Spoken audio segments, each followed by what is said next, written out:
I am the god of light. I create a divine civilization. Hey, look who's back for more adventures.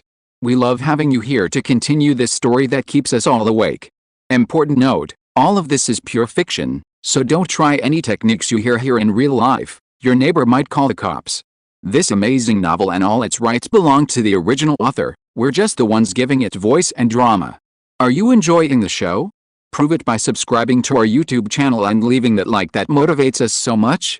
And if you want VIP access to exclusive content, our Patreon is waiting with things you won't find anywhere else. Chapter 551 Mysterious Immortality. Brother, tell me honestly, why are you asking about the key to the galaxy? Luo Yunzhao looked at Wu Wei thoughtfully. As far as I know, the strongest angel in your divine kingdom is still quite far from the level of a 15th level silver-winged angel. You probably don't need this thing, right? Wu Wei had already anticipated their reactions and remained calm. There's a saying, better safe than sorry, he smiled. The key to the galaxy is extremely precious, and it might not be found in a short time. I'm starting to look for it now, so that when I finally find it, I might be able to use it. I see. Luo Yunzhao nodded slightly, his eyes unreadable, and it was unclear whether he believed Wu Wei's words or not. Brother Luo, about the news. Wu Wei cautiously reminded him. If you ask about other things, I probably have some information. But about the key to the galaxy. Luo Yunzhao sighed. The last time I heard about it was 100,000 years ago. Wu Wei knew which time he was referring to. 10,000 years ago, a fierce war broke out between the Divine Civilization Heavenly Court and the Technological Civilization Star Federation, both at the 6th level of civilization. That battle affected a significant portion of the universe, resulting in the annihilation of countless low and mid-level civilizations.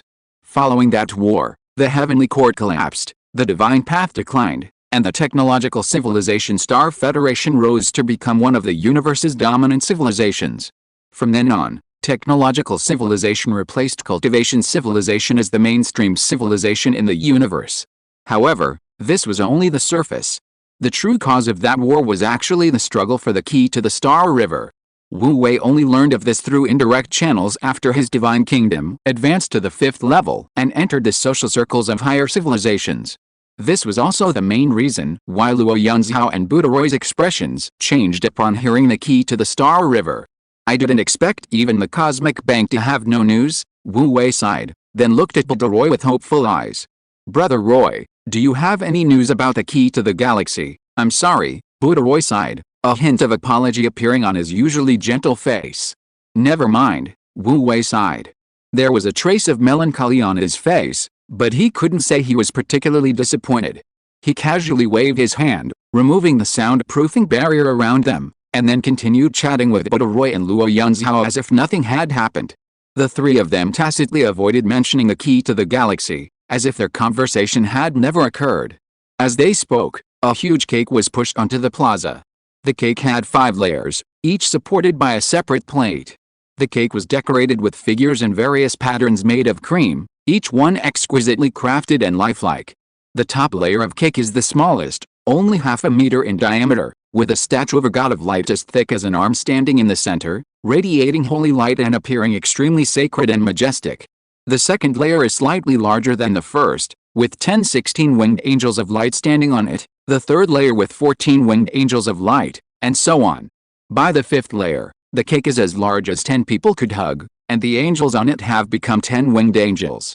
Countless tiny cream angels, some sitting and some standing, almost fill the entire cake. Upon closer inspection, each of these angels looks different, no two are alike. Their small wings emit a faint holy light, filled with divine power. Each of these angels corresponds to a specific angel in the divine realm. All angels in the divine realm with 10 wings or more, including those whose angelic jewels were shattered due to lack of timely rescue, are included, not one is missing. The 5 layers of cake stacked together are taller than a person, a truly magnificent sight from afar. Seeing this, the scattered holy consort Catherine and the others immediately regrouped. Wu Wei also stopped talking and walked to the cake. After a speech, Wu Wei and the other consorts worked together to cut a cake into countless small pieces, distributing them to everyone present. Cakes with cream angels were given to the angels, and some who weren't present were also given cakes. Guests who were just observing received cakes cut by Wu Wei himself, all from the first tier. As for the statue of the god of light in the center, it was naturally enjoyed by Wu Wei himself. The group enjoyed the cake in a lively atmosphere. Wu Wei was even encouraged to give an impromptu speech, reminiscing about the past and envisioning the future. This marked the end of the most important part of the birthday celebration. After that, a birthday dance party lasted for most of the day. The Divine Kingdom's orchestra played lively dance music in the square, and the men and women in the square danced to the music, instantly making the atmosphere lively. Some guests who didn't plan to dance simply ate and watched, chatting with acquaintances and cultivating relationships with the angels of the Divine Kingdom, creating quite a lively atmosphere. The ball was relatively relaxed, and with St. John and others overseeing things, no major trouble was expected. Wu Wei then bid farewell to everyone and returned with Susan and Jun Lai to the Great Palace of Light atop the Divine Mountain. The Great Palace of Light atop the mountain was sculpted by Wu Wei using his divine power, and then meticulously crafted by the skilled artisans of the Divine Kingdom. It was tall and majestic, its imposing presence radiating a dignified and holy divine light, inspiring awe in all who beheld it. Wu Wei strolled to the terrace at the top of the palace, then lay down on a lounge chair at the edge, stretching comfortably. This was the best vantage point in the entire Divine Kingdom, a place he often enjoyed looking down from when he had free time. From this angle, most of the Divine Kingdom's territory was laid out before him, giving him a sense of being on top of the world. However, he had no interest in looking down on the world, he just wanted to lie down. A gentle breeze wafted across the terrace, carrying wisps of cheerful music drifting from the foot of the sacred mountain, adding a touch of warmth to the otherwise quiet space and making it surprisingly comfortable. Listening to this soft commotion, Wu Wei unknowingly fell asleep. He didn't know how much time had passed when suddenly, light footsteps sounded on the terrace. Startled, Wu Wei lazily opened his eyes.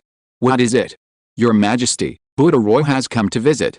The golden-haired, 12-winged seraphim guarding the terrace tiptoed to Wu Wei's side, bowed respectfully, and reported. Hearing this, Wu Wei instantly woke up. He couldn't help but raise an eyebrow, and after a moment's thought, said, "Please invite him up." With that, he sat up from the recliner and walked towards the pavilion in the center of the terrace. Halfway there, he suddenly remembered something and instructed the golden-haired angel beside him, "Bring out the mysterious immortal tea I got from the misty immortal lord last time. I want to invite the Buddha to have tea." "Yes, Your Majesty." The golden-haired angel respectfully replied and then quietly withdrew. Soon, Buddha Roy arrived at the terrace, led by the golden-haired angel. As a Buddhist cultivator, Buddha Roy naturally possessed an otherworldly aura. Under the pure white holy light on the terrace, his serene and peaceful aura was even more pronounced. Seeing him, Wu Wei felt his own mind become calm and peaceful. "Buddha, please." He stood up from the stone bench and gestured to Buddha Roy from afar. "Brother Wu, you certainly have a good time," Buddha Roy chuckled. "This is the Zhuangzi immortal tea, a specialty of the Immortal Palace, isn't it? Even I rarely get to drink something this good. I'm only fortunate enough to be here today thanks to you, Brother Wu." He sat down on the stone bench opposite Wu Wei, picked up the teacup Wu Wei had pushed in front of him, and took a sip. His face immediately lit up with admiration. "It's actually 10,000-year-old tea. The Immortal Palace has always treasured this. They only brought out a little bit when they were trying to coordinate with me back then.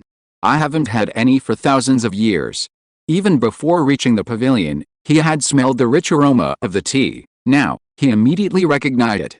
Zhuangzi immortal tea is different from ordinary immortal tea. It's not better the fresher it is, but rather the older it gets, the more fragrant it becomes. 10,000-year-old Zhuangzi immortal tea even has the effect of cleansing the mind and breaking down mental barriers. It's a rare treasure, worth at least 10,000 spirit stones per tale in the interstellar trading market. Unfortunately, it's priceless. The Immortal Palace itself has a limited stock, and it's even more reluctant to sell it. Ordinary people can only dream of tasting it, let alone smelling its aroma. Only Wu Wei, with his influence, could manage to scrape together a small amount from the Immortal Palace's already meager reserves. However, even with such a fine tea, Buddha Roy wasn't in a hurry to drink it. He placed the teacup back on the table and sighed. "Your Majesty has prepared tea to welcome me, presumably because you've already guessed my purpose. I'm a little hesitant to drink this tea." "Buddha, there's no need for that," Wu Wei smiled. "A cup of immortal tea is something I can afford. In that case, I'm even more embarrassed." Buddha Roy glanced at him helplessly, pondered for a moment, and finally picked up the teacup and drank it all in one gulp. As expected of a 10,000-year-old Xuanxu immortal tea, its taste is mellow and lingering, leaving a fragrant aftertaste. Even with my current state of mind, my cultivation level seems to have loosened slightly. It is indeed a fine product. He glanced at the empty teacup, placed it back on the stone table, and then spoke again. Regarding the key to the Star River that your Majesty seeks, I know a clue. I would like to hear the details. Wu Wei brewed him another cup of tea and pushed it back in front of him. He had anticipated the purpose of Roy Buddha's visit, so he was naturally not surprised and appeared remarkably calm, even leisurely, as if everything was under control. Seeing this, Roy Buddha couldn't help but look at him with even greater respect. He picked up the teacup, gathered his thoughts, and continued, "If your Majesty trusts me, you can send someone to explore the territory of the Star Giants. They will surely find something." Chapter 552 The Request of Buddha Roy. Star Giants. Wu Wei raised an eyebrow. He recalled his earliest avatar, the level 8 Star Giant. This race was powerful, had a long history, and was quite well known in interstellar space. Due to differences in language and culture, some civilizations called them war giants, but they all referred to the same race. However, this race lived in a remote corner and didn't communicate much with the outside world, so although they were a level 6 civilization, they were rarely seen in interstellar space. Wu Wei hadn't expected that his search for the key to the galaxy would lead him to the Star Giant race. He looked at Buddha Roy. "Could you elaborate? Even if your Majesty hadn't asked, I would have told you." Buddha Roy took a sip of tea. In recent years, the Star Giant race has been at war with the neighboring divine civilization. Wars between two races are common in interstellar space, so no one paid much attention. Until recently, by chance, I discovered this thing. As he spoke, he took out a crystal-like object from his robes and placed it on the table between the two of them. Wu Wei stared intently and discovered it was a crystal flower, sparkling and translucent. The crystal flower had 12 petals, each one beautifully unfolded, light and translucent, as thin as paper. Even the veins on the petals were incredibly clear, like a meticulously crafted work of art. However, the peculiar energy fluctuations emanating from the crystal flower quickly made him realize that it wasn't an art piece at all. He raised an eyebrow. A 12-petaled crystal flower. But before he could finish speaking, he sensed something was wrong. Wait, the energy fluctuations seem a bit off. He frowned slightly, unable to resist picking up the crystal flower for a closer look, only then discovering two very subtle marks on the stem. These were scars left after the petals had fallen, completely invisible unless one looked very closely. A glint of light flashed in the depths of his dark eyes. A 14-petaled crystal flower. A crystal flower is a flower that grows in areas rich in energy. It's a true plant. This plant isn't actually rare, but because of its beautiful appearance and the immense energy required for its cultivation, far beyond the capabilities of ordinary people, it's seen as a symbol of status and power by many powerful individuals, making it highly sought after in interstellar space. This crystal flower also has a unique characteristic. The more abundant the energy in its growing region, the more petals it produces. This once caused a stir in interstellar space. Several civilizations, in a competition, agreed that whoever cultivated the most petals in their crystal flower would be the winner, even setting up a betting pool with heavy stakes. The final winner cultivated a crystal flower with a full 12 petals, while ordinary crystal flowers typically have only 6 or 8. It's said that the civilization that cultivated that 12-petaled crystal flower spared no expense, using vast amounts of energy ore. If used as a power source, the energy ore consumed would have been enough to power a starship of the size of a space carrier for 10,000 years. And this 12-petaled crystal flower is currently the crystal flower with the most petals on record. Of course, this doesn't include the one before us. Wu Wei gently placed the unique 14-petaled crystal flower back on the table, then looked thoughtfully at Buddha Roy. Was this crystal flower discovered near the territory of the Star Giants? As expected of your Majesty, your reaction is swift. Buddha Roy nodded with a smile. This crystal flower was discovered by a member of a small faction within the Immortal Alliance. Because 12-petaled crystal flowers are quite rare, this one was eventually passed down to Buddha Roy. However, besides being beautiful, the crystal flower had no practical use, and the person who discovered it didn't pay much attention, thus failing to notice the mystery of the petals. It was Buddha Roy's keen observation that led her to subtly inquire further. ultimately revealing that the crystal flower was found in the battle zone between the star giants and the Orcish civilization. I speculate that the environment in which this crystal flower originally grew had an extremely high energy concentration. Later, for some unknown reason, the energy concentration dropped sharply, which is why 2 petals fell off. The Budoroi put down his teacup, his expression gradually turning serious. And the environment that could nurture a 14-petaled crystal flower, besides the key to the Star River, I can't think of any other possibility. Wu Wei pondered. So, the star giants and that divine civilization fought over the key to the Star River. The Budoroi nodded. That's my deduction too. Wu Wei picked up the teapot and personally refilled the Budoroi's cup, smiling as he asked, "Such important news, you told me so easily, Brother Buddha." The Budoroi chuckled. "Although the way I obtained the information was circuitous, the information itself isn't necessarily secret. Even if I didn't tell you, you would have discovered it yourself someday. Telling you now is just giving me a head start." Wu Wei nodded knowingly. Often, what is considered secret is time-sensitive. The star giants and the Orcish civilization could keep their secrets for a while, but not forever. Just like the Heavenly Court and the Star Federation back then, no matter how well they concealed it, in the end, what needed to be known still came out, didn't it?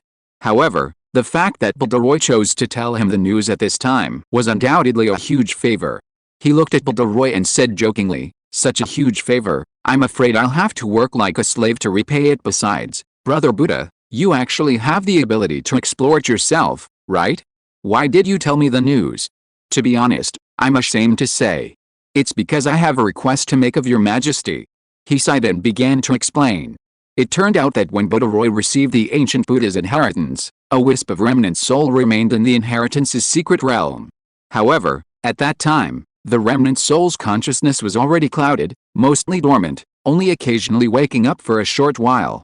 Over the years, the remnant soul's waking hours had become shorter and shorter, and its soul body had become increasingly thin, on the verge of dissipating. Roy Buddha had considered sending him into reincarnation to rebuild his cultivation, but the remnant soul was unwilling, seemingly bound by some obsession, unwilling to forget his past and start anew. Roy Buddha's earnest persuasion was to no avail, and he could only watch helplessly as the soul gradually dissipated, his heart filled with worry. Later, he inadvertently heard about the matter of Honghu Immortal Venerable.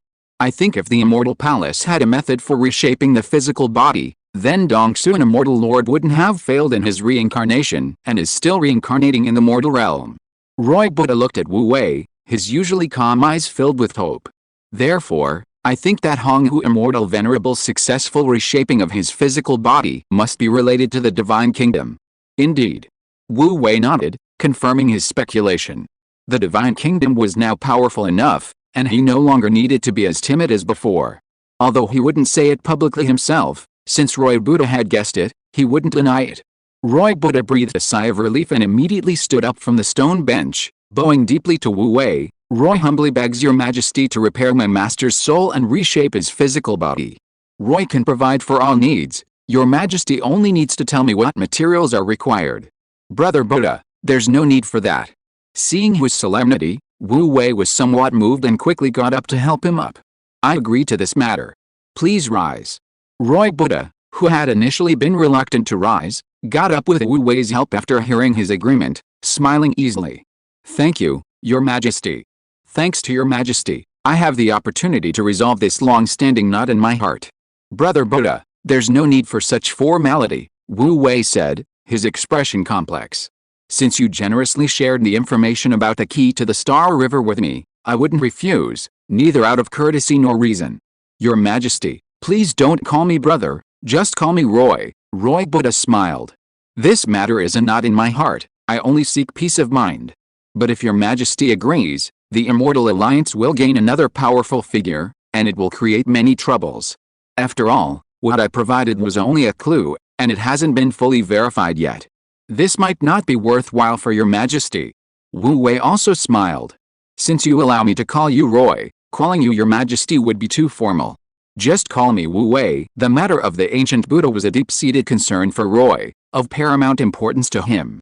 The news of the key to the Star River was equally crucial to the Divine Kingdom. It was simply a matter of differing needs. However, Roy's willingness to forego the chance to seize the key to the Star River to resurrect his master demonstrated his deep loyalty and righteousness. He was happy to cultivate a good relationship with such a person. After a few more casual words, they returned to the main topic. This time, Roy Buddha had specifically brought a wisp of the ancient Buddha's remnant soul.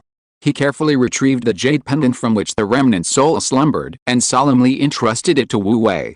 Wu Wei, without hesitation, summoned the 14-winged radiant angel in charge of the rebirth pool, instructing him to personally place the remnant soul into the pool. This wisp of remnant soul was extremely thin. The divine soul needed repair first, and only after the divine soul was complete could the physical body be reconstructed, requiring considerable time. Wu Wei made this clear to Roy Buddha to avoid causing him impatience, and Roy Buddha expressed his understanding. He had already waited so many years, and didn't mind waiting a little longer. Wu Wei had some tea with Roy for a while, confirming with him the location where the crystal flower was found, the surrounding environment, and other details. Only after confirming that he had found the right place did he truly feel relieved. The two chatted for most of the day, and before they knew it, the ball at the foot of the sacred mountain was coming to an end. Roy took the opportunity to say goodbye. Wu Wei naturally didn't stop him. After all the guests had left, he quickly summoned the main figures in the Divine Kingdom to discuss the matter of going to the territory of the Star Giants to find the key to the galaxy.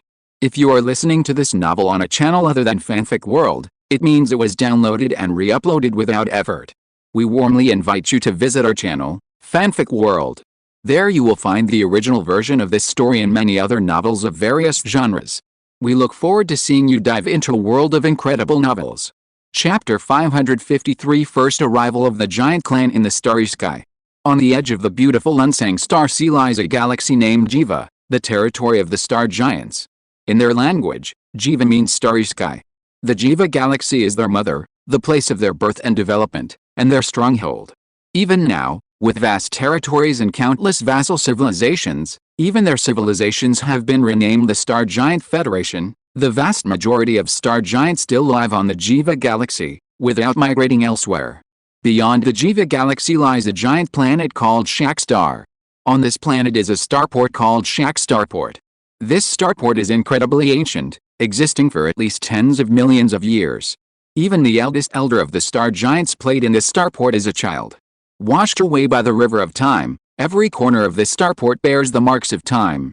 From the moss growing on the stone bricks to the mottled traces on the towering towers, everything seems to tell of the starport's age and antiquity. Even so, from the enormous blue stone bricks, from the massive arched corridors that can accommodate several starships, from the majestic and historically significant temple-style architecture, one can still faintly glimpse its former glory. Once, Shak Starport was one of the transportation hubs of the Star Giants. Every day, countless Star Giants boarded their starships here, and countless merchants and travelers from other civilizations arrived from afar, creating a bustling and vibrant scene. But with the passage of time and the gradual expansion of the Star Giants' territory, the starport's former prosperity has vanished. Now, it has been completely reduced to a cargo starport. But even so, it can still be considered a bustling place. The more technologically advanced and larger the starport, the higher the berthing fees. Shak Starport, being quite old, had very low prices. The cost of a day's berthing at other starports was enough to cover a whole week's stay at Shak Starport, naturally making it a popular choice for many small and medium-sized merchant fleets. Therefore, every day, a considerable number of starships loaded and unloaded cargo at Shak Starport, and even conducted on-site trade right there in the port, creating a bustling scene. On this particular day, Shak Starport was as busy as ever, with starships constantly coming and going. Around noon, the first batch of cargo starships had already departed, and a new batch was on its way. Only a few scattered starships remained at the port's docks, marking the quietest time of day for Shak Starport.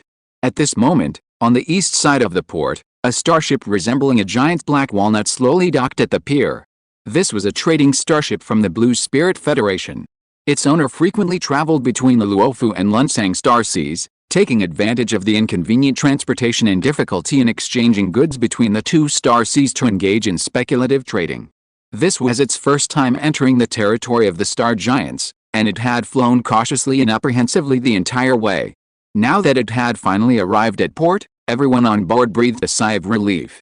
As the starship came to a stop at the starport dock, its massive walnut shell slowly opened, revealing neatly stacked containers inside. The conveyor belt on the dock had already detected the starship's arrival and, driven by its intelligent program, automatically slid over along the track. It was clear that the conveyor belt was quite old, some parts were severely worn out, and even the core program had probably not been updated in a long time. It ran with a choppy, jerky motion, making one worry for it. However, even so, it continued to operate stubbornly without any obvious mechanical failure. A massive robotic arm extended from the dock, transporting containers out of the cargo hold one by one under the control of an intelligent program. In no time, the conveyor belt was piled high with containers, forming a long, impressive line. The Blue Spirit Federation crew members emerged from the starship one after another, supervising the robotic arm's operations while curiously observing the historic starport. Suddenly, the dock floor began to tremble rhythmically. Thump thump thump. Along with the tremors, rhythmic thuds echoed from the other side of the dock. The Blue Spirit Federation crew members were puzzled when a towering, imposing figure appeared in the shadows on the other side of the dock.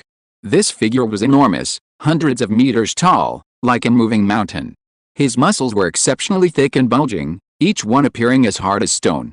His footsteps were heavy, each step making a dull thud, and the old, dilapidated dock seemed to tremble slightly under his weight. It turned out that the sound they had just heard was his footsteps. This was the kind of imposing entrance a villainous boss would make. A star giant. The Blue Spirit Federation crew members immediately recognized him. Although they knew beforehand that they would inevitably encounter a star giant, their hearts still trembled slightly. There was no way around it, his size and imposing stature were simply too awe-inspiring. In the brief moment of their surprise, the star giant had already reached them. Only then did they get a clear look at his appearance. He looked very old, his white hair shaved down to just a few stubbles, and his body was slightly hunched. But even so, his eyes remained sharp, carrying a cold, murderous aura honed from countless battles.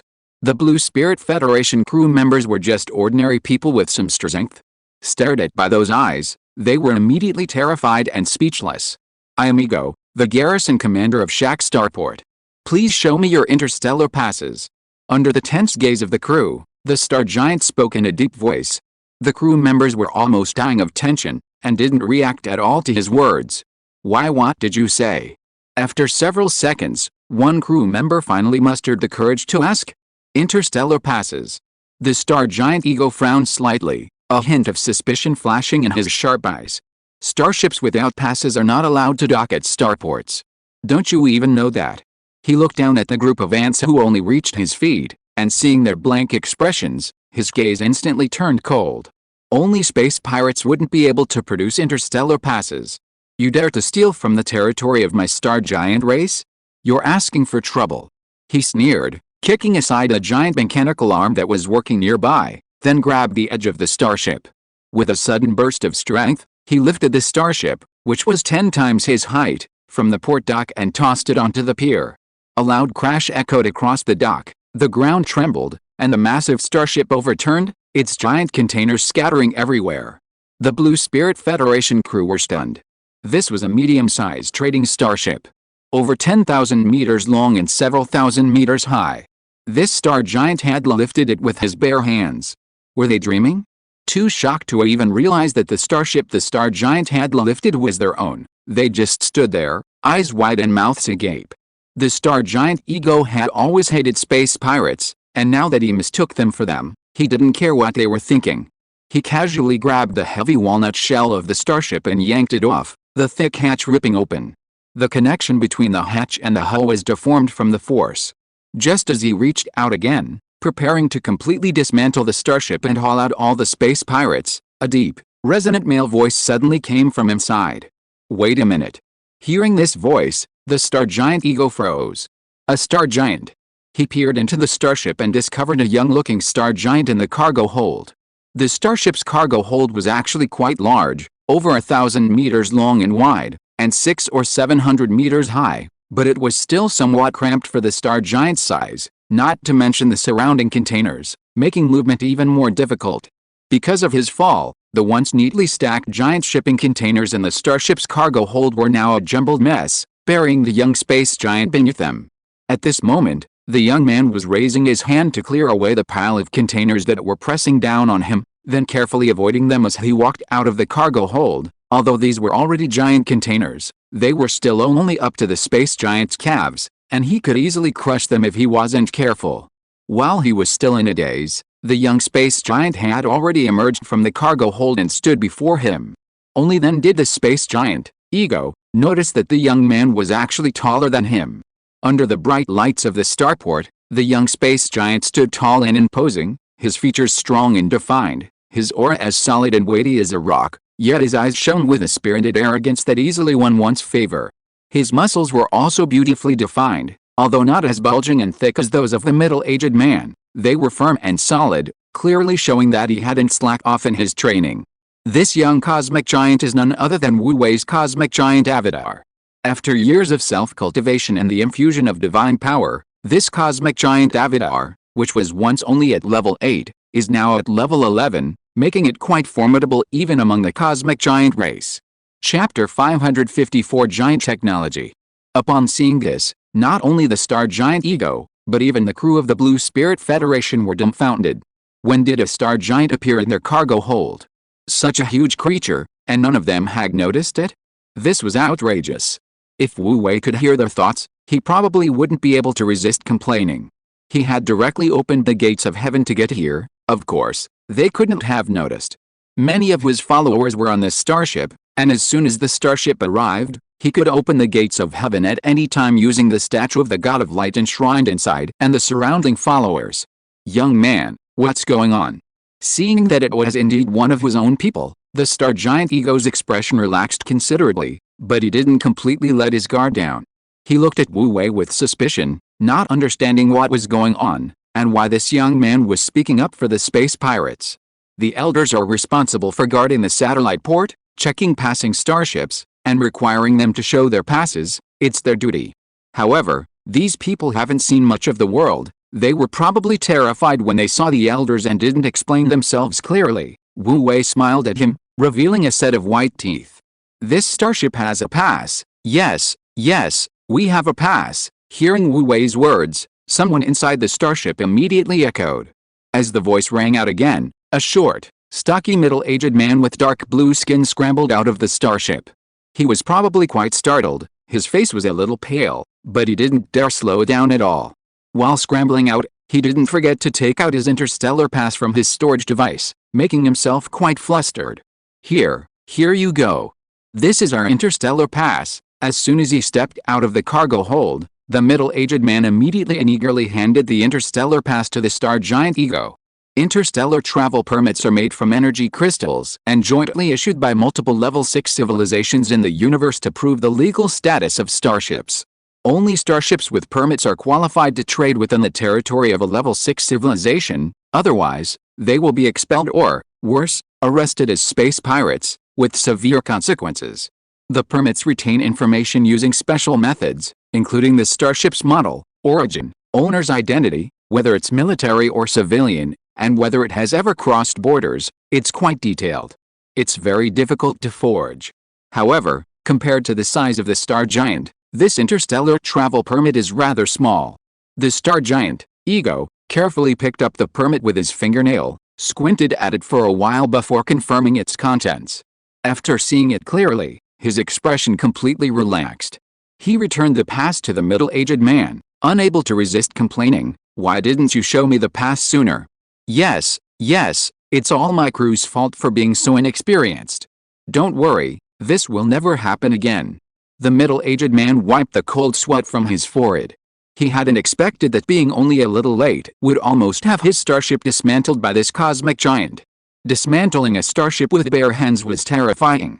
Thinking of the exorbitant repair costs, his heart began to bleed, but he dared not show it, forcing a smile and bowing repeatedly, hoping to get rid of this man quickly.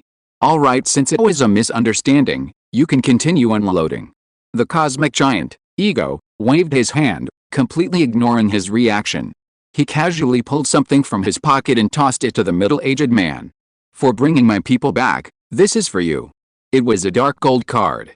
The moment the middle-aged man's hand touched the card, which was at least the size of a bed, began to shrink rapidly, becoming a miniature card only half the size of a palm in the blink of an eye. A dark golden luster flowed across the card, exuding a sense of understated luxury. A tax-free card. The middle-aged man picked up the card and glanced at it, his eyes immediately lighting up. Tariffs on interstellar trade were always heavy. More than half of the money he earned from trading goods on his starship went to tariffs at both ends, leaving him with very little. With this, the money he saved could not only be used to repair his starship, but also to upgrade it from the inside out. Almost instantly, the forced smile on his face became exceptionally genuine, and even the fear in his eyes as he looked at the cosmic giant ego vanished, replaced by an intense fervor. "Thank you, Guardian. Thank you, Guardian. You are so generous. All right, this card is only valid for 1 month. Do as you see fit." The star giant ego casually gave this instruction and then ignored the little dwarf from the Blue Spirit Federation. Instead, he waved to Wu Wei. "Young man, according to the clan's rules, all clan members returning from outside must register. Come with me." With that, he turned and walked towards the buildings on the other side of the dock. "Okay," Wu Wei smiled and immediately followed. Only then did he have the mind to examine the ancient starport beneath his feet. Shack Starport was indeed a very ancient starport. The entire starport was suspended in orbit outside the planet Shack, revolving around Shack day and night. The shape of the starport was also very simple. In the center was a magnificent temple-style building complex, in front of which was a crescent-shaped plaza, and around it were many star docks extending out like tree branches. At first glance, its shape resembles an abstract sun. The structure is truly ancient. Hundreds of thousands of years ago, the universe abandoned this inefficiently used radioactive structure. In Wu Wei's view, this place could easily be a historical building simply by hanging a sign. If it were even more dilapidated, adding the word ruins wouldn't be a problem. It's estimated that only a renownedly long-lived species like the star giants would be so accustomed to such ancient architecture and readily use it as a place for daily life and work. While Wu Wei was looking around, the two had already left the dock area and entered the temple-like architectural complex in the center of the starport. The structures of these buildings weren't particularly complex, but their scale was extremely grand.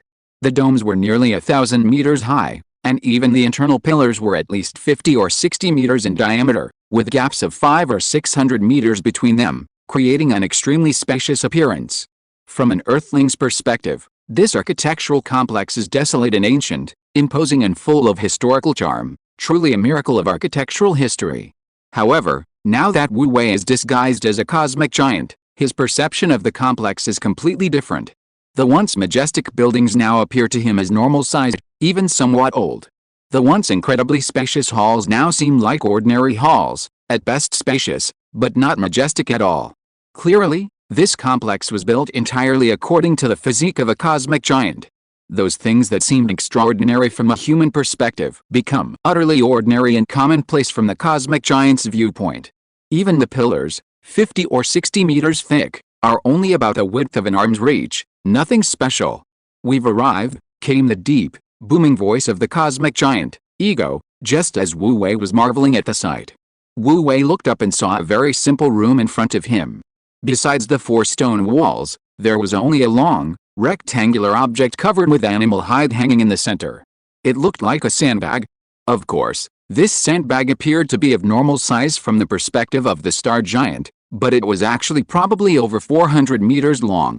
"Uncle Guardian, is this the registration office?" Wu Wei asked Igor, puzzled. "All right, I'm not some big shot, just call me old Igor." Igor assumed Wu Wei hadn't been back to his tribe in a long time and was unfamiliar with the new technologies. So he casually explained, "The civilized races of the world have developed many new technologies in recent years, simplifying the registration process." He pointed to the sandbag in the center of the room and continued, "Just use all your strength and punch it. There are instruments in the room that will automatically record your physical data and strength information." "Instruments?" Wu Wei subconsciously looked around. There were only a few decorative animal horns and bones on the walls. Could these be the instruments old Igor was talking about? A sense of unease crept into his mind, and he couldn't help but scan the decorations with his divine sense. He discovered that the ornaments indeed contained hidden mechanisms, including highly sophisticated instruments. However, perhaps to cater to the aesthetics of the star giants, their appearance was undeniably wild. Even as he scanned with his divine sense, Wu Wei didn't stop. Following old Igor's instructions, he walked to the sandbag and punched it with all his might. Boom! The sandbag shuddered violently, the surging shockwave sending it tumbling backward. But the sandbag, made of some unknown material, was surprisingly unaffected by the star giant's terrifying power, remaining unscathed after the punch. After swinging a few times in midair, the sandbag slowly came to a stop, as if to say, "This is nothing." Wu Wei stared at the sandbag for a long time, then looked at the animal bone and horn decorations on the wall. He noticed that there was indeed information exchange between them, and subtle energy fluctuations, similar to scanning beams, swept around the area. Old Igor hadn't lied. But the results of this data processing were nowhere to be found. He couldn't help but look at old Igor at the door. "Uncle Igor, is this all?" "It's all." Old Igor nodded habitually, then opened a stone box by the door in front of Wu Wei, took out a roll of animal hide, and handed it to Wu Wei.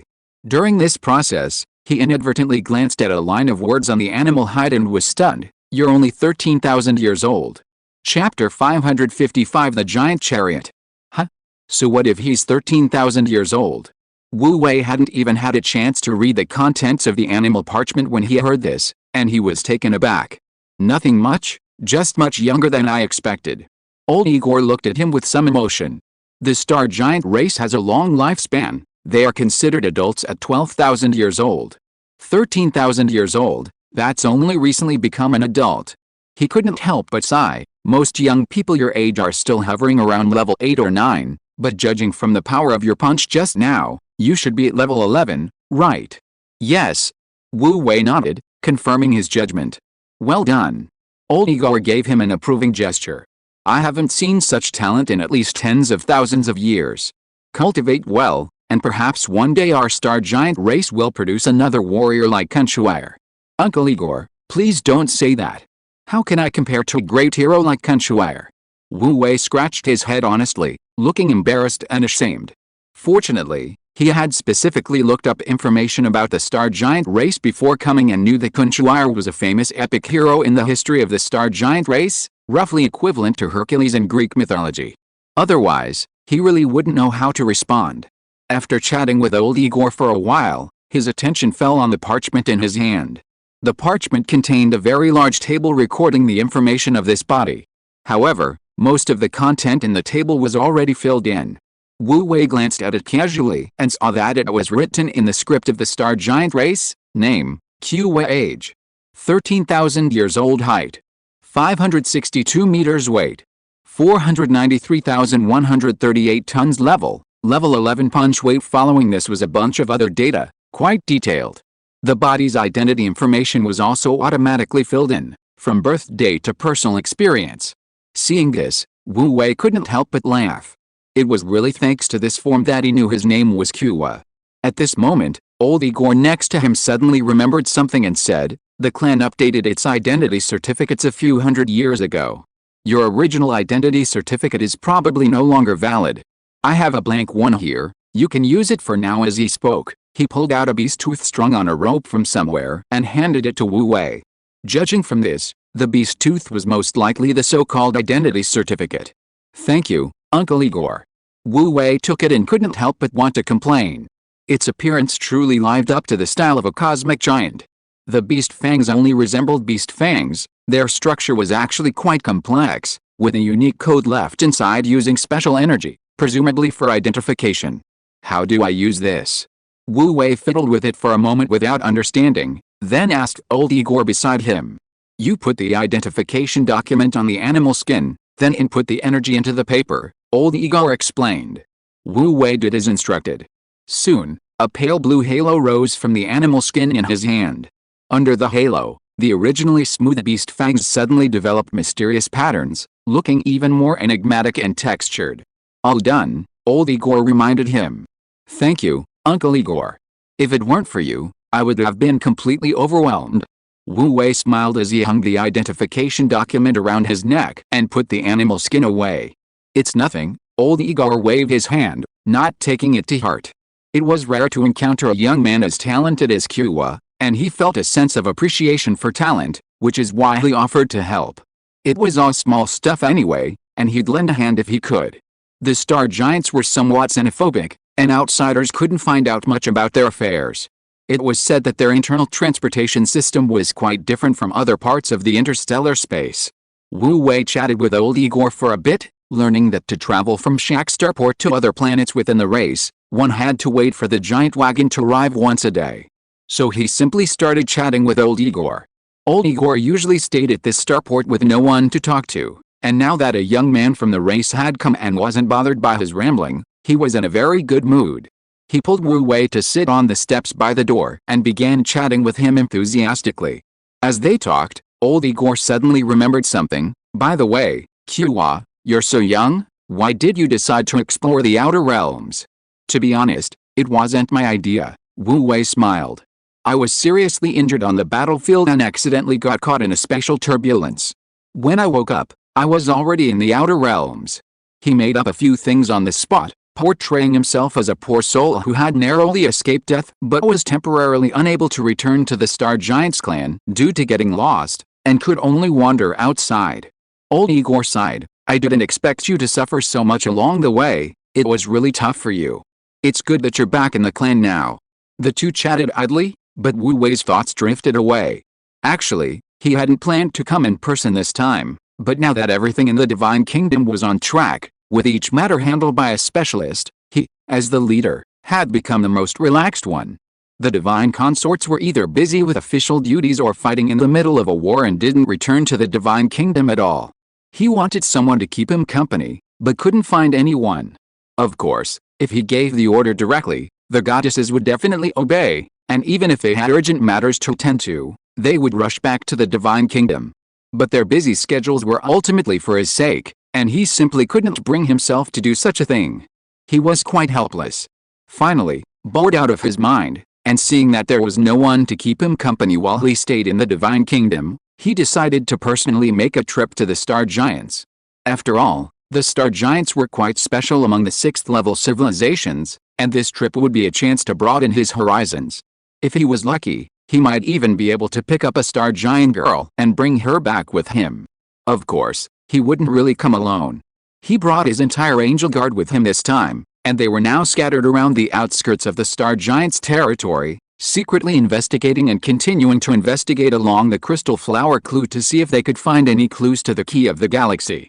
He even secretly sent people to contact the Divine Civilization, which was currently at war with the Star Giants, hoping to gain some results. By the way, I heard the Queen's Guard is recruiting recently. Since you're so talented and have experience adventuring outside, why not give it a try? If you're lucky enough to be selected, you'll be on a roll. While chatting, old Igor suddenly remembered something and suggested it to Wu Wei. The Queen's Guard. Wu Wei was taken aback. He had only wanted to build a relationship with old Igor to see if he could get some information about the recent movements of the Star Giants, so he could analyze the possible whereabouts of the key to the galaxy, but he hadn't expected to get this news. He then remembered that the information he had read before did mention that the current leader of the Star Giants was a woman. No, to be precise, it should be a girl. I forgot, you don't know yet. Old Igor assumed he had been away for too long and was unaware of the tribe's current situation, so he explained. 300 years ago, the queen officially held her coming-of-age ceremony. After the ceremony, the elders didn't manage much, and the queen began to rule personally. As a result, the workload increased dramatically after she took over, and the original 100-strong guard was no longer enough. 2 years ago, the queen issued an order to expand the guard to 300. 2 years ago, Wu Wei was somewhat puzzled. 200 people and they still haven't finished recruiting after 2 years. Hearing this, old Igor suddenly chuckled strangely. Wu Wei felt that there was something deeper about that smile and was about to ask for details when old Igor didn't give him the chance. If you're really interested, you'll find out when you go. Anyway, there are still spots available, so now is the perfect time for you to go. Old Igor waved his hand, clearly not wanting to elaborate on the matter. The two chatted for a few more minutes, and seeing that he couldn't get any useful information out of him, Wu Wei didn't press the matter further and changed the subject, following old Igor's lead. He planned to find out through other channels after he left. This didn't sound like a particularly secretive matter. It shouldn't be difficult to find out. As the two were talking, the previously peaceful energy outside the starport suddenly fluctuated violently. Their conversation abruptly ceased. At the same time, A distant war horn sounded from the far reaches of the starry sky. The sound was deep and hoarse, like the wailing of a giant, or the lament of a dead soul, causing a sudden chill to run down one's spine. Hearing this sound, old Igor smiled. He stood up from the steps, turned to Wu Wei, and called out, "The big vehicle is here. Get ready quickly." "Oh, okay." Wu Wei finally reacted. He stood up from the steps, looked up into the void, and saw a dark blue energy ball rapidly approaching at the edge of his vision. The ball of light was dark in color, seemingly mixed with black. It was easy to miss if one didn't look closely. After all, this was a starport, with starships coming and going, and tractor beams flashing intermittently, creating chaotic light that could easily affect visual judgment. However, the energy fluctuations emanating from outside the starport grew increasingly intense. Soon, even the busy starship crews on the surrounding docks noticed the commotion in space and couldn't help but peek out. Their curiosity piqued. Amidst the intense gaze of everyone, the deep blue energy ball finally approached the starport, stopping at a very peculiar dock on its side. Then, the energy ball gradually dispersed, revealing the giant chariot enveloped in light. Wu Wei was stunned. The giant chariot old Igor had spoken of was actually a war chariot. A gigantic bronze war chariot powered by a cosmic behemoth. Chapter 556 The Passionate Giant Girls. When Wu Wei heard old Igor's description before, he thought the so-called giant chariot was just an ordinary public transportation vehicle, like a bus. But clearly, old Igor and Wu Wei had vastly different understandings of ordinary. The chariot before him was entirely cast in bronze, its design resembling ancient chariots, rough and wild, yet surprisingly not outdated. The front half of the chariot was a semi-enclosed driver's seat, while the rear was a spacious cargo bed, wide enough to comfortably seat two star giants side by side, at least 600 meters in length. In front of the chariot were two star behemoths, very similar to the monsters that had attacked the Divine Kingdom before, with enormous bat wings and bodies covered in dark scales, looking extremely ferocious. However, these two star behemoths were significantly higher level than the two that had attacked the Divine Kingdom, both being level 10. Looking at this scene, Wu Wei remained speechless for a long time.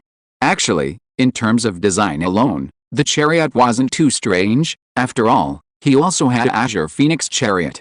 The chariot in front of him was just a bit bigger. But the problem was, if he remembered correctly, the bronze casting technique seemed to have been lost. "Hey! You over there, are you getting on or not?" Just as Wu Wei was in a daze, a bald head popped out from the driver's seat and shouted at him. It was a star giant slightly younger than old Ego, with a huge scar on his cheek, looking fierce. His voice was incredibly loud, and Wu Wei couldn't help but shudder at the shout. "Qa, old Sonny has a bad temper, don't provoke him. Hurry up and get on the chariot," old Ego urged as well when he saw Wu Wei not moving.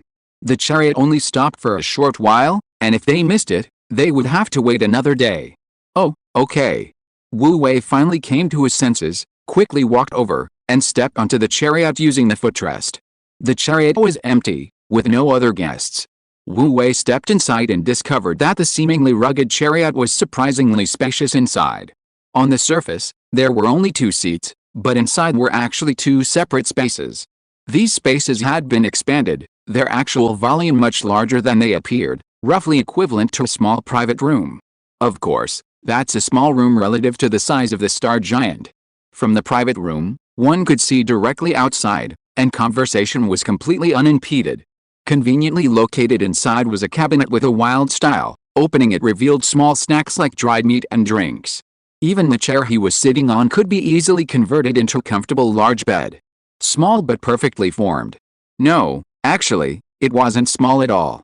After all, any single piece of dried meat in that cabinet would be enough for a family in other civilizations to eat meat every day for a whole month. Just as Wu Wei was looking around, the deep cyan energy shield outside the giant chariot lit up again, completely shielding the scattered energy fluctuations in the starport from the outside. "Hold on tight." The star giant, called Old Sonny by old Igor, shouted, then flicked his beast whip. With a crisp crack, the whip, over 2 meters thick, lashed the void beside the star giant's ear, causing the space to instantly collapse inward. The two star giants shuddered in fright and quickly spread their enormous wings, flying into the starry sky. Dragged along, the chariot shot forward. Wu Wei, inside the chariot, felt no vibration, only seeing the surrounding scenery rushing past and the ripples created by the energy storm in the starry sky striking the light shield. Surprisingly, this feeling was quite exhilarating. Watching the giant chariot fly further and further away, a look of admiration gradually appeared on old Igor's face. To possess such strength at such a young age, aside from the queen, the star giant race hadn't produced such a genius in many years. However, this cool way is so dashing, and he possesses a composure that most young men lack. The girls on the capital planet will definitely be completely captivated. This is going to be interesting. Old Igor chuckled, his smile gradually turning lewd. In the starport, many crew members on the docked starships had also noticed the arrival of the chariot and were now discussing it animatedly. In one corner, someone exclaimed, using a level 10 star behemoth to pull a chariot, only a level 6 civilization could afford that. In another corner, someone else said, tisk tisk, that chariot is huge. Our starships aren't even half the size of theirs. No wonder they're called the star giants. In yet another corner, someone else said, did you see that piece of jerky your giants took out earlier? That was a tribute from the level 5 civilization barbarian empire. It's said that each piece of jerky is made from the chewiest cut of meat from a barbarian behemoth. Only one piece can be taken from an entire barbarian behemoth. Throughout the starport, people were discussing various topics, but all were talking with great interest, as if they had seen a lot of the world. Wu Wei, of course, had no idea what the people in the starport were saying. Right now, he was trying to strike up a conversation with old Sonny. Uncle Sonny, haven't there been any other guests along the way? What guests could there be? Old Sonny's loud voice could be heard even across a galaxy. While cracking his whip to control the direction of the star giant, he casually answered Wu Wei's question, few of our people come to Shaq Starport anymore, especially young people like you. They all go to the most prosperous Lonnie Starport. It's just us old folks who still care about this place and can't bear to leave. Old Sonny looked fierce, but he was surprisingly forthright and talkative. Wu Wei asked casually, and he answered at length. Wu Wei liked this kind of person the most. Why? Because it was convenient for gathering information. He quickly inquired whether anything special had happened to the star giant race in the last 1,000 years, and whether there had been any unusual movements from the divine civilization that was at war with the star giants. Old Sonny, hearing his questions, simply assumed he had been away from the race for too long and didn't suspect anything. As he drove, he casually chatted with Wu Wei about the events of the past few years, occasionally lamenting the hardships of the giant race and cursing the shamelessness and cunning of the divine civilization. Wu Wei had no choice but to patiently listen to his rambling in order to gather information. However, after listening for a long time, he couldn't analyze much useful information and could only memorize the news for later investigation.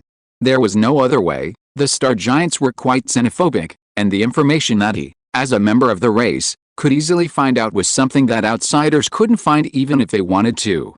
Before they knew it, the two had been chatting all the way. In the end, old Sonny had nothing left to talk about, so he started gossiping about the queen, praising all her deeds from childhood to adulthood, practically exaggerating her abilities. Wu Wei was speechless by the end.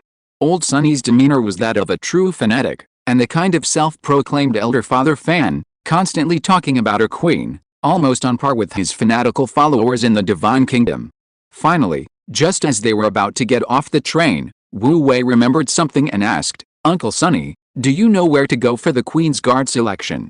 Then go to the royal court, of course. They're recruiting right now, and they're short about 10 spots. You're quite capable, young enough, and have potential. You might get selected. Old Sonny couldn't help but beam with excitement at the mention of this topic. As he spoke, he suddenly seemed to remember something and couldn't help but chuckle at Wu Wei. However, a group of young women recently held their coming-of-age ceremony on the capital planet. A young talent like you should be careful. There will definitely be many young women trying to steal your bride. Steal a bride? Wu Wei was taken aback. He wasn't planning on getting married, so what was there to steal? Old Sonny showed no intention of explaining, instead chuckling again, but you're strong enough, so you don't need to worry too much. It just means you might have to fight a few more battles. What was all this about? Wu Wei was completely confused and was about to ask for details when the giant train arrived at its stop. Old Sonny had barely parked the car when he started urging Wu Wei to get out. Reluctantly, Wu Wei got out first. He was in a small town on the edge of the Star Giant's territory. Though called a small town, It was actually quite large, roughly the size of a tenth of a planet. Majestic buildings stood amidst it, exuding a grand and imposing aura from afar. However, given the immense size of the star giants, this city, which by human standards would be considered magnificent, was actually quite small to them. Wu Wei walked a few steps and noticed that the buildings here were significantly newer than those in Shaq Starport. The sense of age and history was much less pronounced, though traces of time were still visible. Furthermore, the architectural styles differed considerably from those in Shaq Starport. Some parts clearly showed a modern feel, though the overall style remained grand and imposing. And, although it wasn't immediately apparent, the city's technological level was actually quite advanced. Things typical of high-tech civilizations, such as the star network, starships, and medical pods, were all present. Whether it was due to aesthetic differences or some strange insistence of the star giant race, these things all had a rugged and wild appearance, full of savagery. From their appearance, it was impossible to associate them with high technology. Wu Wei's entire attention was focused on the city, so he didn't realize that, as time passed, he had unknowingly been surrounded by a group of girls from the star giant race. Chapter 557 The Bride Robbery. As dusk fell, the entire giant city was bathed in a golden red glow, adding a touch of magnificence. Wu Wei strolled along the street. The afterglow of the setting sun shone on him, making his already rugged features even more defined, and even the curves of his muscles looked more muscular than usual, making him a walking embodiment of masculinity. Wu Wei himself didn't seem to notice, but he was unaware of how attractive he was to the young girls of the star giant race.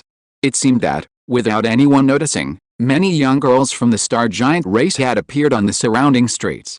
Some pretended to buy things, others pretended to stroll hands in hand, but their gazes all secretly fell on Wu Wei as he wandered the street.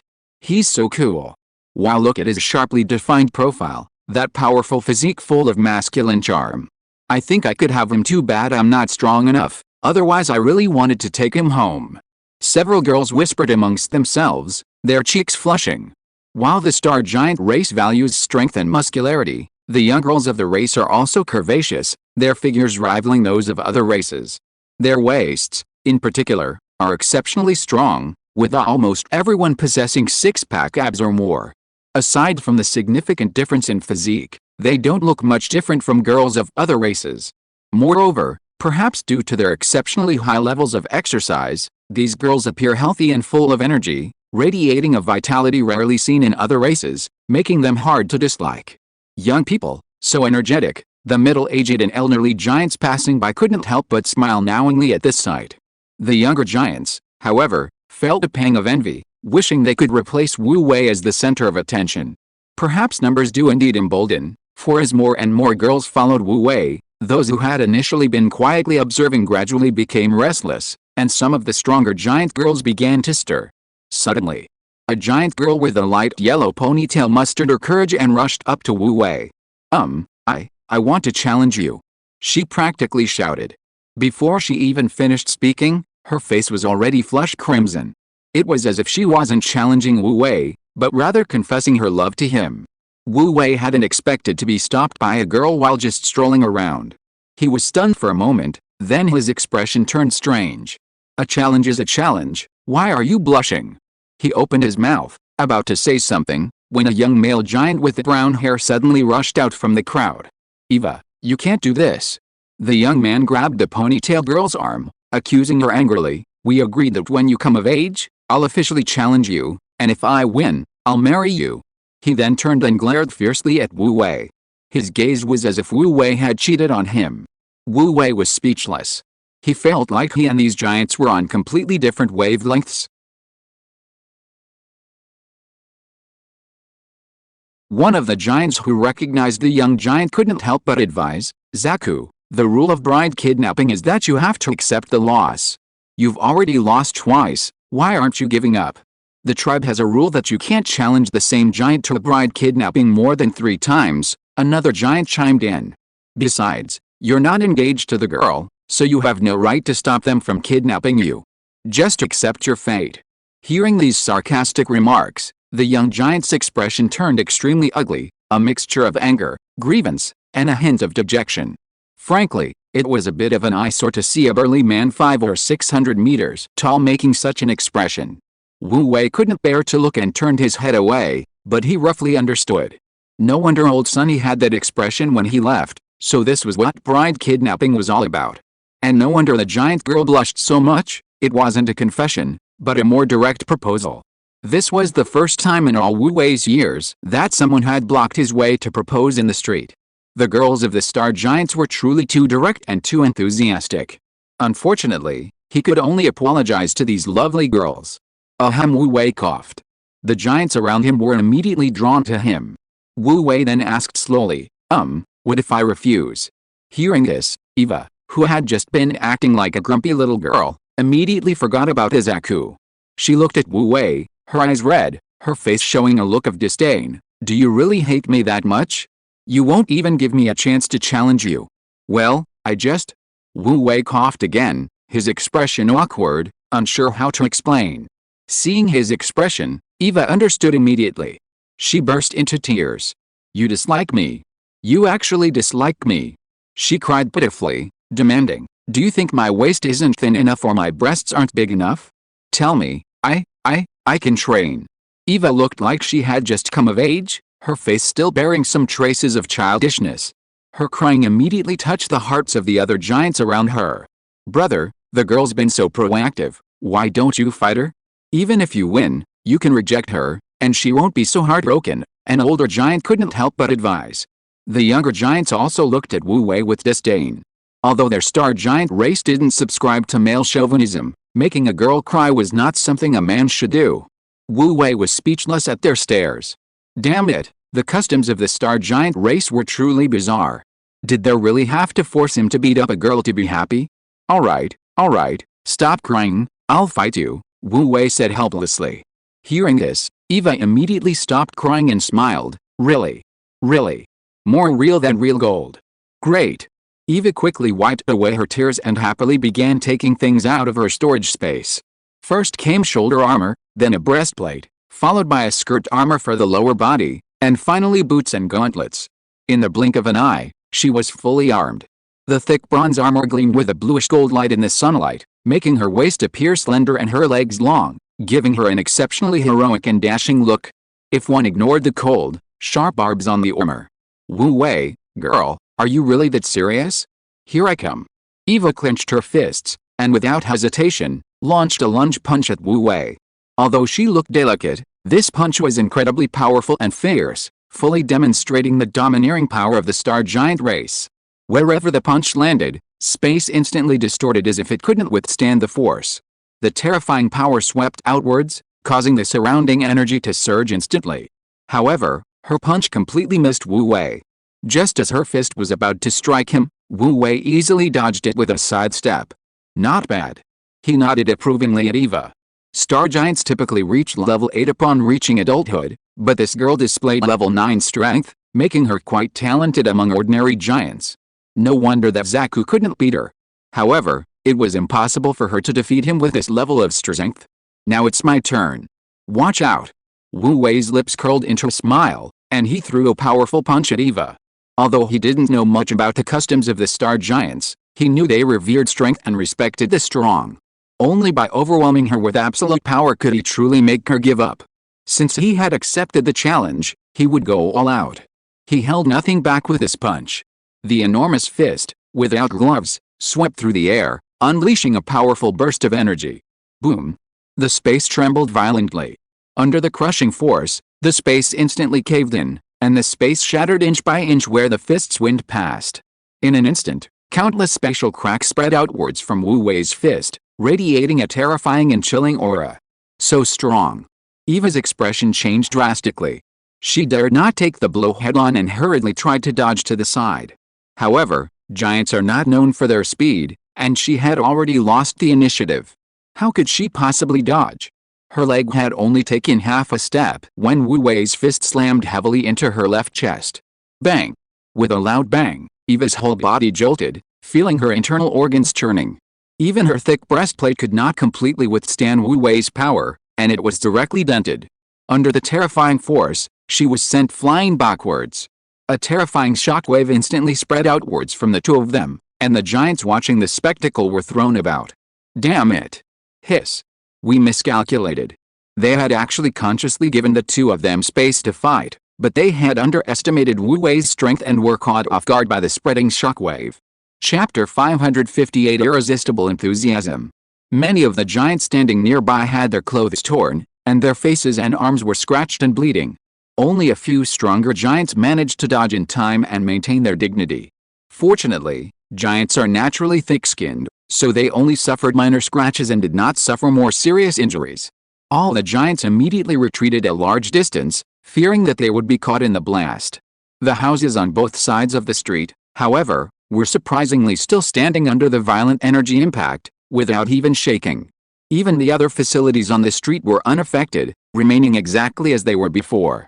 In the chaos, no one paid attention to the two people in the field anymore. Just then, Wu Wei's eyes suddenly sharpened, and he pushed off the ground, shooting forward like an arrow. His target was Eve. The giants watching were startled, thinking that Wu Wei was going to kill her, but they saw him reach out and grab Eve's foot, then pull her back forcefully.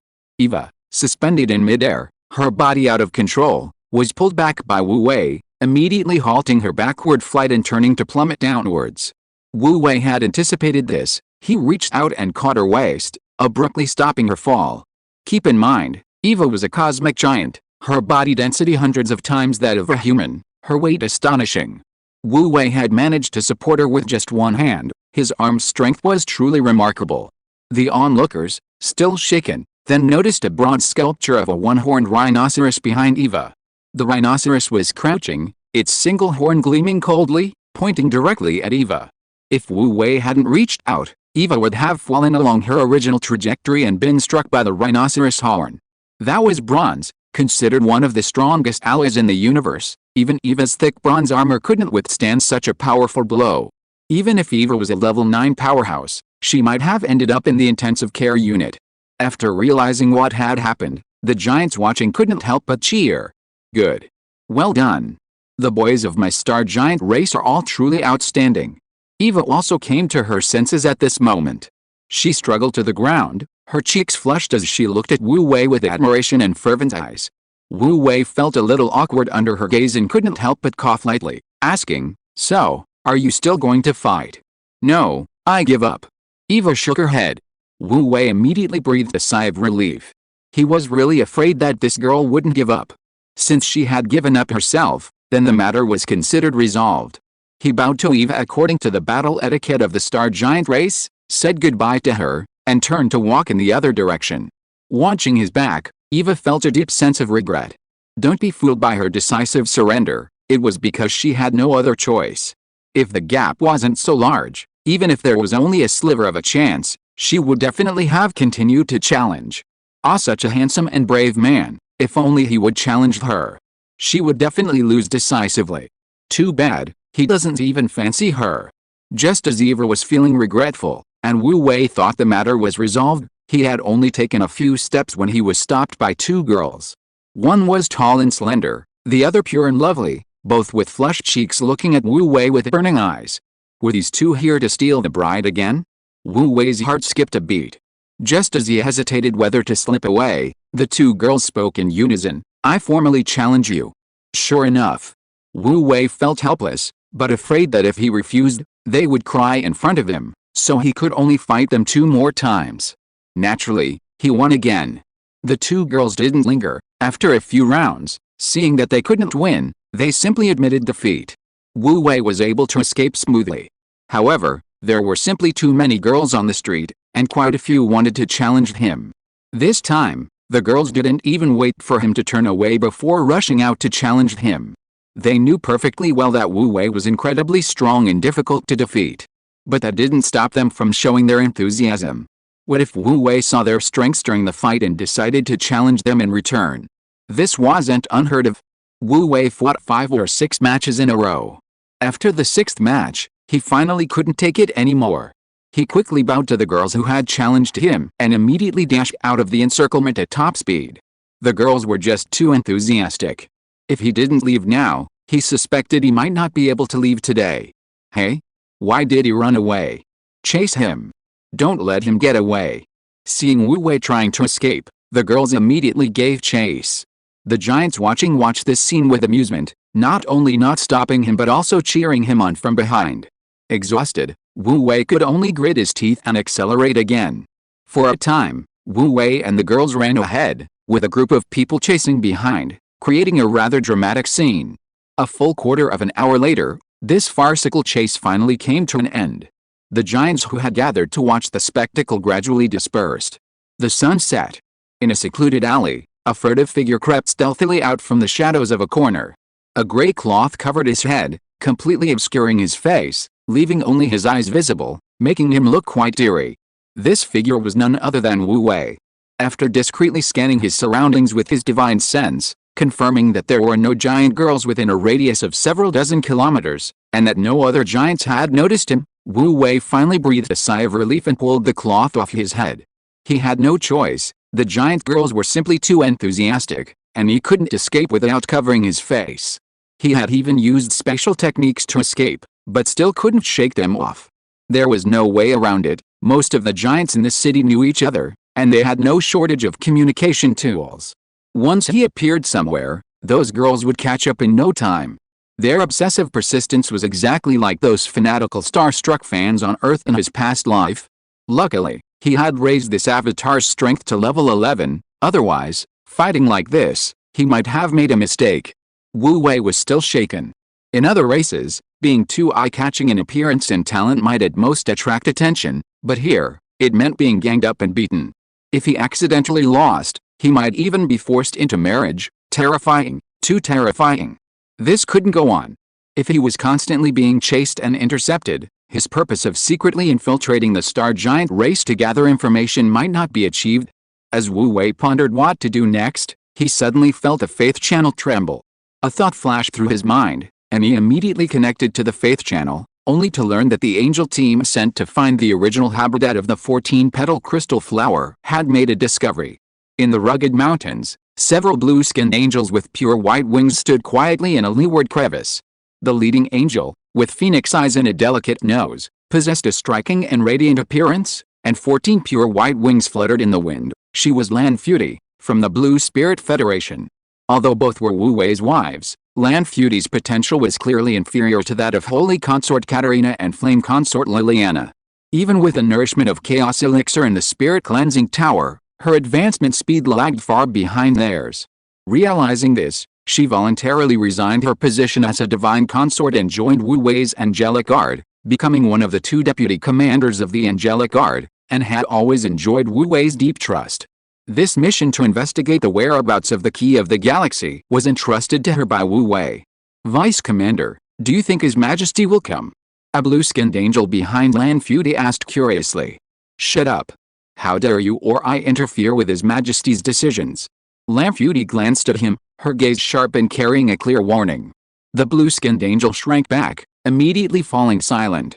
Just then, a golden light flashed in the void, and a magnificent golden gate slowly opened before the angels. A figure walked out from within. This figure wore a plain white robe, was handsome, and possessed a dignified air. It was the avatar Wu Wei often used. Lan Futi's eyes lit up, and she quickly stepped forward to pay her respects. Lan Futi greets His Majesty. The other angels behind her also tensed, immediately kneeling in unison to pay their respects. The angels selected to become Wu Wei's personal guard were all the most fervent believers. Their backs were ramrod straight, their expressions solemn, but their eyes burned with fervor. Rise, Wu Wei waved his hand. Fearing the opening of the gates of heaven would attract unnecessary attention, he left his giant avatar in the giant territory and directly returned to the divine realm to exchange for another avatar. To prevent his avatar from being discovered, he didn't have much time and needed to act quickly. He went straight to the point, asking Lan Futi, speak, what information have you found? Your Majesty, it's like this. Seeing Wu Wei's urgency, Lan Futi didn't dare to delay and quickly recounted the information she had found. According to the description of the Buddha Roy, after several twists and turns, they finally determined the original growth location of the 14-petal crystal flower. However, that planet was sealed off. After extensive inquiries, they learned the general outline of the matter. About 1200 years ago, before the Star Giants and their neighboring country went to war, a fierce battle took place on that planet, a battle that even alarmed the strongest on both sides. It was after that battle that the previous star giant king was seriously injured and passed the throne to the current queen. Our people wanted to approach and investigate, but they encountered a patrol ship of the star giants before they even got close to the planet. Fearing exposure, I ordered them to retreat.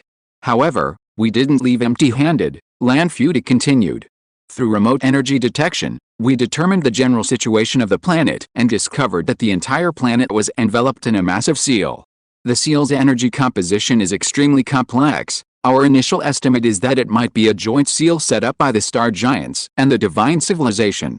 I speculate that the key to the galaxy may still be in the process of being formed. A glint flashed in Wu Wei's deep eyes. Excellent. This news was extremely important, because it meant that the key to the galaxy did not belong to any civilization, and the Kingdom of Light could potentially strike at its root. Hearing the praise, Lanfeudi unconsciously smiled. Oh, right, she remembered something and quickly added, according to the information we gathered, the divine civilization that is at war with the star giants is suspected to be the Kingdom of Light. Chapter 559 Giant King's Court. The Gods of Light. Wu Wei's heart skipped a beat, his gaze instantly sharpening. He pondered for a moment, then asked Lanfeudi, what are the odds? At least 60%, Lanfeudi replied, bowing. Wu Wei reached out and tucked a stray hair behind Lanfeudi's ear, praising, this information is very important, you did a great job. Lanfeudi's expression had been serious until Wu Wei made such an intimate gesture towards her in public, at which point she became somewhat embarrassed. She lowered her head slightly, her eyes shimmering, her expression softening considerably. Thank you, Your Majesty.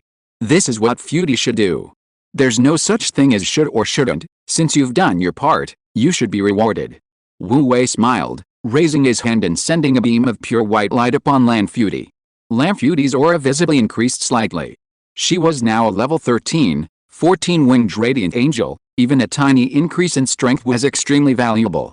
The effect of this divine power infusion was almost equivalent to the contribution points she had accumulated over decades. A hint of surprise appeared in her shimmering eyes. Wu Wei smiled knowingly at the sight.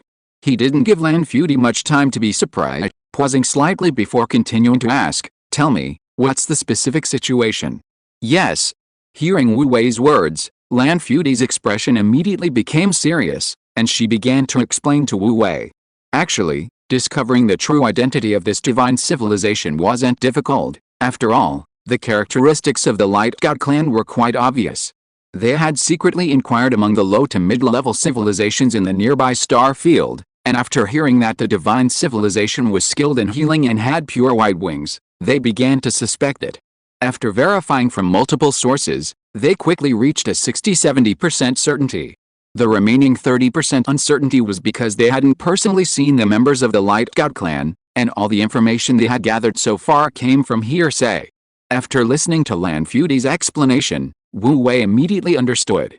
The star system inhabited by the star giants is located in the Lansang Star Sea, another star sea adjacent to the Luofu Star Sea where the Divine Kingdom resides, and is extremely far from the Kingdom of Light. The Light God clan, which fought against the star giants, is even further away. After leaving the Lansang Star Sea, one must travel tens of thousands of light years to reach the edge of their territory.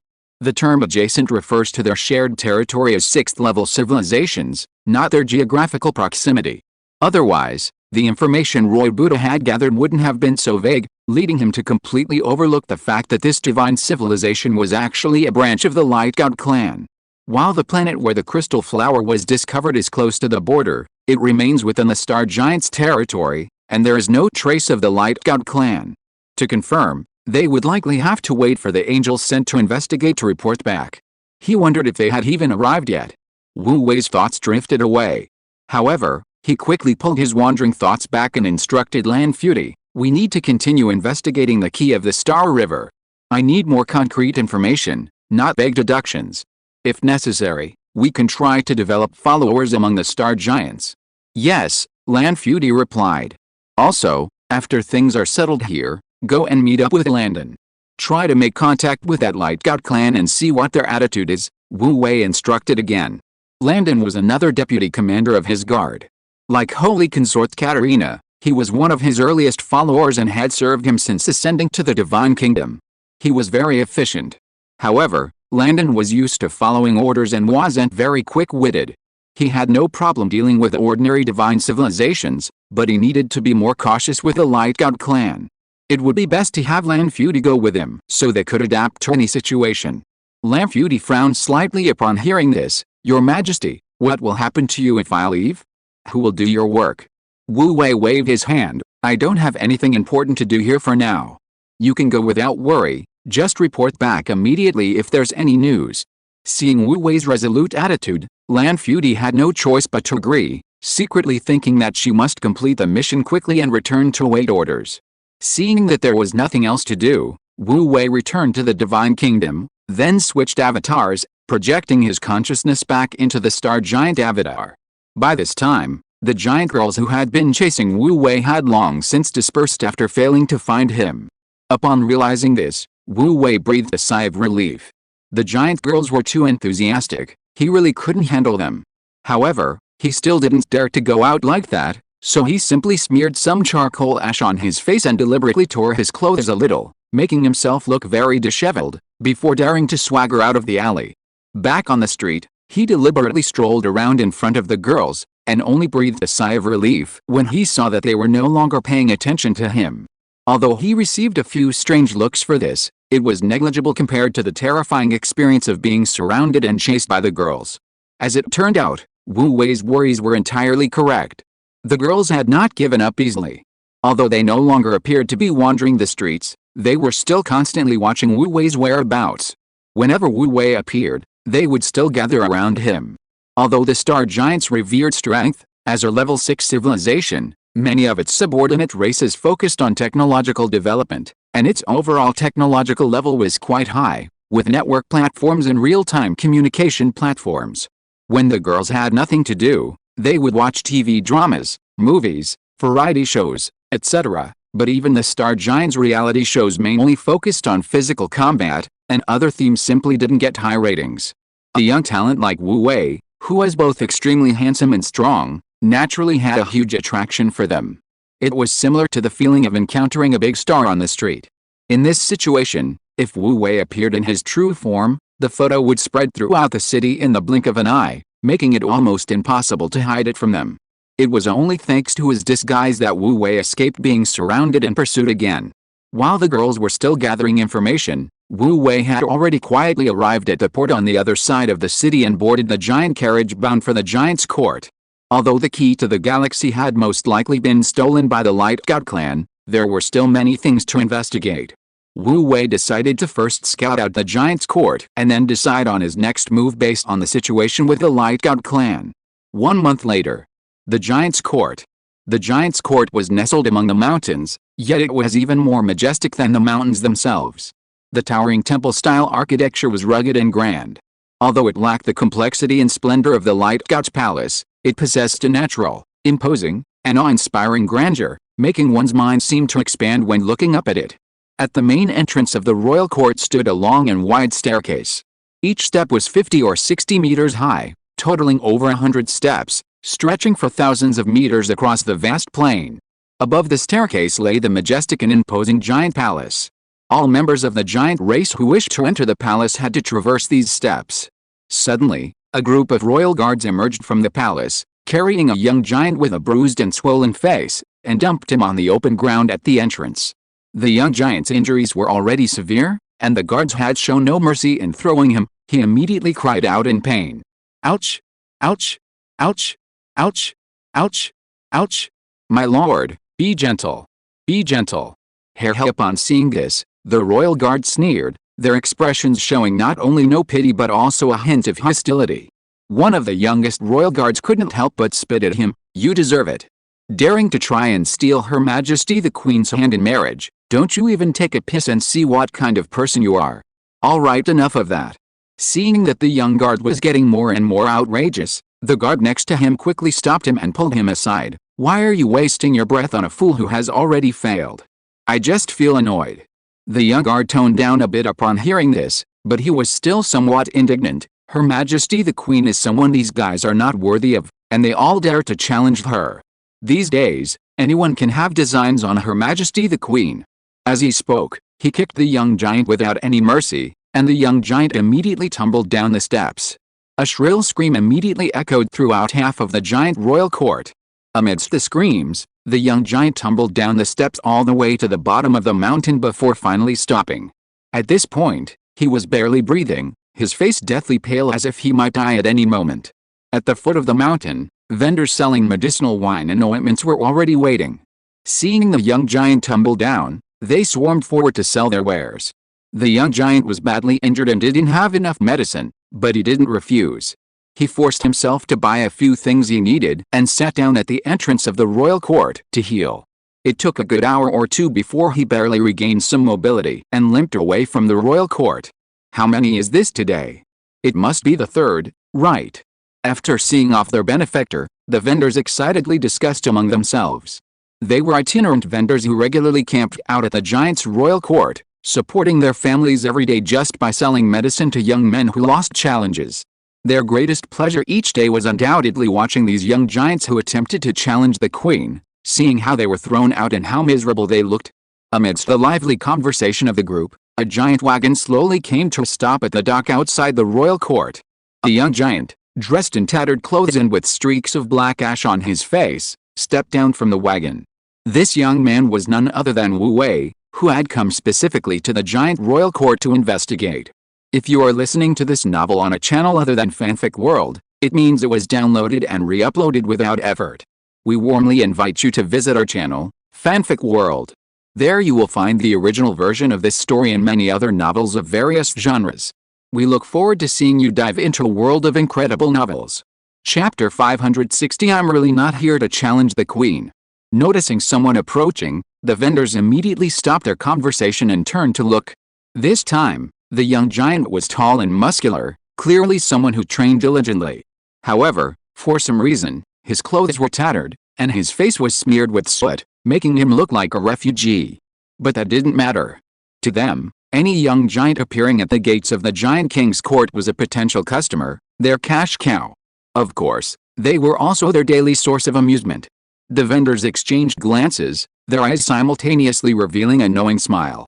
"Excuse me." Wu Wei got off the cart and, seeing someone nearby, walked over, hoping to casually extract some information. However, before he could finish speaking, one of the vendors laughed. "Young man, are you also here to challenge Her Majesty the Queen?" "Challenge the Queen? And also?" Wu Wei was taken aback, only then realizing something he had almost overlooked. The giant queen's coming-of-age ceremony, held 300 years ago, had now brought her to marriageable age. Although he spent most of his time traveling, he learned more about the customs of the star giants through casual conversations with the giants around him. For example, the challenge of a forced marriage was something the challenger could refuse. However, this was a huge insult to the challenger, as it implied the other party looked down on them, a very shameful thing. Therefore, among the star giants, refusing a forced marriage challenge was basically equivalent to making an enemy. As the queen of a race, the giant queen naturally couldn't refuse a challenge from a young giant. He unconsciously recalled being ambushed and chased in the street before. Even after so much time had passed, he still felt a chill run down his spine. If he felt this way, what about the queen? He guessed the situation was probably even worse. Perhaps, in the 300 years since the queen came of age, people had come to challenge the giant queen every day, and there might have been quite a few. Otherwise, these vendors wouldn't have instinctively assumed he was also there to abduct a bride. Wu Wei, not wanting the misunderstanding to continue, quickly explained, Actually, I'm not." However, before he could finish speaking, a scream abruptly interrupted him. "Ah! Tisk, the fourth one today." The vendor who had spoken to Wu Wei earlier chuckled smugly, then immediately dusted himself off and stood up.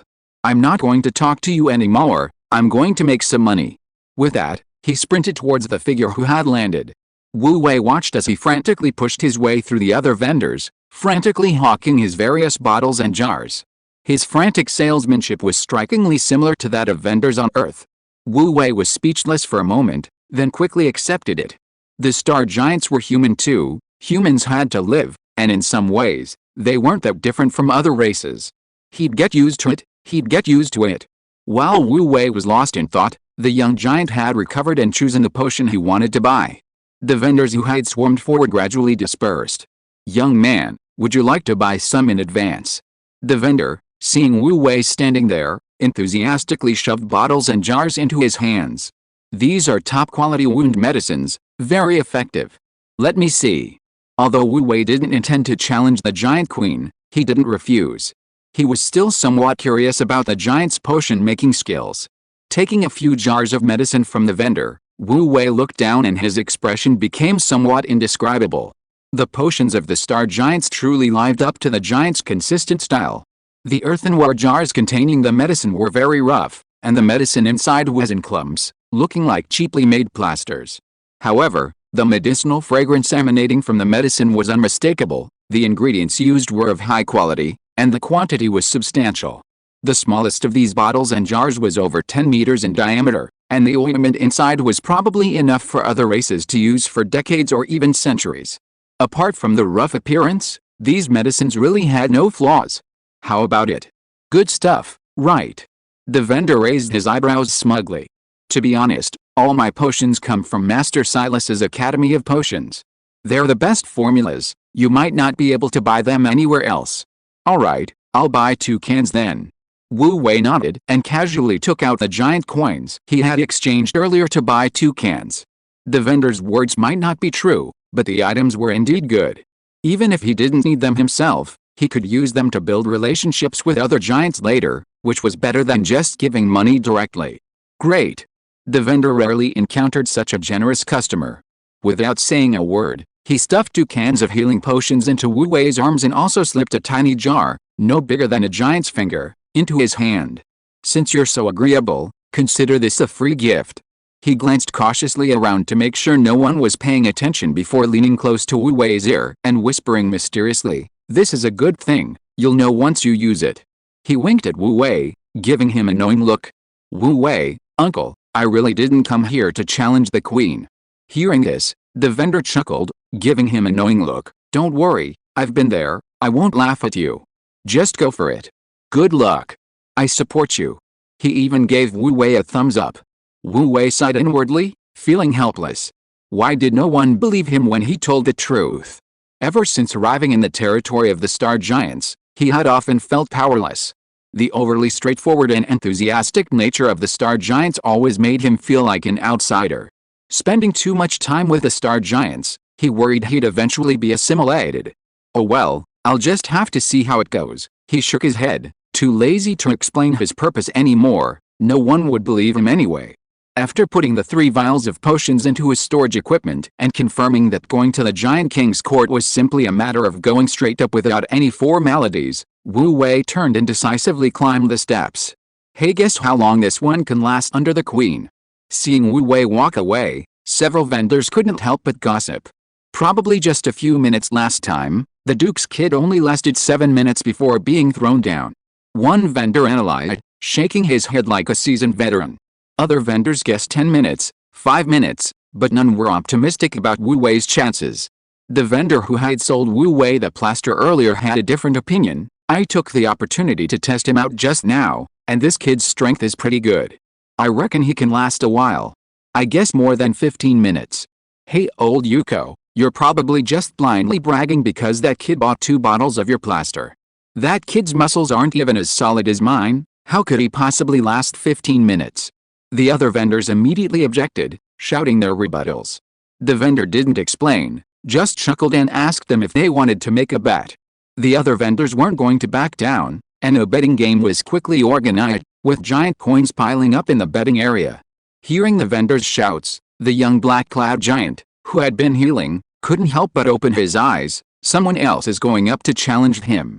Wu Wei hadn't walked far, and although he hadn't reached the top of the steps yet, he could still see him. The young black-clad giant looked up and saw that tall, straight back. He couldn't help but frown, then quickly relaxed his brow. Although the figure exuded an air of authority, suggesting a powerful figure, as someone who had directly witnessed Her Majesty the Queen's majesty, he had a profound understanding of her strength. It was a power far beyond what giants of their age could possess. The Queen's talent was absolutely unparalleled among giants. That person, like him, would likely be thrown down in a few minutes, looking disheveled. He closed his eyes again with relief, continuing to heal. However, 5 minutes passed, and Wu Wei hadn't been thrown down. The young giant felt slightly uneasy, but still managed to calm himself and continue healing. 10 minutes passed, and Wu Wei still hadn't been thrown down. The young giant's face was already pale, he no longer had the will to heal. But he still managed to patiently wait.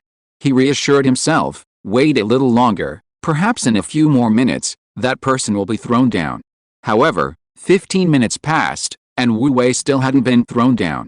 The young giant finally couldn't sit still any longer. Ignoring his still healing injuries, he limped up the steps. Meanwhile, in the giant's court, Wu Wei was standing in the training ground, surrounded by a group of plump giant antis. Chapter 561 Nobody believes the truth. The giant's court was a colossal palace complex primarily composed of megaliths in bronze, crouching like a giant beast amidst the mountains. Ancient bronze gates, towering stone pillars, imposing walls, and imposing sculptures, all hallmarks of ancient temple architecture, were far larger and more magnificent than any other palace Wu Wei had seen on his journey. Even from his current giant avatar perspective, he was awestruck. The surrounding mountains, in comparison, appeared insignificant, like small hills, lacking any sense of grandeur. Furthermore, energy flowed within the bronze and megaliths, suggesting they had been reinforced using the giant's unique methods, capable of withstanding extremely intense impacts and energy bombardments. This was a true giant's royal city. Only when you stood beneath its feet could you truly feel its unparalleled visual impact, compelling you to submit involuntarily. However, Wu Wei had no time to pay attention to any of this at the moment. Because compared to the towering giant royal court, the giant antis before him were a much bigger headache. Some wore armor, others long dresses, all appearing plump and alluring. Compared to human women, these women from the star giant race, though robust in build, were not clumsy due to their well-proportioned bodies. Each one could be considered pleasing to the eye individually. But a dozen or so giant antis staring intently at him was a bit intimidating. And to make matters worse, they were blocking the top of the steps, like small mountains, completely obstructing his path. If he wanted to enter the giant royal court, he would have to pass through them. Wu Wei felt a chill run down his spine, but he still had to steel himself and try to negotiate with them. Ladies, could you please move aside a little? I'd like to. However, before he could finish, a giant anti in a red dress quickly interrupted. We know, you want to go to the plaza to participate in the selection, right? Yes. Wu Wei didn't understand what they meant. I also know that your participation in the selection was a pretense. Your real intention was to challenge the queen. Another giant anti chimed in with a knowing smile, her face saying, I saw right through you. A bead of cold sweat appeared on Wu Wei's forehead. No, I really didn't intend to challenge the queen. Hearing this, all the dozen or so giant antis laughed. All right, young man, you don't need to explain. The giant anti in the red dress laughed heartily. Who hasn't been young? You young people think you can fool us with your little tricks? You just want to join the Queen's Guard first, get familiar with Her Majesty the Queen, and then find an opportunity to challenge her, right? We all understand. As she spoke, she stepped aside, gesturing for Wu Wei to look at the giant square behind them. Look at them. Wu Wei peeked out and discovered that a number of young giants had gathered in the giant square. These giants were all tall and imposing, with robust physiques, and each one looked quite powerful. Right now, they were either punching with great force or striking poses, showing off their muscles from various angles, seemingly with endless energy to spare. Wu Wei was a little confused. That's right, none of them are here to challenge the queen, the ant explained with a smile. Wu Wei broke out in a cold sweat. With their peacock-like display of power, who would believe they weren't plotting against the queen? However, it was this scene that reminded him. He had heard that the Queen's Guard would be holding a selection soon, but he hadn't specifically checked the date before coming, and he hadn't expected it to be today. He just happened to be there. He wiped the cold sweat from his forehead, turned back to the ants in front of him, and tried to explain weakly, I'm different from them. I'm really not here to challenge the queen. Yes, you're not here to challenge the queen. A dozen or so giant ants nodded in agreement, their faces saying, we all understand. Wu Wei covered his face in despair. He just wanted to infiltrate the queen's personal guard to get close to the key of the galaxy. He really wasn't here to challenge the queen. He was clearly telling the truth, so why didn't anyone believe him? Just as Wu Wei was speechless, The giant ant in the red dress who had spoken first looked him up and down a few times, and suddenly said, "Young man, you can't get Her Majesty's attention like this. You should at least wash your face and change into some nicer clothes. Her Majesty doesn't like sloppy men." "I didn't." Wu Wei tried to explain, but the ant wouldn't listen. Before he could finish speaking, the ant enthusiastically led him to the public restroom in the giant's royal court, telling him to quickly wash up and even had someone find him a neat set of clothes to change into. Wu Wei couldn't refuse the ant's kindness, so he could only reluctantly go into the restroom. Originally, he had only put on these disguises to prevent being ambushed and kidnapped on the road, and now that he was in the giant's royal court, washing up wasn't a big deal. He had inquired beforehand and knew that, apart from Her Majesty the Queen, the majority of those in the giant king's court were male giant guards and married giant ladies in waiting. The number of young women was very small, making it much safer than outside. Moreover, Her Majesty the Queen and her young ladies in waiting, having grown up in the giant king's court, must have seen many outstanding young male giants. They wouldn't be as infatuated with him as ordinary giant girls. Having figured this out, Wu Wei felt much more at ease and didn't mind changing his clothes. Soon, he washed his face, changed into new clothes, and came out of the bathroom. Oh, the lady in the red dress's eyes lit up. Wu Wei's avatar already had a good-looking face, and with the nourishment of divine power, some of his minor flaws had been imperceptibly repaired. Now, he was not only handsome but also very pleasing to the eye, the kind of face that was stunning at first glance, and flawless even after several looks. She looked Wu Wei up and down, finding him increasingly pleasing to the eye, and couldn't help but laugh. "I never imagined you were so handsome. Just for that face, if I were tens of thousands of years younger, I'd definitely try to steal you away from me." No need for that, Wu Wei thought, his lips twitching.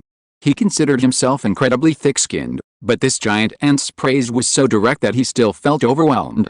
He wiped his face, trying to change the subject. Sister, let's talk about the selection competition." What's there to be embarrassed about?" The ant in the red dress laughed even more heartily. In the midst of their conversation, they exchanged names. Only then did Wu Wei realize that the ant in the red dress was a royal court attendant. This position was roughly equivalent to a female official in the ancient Chinese imperial palace, responsible for the food and drink of everyone in the royal court, from Her Majesty the Queen to ordinary guards. It was no small rank. Mrs. Pete was cheerful and enthusiastic, especially kind to young people. Wu Wei felt no pressure talking to her, and before he knew it, they were chatting for a while longer.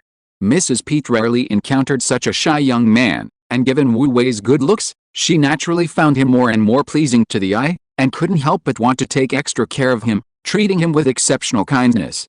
Their conversation grew increasingly lively, and in the short distance of just a few dozen kilometers from the restroom back to Giant Square, their relationship quickly transformed from strangers to friends. From Mrs. Pete, he learned quite a bit about the selection competition. As they talked, they returned to the square. Wu Wei noticed that the aunties who had previously surrounded him were still huddled at the top of the steps, now chatting and laughing while staring down. He immediately understood. It turned out that he wasn't being watched by these aunties because of bad luck, but because every young giant who walked up the steps was scrutinized by them. None were spared. For some reason, he suddenly felt a sense of peace. Just then, a series of deep chimes suddenly rang out in the square. Wu Wei was taken aback. "What are those chimes?" "That's the countdown to the registration deadline." Mrs. Peter realized what was happening and quickly urged Wu Wei, "You haven't registered yet, have you? Hurry up and register, or you'll miss it." Wu Wei responded and, after finding out the registration location, rushed over immediately. The registration point was near the palace gate of the Giant King's court. He jogged all the way and finally managed to register his name before the deadline. "Here, your number." The giant uncle in charge of registration casually picked up a Brand's number and tossed it to him. Wu Wei took it and looked at it, number 9527.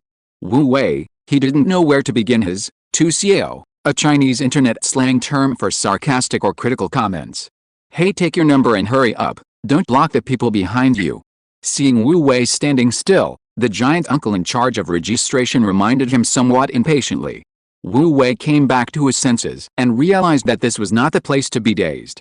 He turned around with his number, about to make way, when he looked up and saw a familiar young giant in black.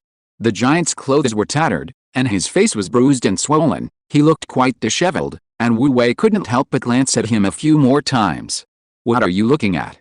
The young giant in black, seeing Wu Wei staring at him, instantly bristled and cried out guiltily, "I'm not here to challenge the queen. I'm here to participate in the Queen's Royal Guard selection competition." Wu Wei was speechless. He really wanted to ask, "Brother, do you know what protesting too much means?" Unfortunately, this guy probably didn't know the idiom, so asking would be pointless. Oh well, he wouldn't stoop to the level of a child. Wu Wei shook his head, ignored the young giant in black, and walked past him. Soon, the registration deadline for the selection competition arrived.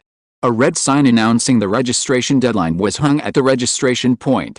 A red-haired giant guard in armor came out of the royal court and collected everyone's registration information.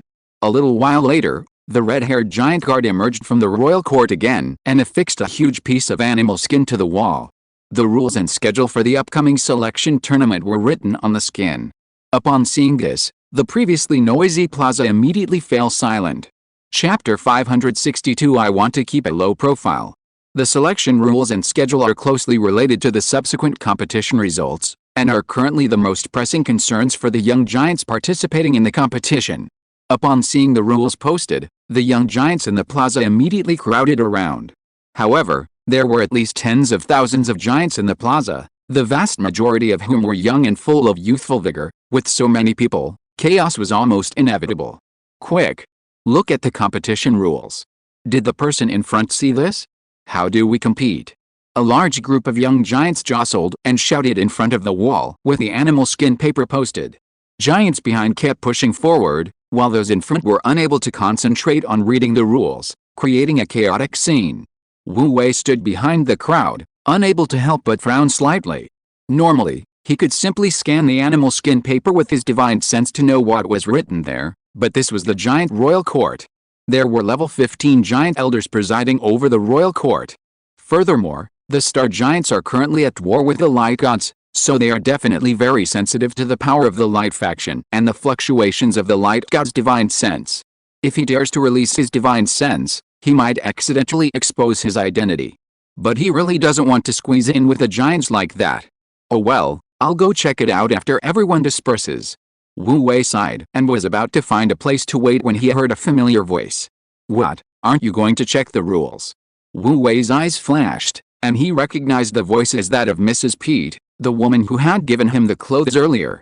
He looked in the direction of the voice and saw the beautiful middle-aged woman in a red dress, swaying gracefully. He couldn't help but smile. "MRS. Pete, you haven't left yet. It'll be lunchtime in 2 hours, and I have to prepare lunch for you bunch of youngsters, don't I?" Mrs. Pete laughed heartily. "But aren't you going to check the rules with them? I thought you should be very concerned about that." "There are too many people now, I'll go check it out later," Wu Wei explained briefly. "Yes, those young men are too impetuous," Mrs. Pete nodded knowingly. "In that case, let me explain." Wu Wei couldn't help but smile. This Mrs. Pete was truly understanding. He immediately gave Mrs. Pete a half bow according to the etiquette of the giant race and said with a smile, "Then I'll trouble you, madam." "It's nothing." Mrs. Pete shook her head indifferently and then began to explain to Wu Wei. The rules of this selection competition were actually quite simple, the most classic arena competition format. The first 2 rounds were elimination rounds, with 10 people per arena, and one winner would advance to the next round. Based on the number of participants, after 2 rounds, the number of giants remaining would be reduced to 96. At the same time, the more than 9,000 eliminated giants would participate in several rounds of revival competitions, and from these 9,000 more, 32 people would be selected to enter the subsequent arena competitions. That is to say, there would be a total of 128 giants participating in the arena competitions. Her Majesty will then select 100 outstanding young people of both ability and character from these 128 individuals to join the Queen's Royal Guard. The specific selection process will depend on the performance in the subsequent arena competition. Starting from the 3rd round, it will be one-on-one arena matches. Opponents will be randomly selected by the AI, and the winners will advance to the next round. After 7 rounds, the final champion will be determined. Upon hearing this format, Wu Wei was somewhat confused and couldn't help but ask Mrs. Pete, since the Royal Guard only selects 100 people, Why is there a champion? Hearing this, Mrs. P couldn't help but laugh. Haha, that's because the champion receives other rewards. She winked at Wu Wei, revealing a knowing smile. The top 8 in the arena competition will have the opportunity to become Her Majesty's personal bodyguards, while the champion will have the opportunity to directly become Her Majesty's chief bodyguard. Wu Wei immediately understood. He finally understood why he had been repeatedly mistaken for someone who came for the queen. It was because of this. It seemed that the vast majority of the young giants in the plaza were there for this reason. The reason the Giant Royal Court held this selection competition, specifically limiting it to giants under 30,000 years old, was likely to gather the most outstanding young people of the Star Giant race to Her Majesty the Queen's side. Perhaps, the future queen consort would be chosen from among these excellent young people. However, Wu Wei had no interest in winning the championship. He came to the Giant Royal Court to participate in the Queen's Guard selection, merely to use this opportunity to infiltrate the core circle of the Star Giant race, making it easier for him to gather intelligence on the key of the galaxy. And to gather intelligence, becoming a member of the Queen's Guard was sufficient. There was no need to fiercely compete for the championship. After all, for someone of his status, keeping a low profile was paramount. The Star Giant race was different from the inclusive and tolerant Immortal Palace. This race was traditionally xenophobic, and with a level 15 giant elder guarding the royal court, he risked giving himself away if he acted carelessly. If his performance in the arena was too outstanding, countless eyes would be constantly focused on him, making it very difficult for him to conceal his identity. If his identity were exposed, losing an avatar would be a minor matter. If it aroused the vigilance of the Star Giants and delayed his attempt to seize the key of the galaxy, it would be troublesome. Thinking of this, Wu Wei already knew what to do next. He absolutely had to win the first 2 rounds of the elimination tournament, otherwise he wouldn't be able to join the Queen's Guard. But he had to win discreetly, not too conspicuously. As for the subsequent arena matches, he could just win a couple of matches as a formality, and then find a way to fake defeat and withdraw from the arena. While Wu Wei was pondering this, the arena for the competition was almost fully set up. The entire plaza was divided into 10 sections, each with its own arena. The arena bases were made of bronze, engraved with the ancient script of the Star Giants, looking very ancient and exuding a mysterious aura. Wu Wei sensed fluctuations in the laws of space on the arena. He suspected that the arena might have its own internal space. Of course, this was just his guess. He'd have to wait until he was on the arena to find out. Just as Wu Wei was observing the arena, a male giant in heavy armor emerged from the Giant King's court and loudly announced the start of the first round of elimination matches. Because there were too many people present, and only 10 arenas, the elimination matches would be held in batches. The match order was also determined by random draw. Wu Wei arrived late and got a very late number, but surprisingly, he was drawn for a very early match, meaning he could go to the arena that afternoon. Wu Wei was quite satisfied with his luck. He didn't want to waste too much time on the matches, finishing them as quickly as possible was best. He waited for 5 matches under his assigned arena. In between, he got a little hungry and went to the designated food station to get a boxed lunch, which he devoured. And surprisingly, the boxed lunch was quite delicious. Although it couldn't compare to the elaborate cuisine of the Divine Kingdom, it still had its own unique flavor, and he ate with relish. Around 1 p.m., it was finally his turn. Please, number 9827, number 137, number 736, number 2743, and number 8265, these 10 giant warriors, enter arena number 3 for the first round of elimination matches, the giant guard in charge of the event announced loudly beside the arena. Wu Wei responded, put down his half-eaten lunchbox, and stepped onto the arena. The arena's interior was indeed as he had predicted, a self-contained space. This arena space was just an ordinary bronze platform, but what was extraordinary was its area, at least tens of thousands of miles in diameter.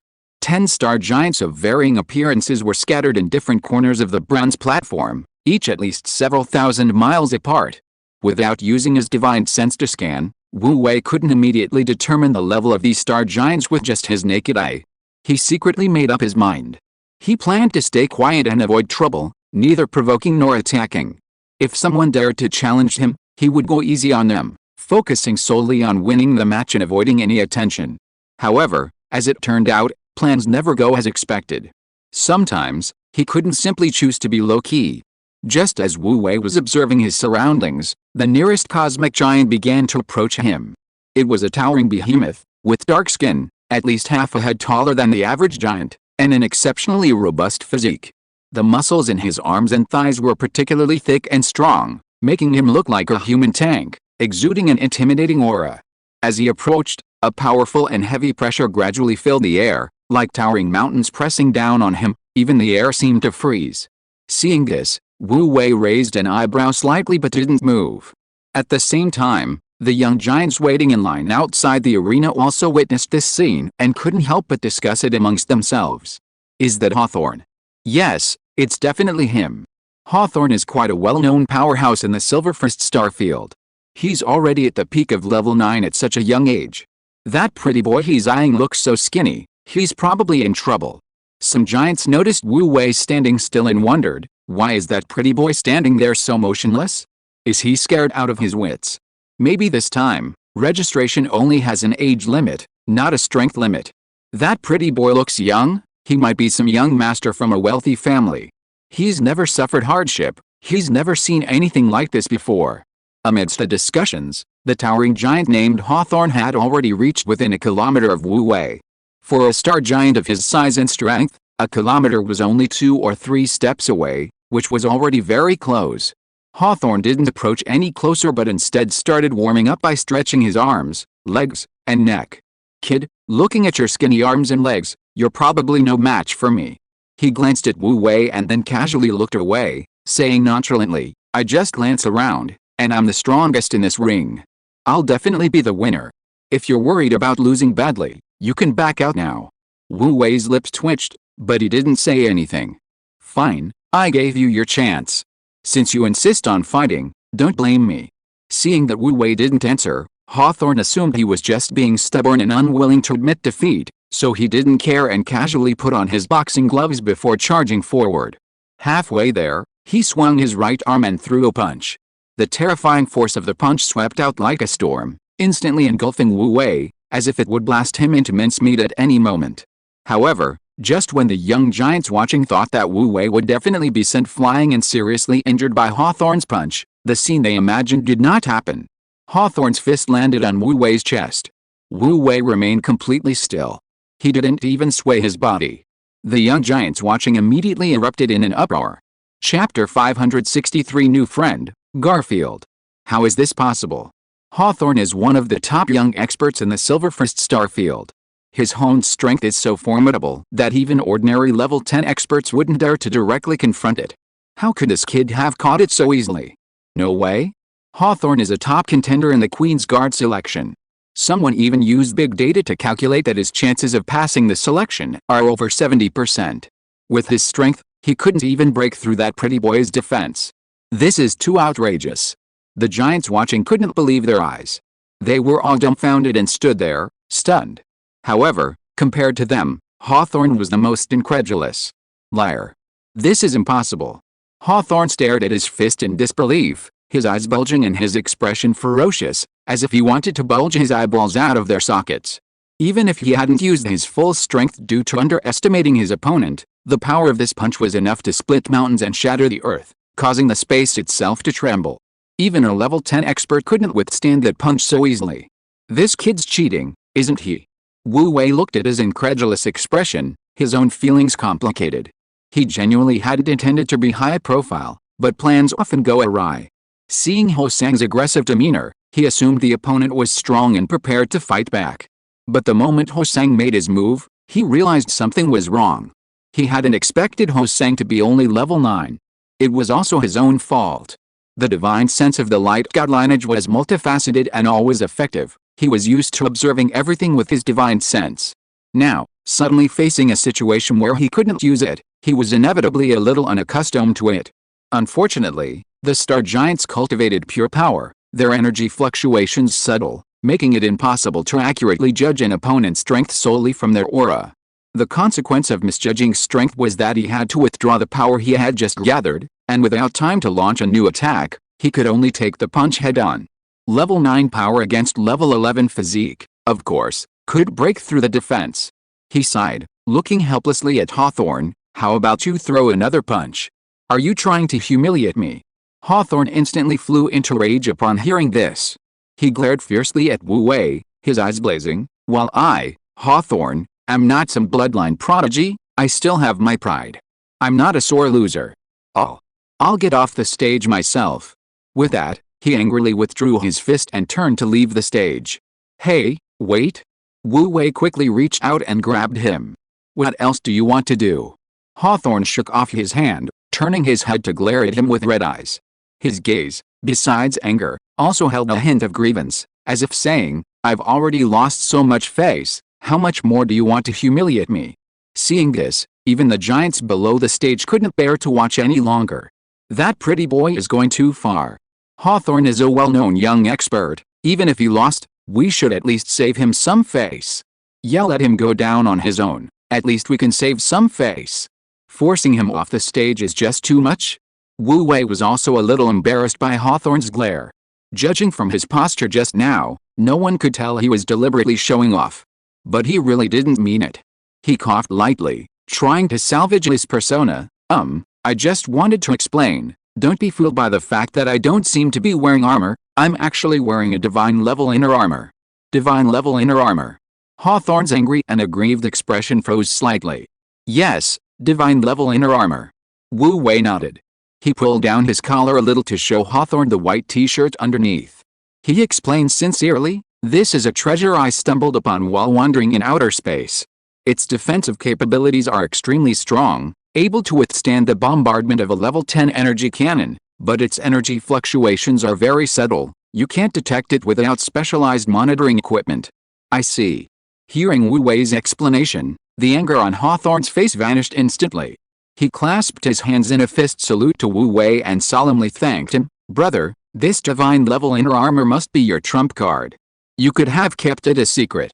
I know you only mentioned it to save face for me. I'll remember this favor. Wu Wei, no, he really didn't. He was actually wearing just an ordinary t-shirt, without any attribute bonuses. If Hawthorne didn't believe him or wanted to verify, he really wouldn't have a good way to explain it away. Fortunately, Hawthorne was straightforward and easy to fool. Helpless, Wu Wei couldn't help but breathe a sigh of relief, feeling much more at ease. Outside the arena, the giants watching suddenly understood after hearing Wu Wei's explanation. I knew it. How could someone with such thin arms and legs have such strong defense? Turns out he's wearing a defensive inner armor. A young giant sighed with slight disappointment. Judging from his posture just now, I thought he was some kind of powerful figure. Turns out he's just relying on his good equipment. This defensive inner armor is good, but it can only withstand attacks below level 10 in the later stages. It'll be useless against mid to late level 10, or even level 11 prodigies. Amidst the giants' discussions, the curiosity and anticipation that had arisen from Wu Wei's amazing performance gradually dissipated. They turned their attention to the other giants engaged in the melee on the stage, no longer focusing on Wu Wei. This was the effect Wu Wei wanted. Seeing that the crowd's attention was no longer on him, he immediately and silently blended into the melee of giants, trying to fish in troubled waters. However, fishing in troubled waters wasn't so easy. The star giants revere strength, so to win, he couldn't appear too weak, lest he suffer an unexpected defeat. But he also couldn't appear too strong, as that would attract attention, contradicting his goal of remaining low-key as a giant. Finding this balance was incredibly difficult. He nearly gave himself away several times. A half-hour elimination match was surprisingly more mentally exhausting than a 3-hour battle, quite an achievement. Of course, the effort paid off. Ultimately, Wu Wei quietly entered the second round of eliminations, attracting almost no attention.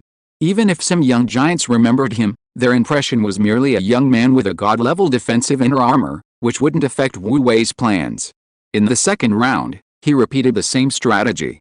Although the process was a bit more troublesome, he successfully achieved a low-key entry, barely attracting attention throughout the match. Next, he only needed to quietly win one more arena match to successfully achieve his goal of discreetly infiltrating the Queen's Guard. Wu Wei was in high spirits. As is customary, the second round of elimination matches and the revival matches are held simultaneously. After the matches, there is a day of rest to allow the contestants to recuperate and for the Giants' royal court to rearrange the competition venue. After a day of rest, the arena matches officially begin. Early that morning, Wu Wei received a notification and arrived at Giant Square. The square had been completely redecorated, adorned with the horns of the giant star beasts, symbolizing the giant's indomitable fighting spirit, and colorful animal skin banners.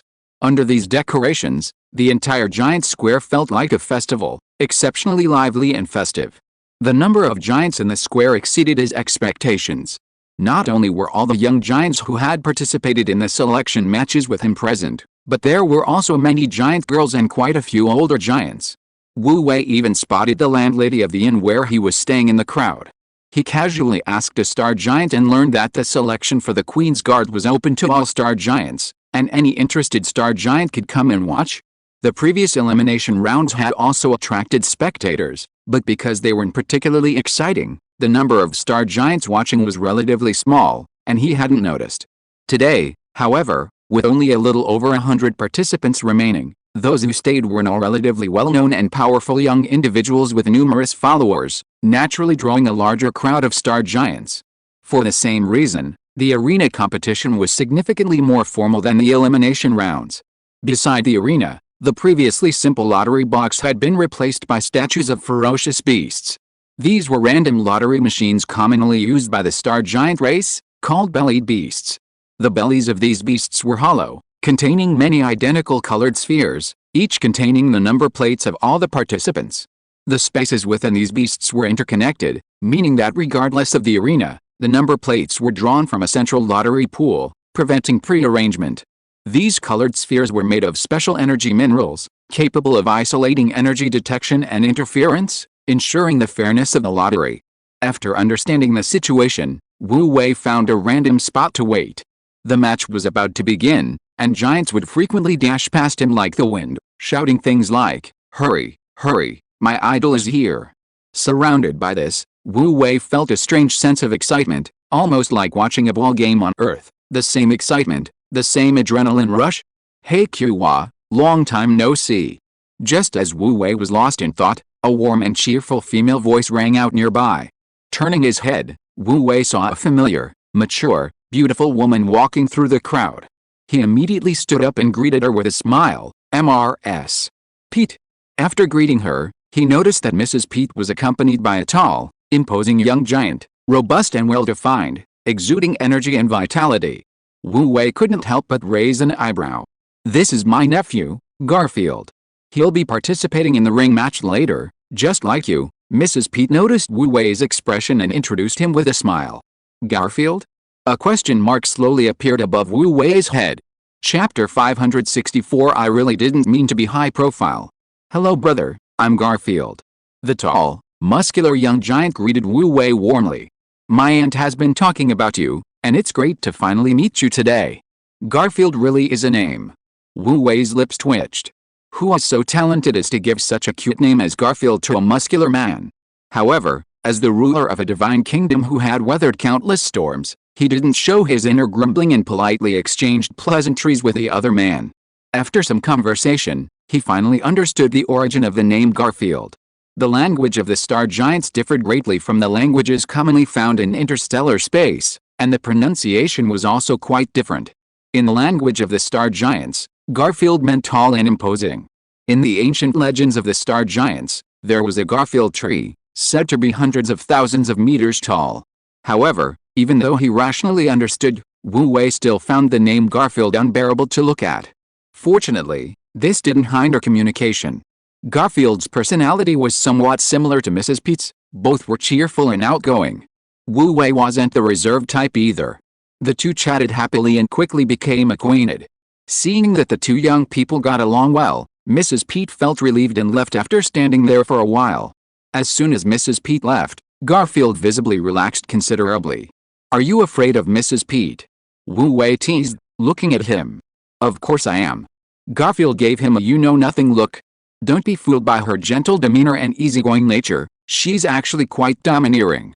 Even my dad doesn't dare to mess with her when she's angry." "That powerful?" Wu Wei was surprised. "Of course." Garfield looked proud. "She's one of the 3 chief attendants of the royal court, and she leads troops into battle when Her Majesty the Queen personally leads her troops. Although my dad has a dukedom, it's a hereditary title, it's hard to say who would win in a real fight. This kid is actually the son of a duke. Wu Wei raised an eyebrow in surprise. However, Garfield clearly hadn't realized he'd let something slip. He looked around, and seeing no one was nearby, suddenly whispered in Wu Wei's ear, "Let me tell you a secret." Hearing that familiar opening, Wu Wei instinctively wanted to refuse. However, before he could speak, Garfield continued, "Back then, my uncle couldn't beat my aunt during a wedding robbery, so she took him home. But my uncle felt ashamed and always lied, claiming he deliberately let her win." Wu Wei's lips twitched. He knew it. "Garfield, tell me honestly," Wu Wei said helplessly, looking at him. "How many people have you told this secret to?" "Let me think." Garfield scratched his head.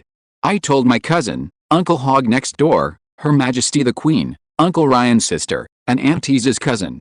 As he spoke, he started counting on his fingers, unknowingly listing over a dozen people.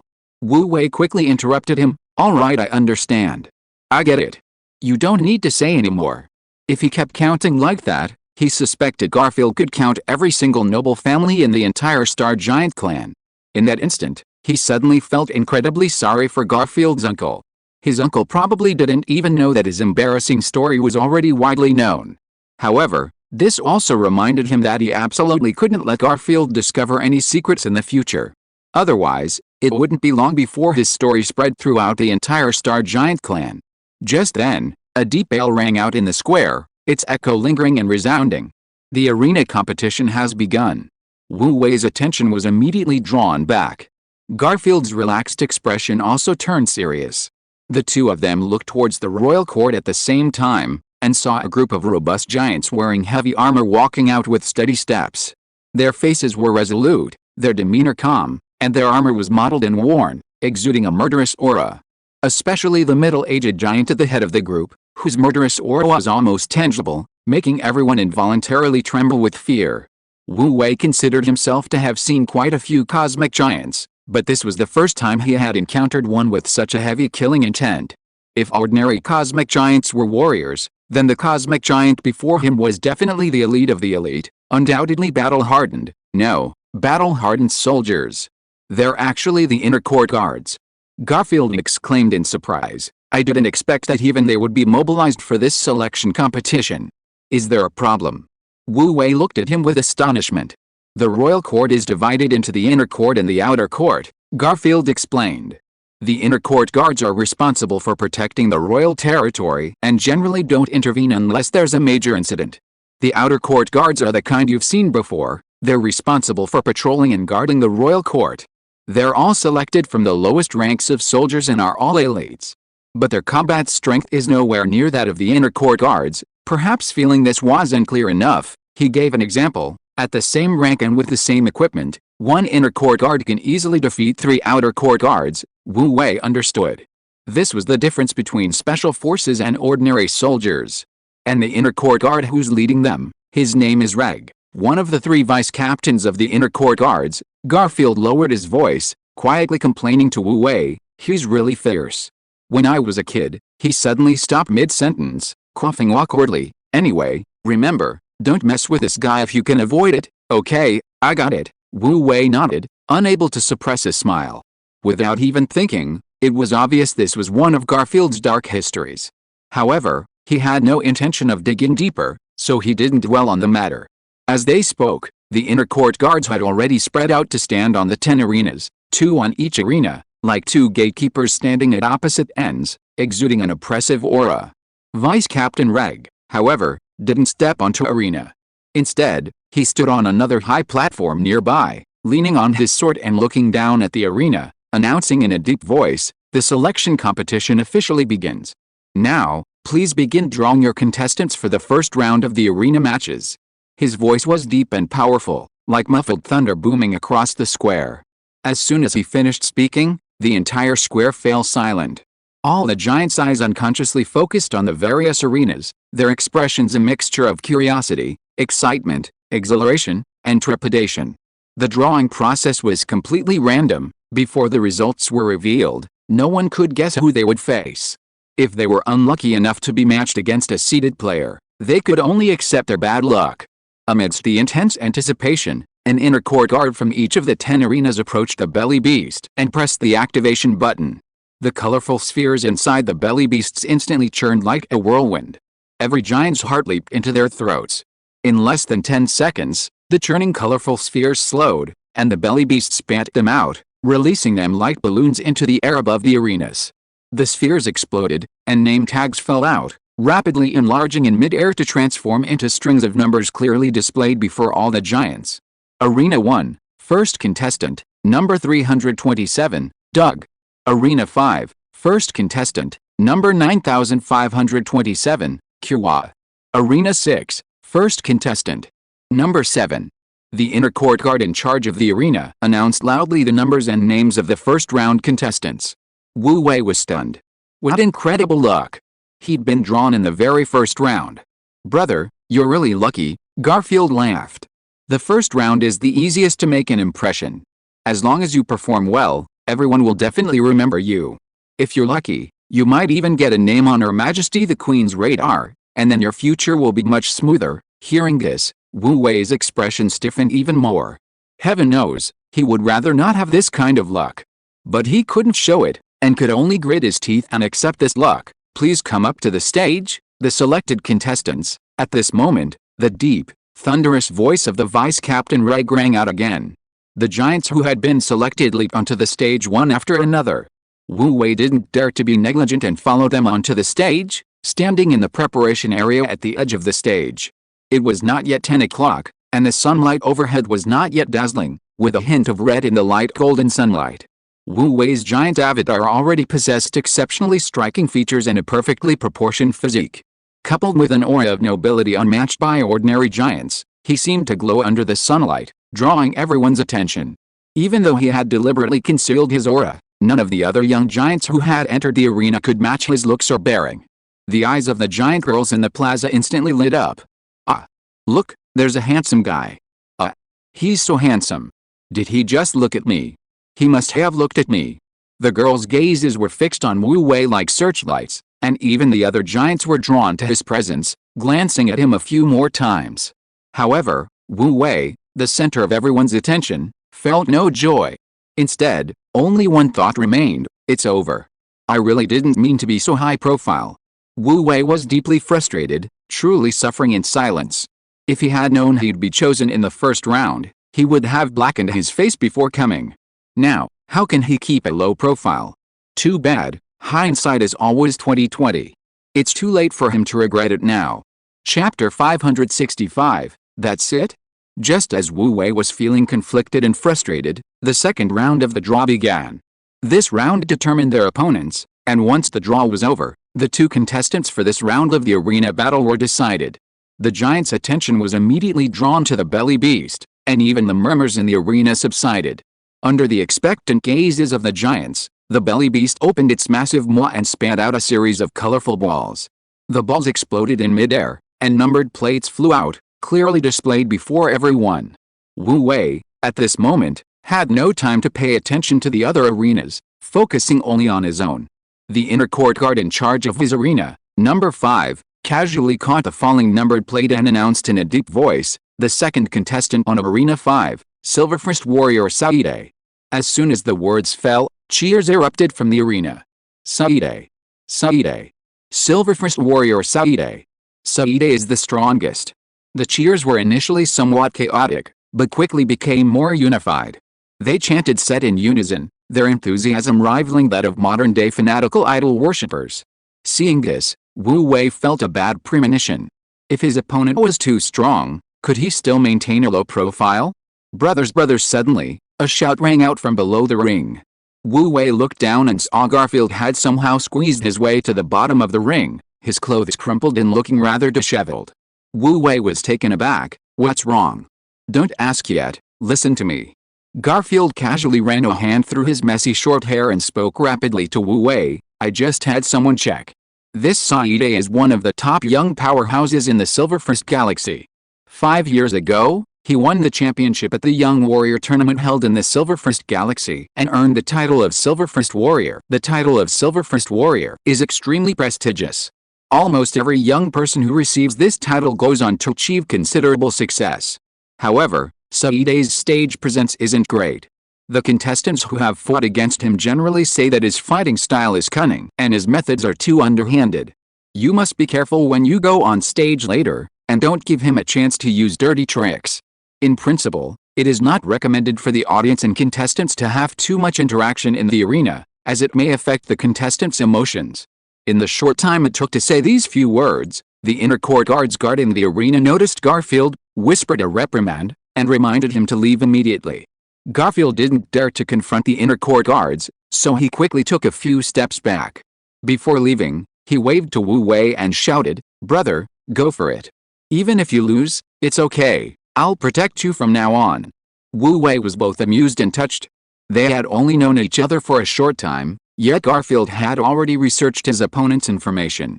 It seemed Garfield truly considered him a brother, not just paying lip service.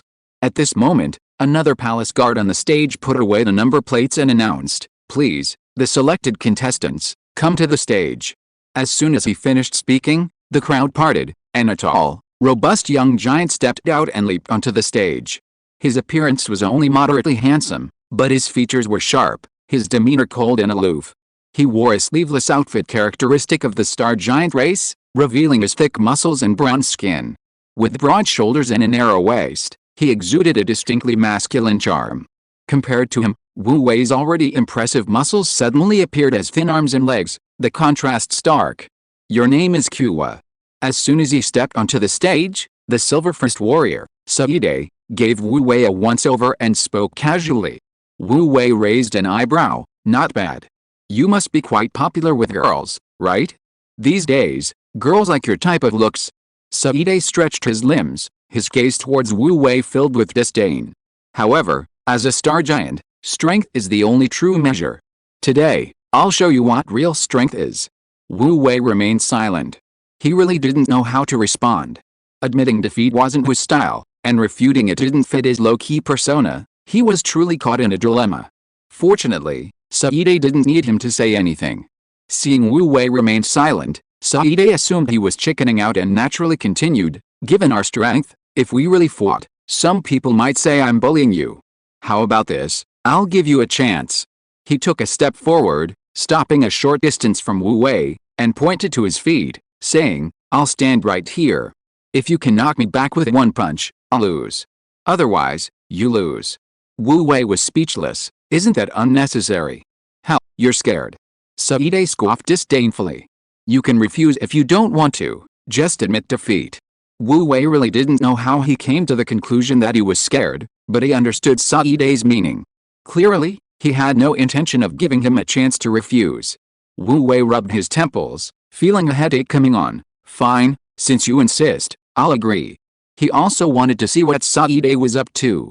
Upon hearing this, Saide's eyes lit up. "Good. Good.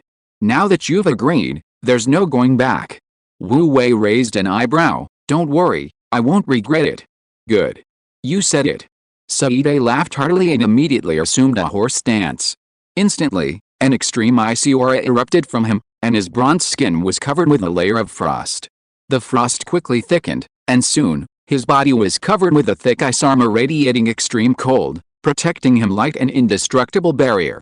At the same time, thick frost also formed beneath his feet, freezing his feet as if nailed to the ground, clearly extremely difficult to move. Wu Wei, he had a curse he didn't know whether he should say. As the two were talking, the light barrier separating them in the center of the arena had long since disappeared, and the special manipulation on the arena had been activated.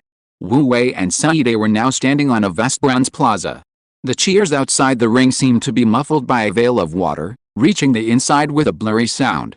This was to prevent the audience's shouts from affecting the competitors inside, but it also meant that even if the audience noticed something amiss, they couldn't alert the competitors. "Oh no. I forgot to tell Kiwa, that guy Syed's specialty is defense." Seeing the scene on the ring, Garfield paced anxiously. "That's his usual trick. Several young masters have fallen for it. How could I forget?" He slapped his forehead hard, furious. It was all his fault. If he had said one more word, Kiwa might not have fallen for it. Many of the giants in the surrounding audience clearly knew this, and seeing Syed use the same tactic again, and his opponent even agree, they burst into laughter. "Ha ha ha, another one fell for it. Ha ha ha, I knew it." Saide's trick is truly infallible. As long as his opponent agrees to his demands, he's guaranteed to win.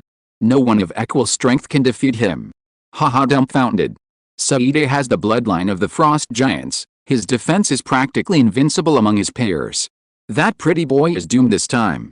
Besides Saide's fans, many giant girls attracted by Wu Wei's appearance were also in the crowd below the arena. Hearing the conversation of Saide's fans, they immediately became worried. Oh no, that Saide is too cunning. Will Brother Q lose the match? Wu Wei on the arena couldn't hear these words, but he already understood Saide's trick.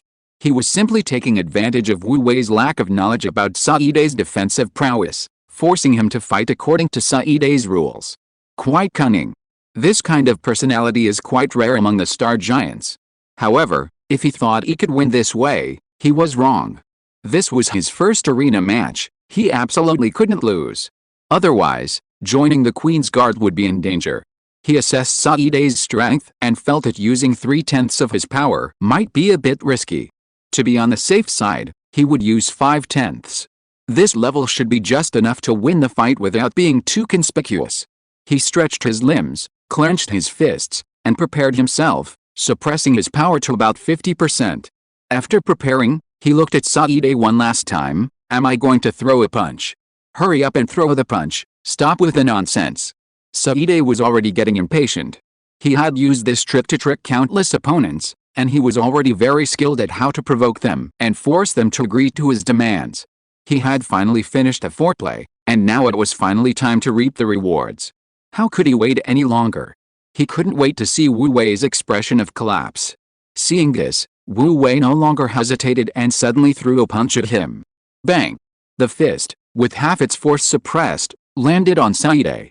Saide's eyes bulged as he felt an overwhelming force explode within him. In an instant, his thick ice armor shattered, sending countless shards of ice flying. Even the thick layer of frost on his feet crumbled instantly. Saide was sent flying backward, crashing heavily into the protective barrier at the edge of the arena. PFFT. He coughed up a mouthful of blood. Wasn't he supposed to be the Silver Frost Warrior? This was it? Wu Wei stood frozen in his punching stance. Not only him, but the giants watching from below the arena were all stunned. The Silver Frost Warrior Saide was so easily defeated? How could this be? Chapter 566 Forced to be famous. No way. Did Saide hold back? But it doesn't seem like it. That Q1 looks so skinny, who would have thought he'd be so powerful? After a moment of silence, the giants below the stage couldn't help but buzz with discussion. Hearing these discussions, Saide's fans, who had previously mocked Wu Wei, suddenly fell silent, their faces turning red and white, feeling as if they had been slapped hard across the face, their cheeks burning with pain. Garfield, who had been on tenterhooks for half the day, was also dumbfounded. This is too exaggerated. He had already planned how to comfort the Q brothers after they came off the stage, but the situation had reversed. Were the Q brothers really that strong? He was completely stunned, almost unable to think straight for a moment. On the other hand, the giant girls who had been attracted by Wu Wei's face immediately reacted and excitedly chattered. They didn't care how many twists and turns there were, as long as their favorite Q brother won. Such a handsome older brother was already a rare treat, but now they realized their beloved brother was not only handsome but also incredibly strong. How could they not be excited? What's going on?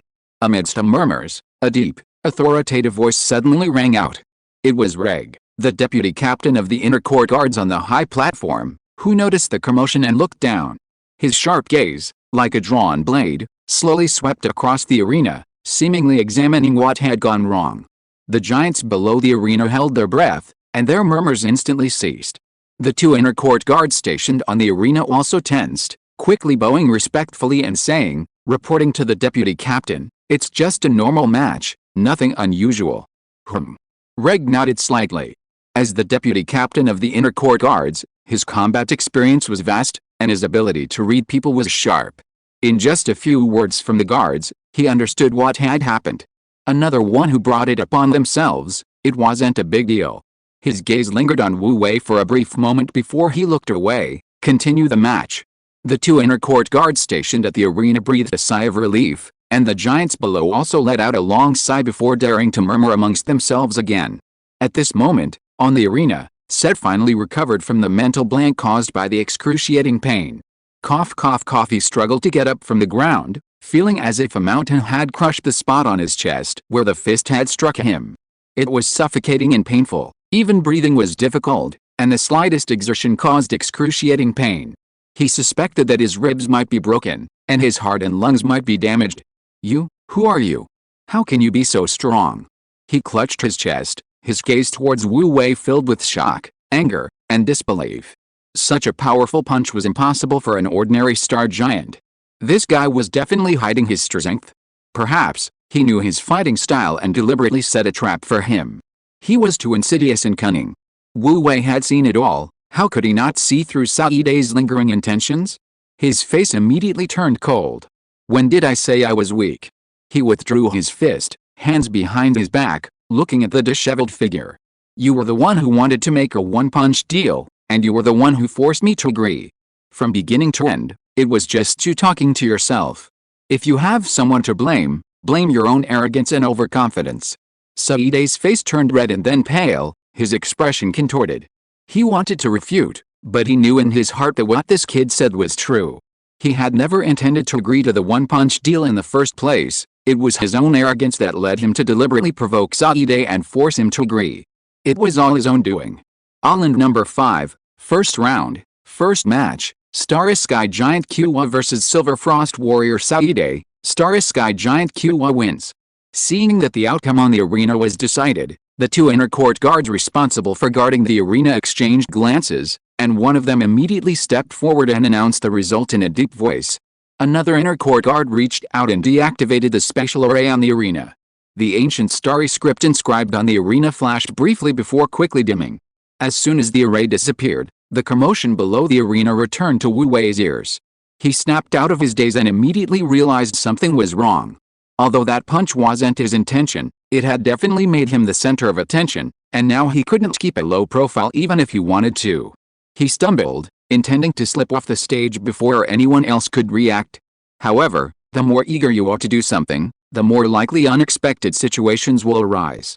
He had only taken 2 steps when he was stopped by an inner court guard standing at the edge of the arena. Congratulations to Warrior Q for winning the first round of the arena competition. A rare smile appeared on the inner court guard's usually stern face, and his gaze towards Wu Wei held a hint of appreciation.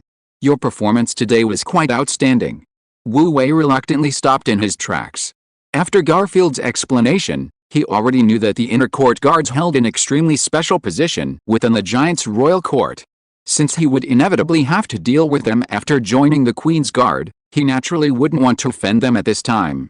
He could only laugh it off and exchange pleasantries. After a few words, the inner court guard took out a bronze token from his robes and tossed it to Wu Wei. Here. This is the reward for winning the first round. Normally, Wu Wei would have been very interested in learning the details of the reward, but at this moment, he only wanted to leave as quickly as possible and had no interest in the reward. He casually tossed the bronze token into his storage equipment, bid farewell to the inner court guard, and hurriedly left the arena. Ho bro. You did an amazing job. Garfield rushed over as soon as he stepped off the ring, slapping Wu Wei hard on the shoulder. Cade's incredulous expression was hilarious bro, you're amazing. His face was beaming with excitement, a strange smugness in his expression. Anyone who didn't know better would think he was the one who won the ring. Wu Wei was speechless for a moment, about to speak, when his expression suddenly changed. Behind Garfield, a group of giant girls were squeezing out from the crowd, rushing towards them. Qiwa. You're so amazing. Qiwa. I want to challenge you. Qiwa, give us your contact number. These giant girls had flushed cheeks and shining eyes, looking at Wu Wei like hunters spotting their prey, sending chills down his spine. Quick, let's go. Wu Wei's heart skipped a beat, and he quickly grabbed Garfield and pulled them into the crowd of giants. In the blink of an eye, the two disappeared into the crowded throng. There were simply too many giants in the square. The giant girls, only a fraction of a second too slow, could no longer catch up. They could only watch helplessly as Wu Wei vanished into the sea of people, kicking themselves in frustration. If they had known their brother would run so fast, they would have ambushed him right under the arena. They should have at least gotten his communication number first. Meanwhile, on a terrace in the Giant's royal court, Two mature and beautiful women were discussing the escaped Wu Wei and Garfield. Both women wore bright red dresses befitting court ladies. One had red hair and silver eyes, the other blonde hair and black eyes, both possessing striking beauty and elegance. The blonde-haired, silver-eyed woman, with her striking features and cheerful demeanor, was none other than Mrs. Pete, who had interacted with Wu Wei a few times and had a fairly good relationship with him, Garfield's aunt. Their terrace was cleverly positioned, offering a clear view of the entire giant square, yet remaining undetectable to those looking up from the square below. This allowed them to openly observe the square without fear of being discovered. "Was that your son just now?" The red-haired, silver-eyed woman, perched on the edge of the terrace, glanced at Mrs. Pete with a smile. "His new friend seems quite good-looking and strong, just a little too flamboyant." "Young people, a little flamboyant is good," Mrs. Pete laughed heartily, completely unconcerned. In her opinion, Q Wei was a bit too reserved. If she were in the ring, and someone dared to play tricks on her, she'd beat them senseless, leaving them unable to care for themselves. She wouldn't let them off so easily. Young after all, her heart was too soft. Luckily, Wu Wei didn't know what she was thinking, or he'd be spitting blood. If someone like him was soft-hearted, how hard would the standard for a hard heart be? As they spoke, Wu Wei had already dragged Garfield to the public restroom at the edge of the square. Perhaps due to similar physiological differences, the public restrooms of the Star Giants weren't much different from those of other civilizations, except for the decor. "Luckily, I haven't thrown away my old clothes." Wu Wei rummaged through his storage gear, pulled out his old, tattered clothes, took off his new ones, and started changing. "Brother, you didn't have to hide," Garfield teased him, leaning against the door. "They just want a contact number. At most, they'll take a picture with you, shake your hand. They won't go too far." "Is that what I'm afraid of?" "I'm afraid they'll chase me and try to steal my bride." Wu Wei looked helpless.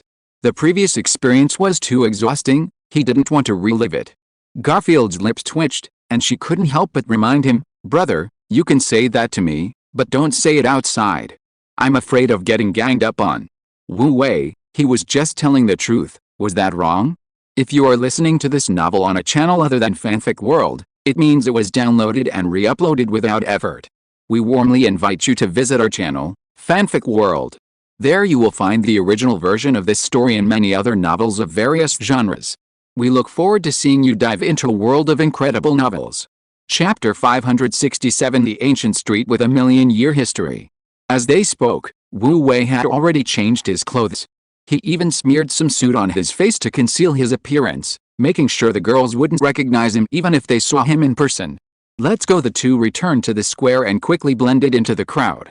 After changing his clothes, sure enough, no one noticed Wu Wei anymore. Back in the square, they continued watching the matches. However, today's matches were only the first round. There weren't many truly exciting ones, and after watching for a while, they lost interest. But even if they lost interest, they couldn't leave. Garfield had been loyal to him, and both out of courtesy and reason, he had to watch Garfield finish his matches before leaving. The two could only sit idly on the stone benches at the edge of the square, chatting. After a while, Wu Wei hadn't seen many exciting matches, but he had been bombarded with gossip. "You'll find out when we get there," Garfield said with a mysterious smile, offering no direct explanation and keeping the matter a secret. Wu Wei raised an eyebrow, not particularly concerned, and let him arrange things, waiting to see what this so-called activity was all about. Soon, the two left the Giants' royal court and arrived at a small town outside the mountains. Led by Garfield, they wandered around in a maze of twists and turns before finally reaching their destination. Wu Wei had been staying at an inn in the town for the past few days and considered himself fairly familiar with the area. However, the place Garfield had brought him to was completely unfamiliar to him. Wu Wei surveyed his surroundings. It was a secluded street. Perhaps because the arena tournament had attracted too many giants, there weren't many people on the street, and many shops were even closed, yet it still exuded a lively atmosphere. Although it was only afternoon, the light here was very dim, almost like dusk, with a touch of golden red afterglow on the horizon. The afterglow of the setting sun spilled onto the ancient streets, gilding everything with a magnificent golden edge. At first glance, it resembled an old oil painting, imbued with the gentleness and weight of time.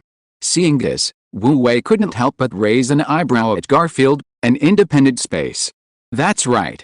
Seeing his calm demeanor, Garfield couldn't help but look at him with even greater respect. The spatial array here was set up quite discreetly. Even if ordinary people saw the twilight phenomenon, they would only assume it was a virtual celestial event and would never associate it with an independent space. He introduced it to Wu Wei. This is Twilight Street, said to be millions of years old, one of the oldest architectural complexes in the entire star giant race besides the royal court.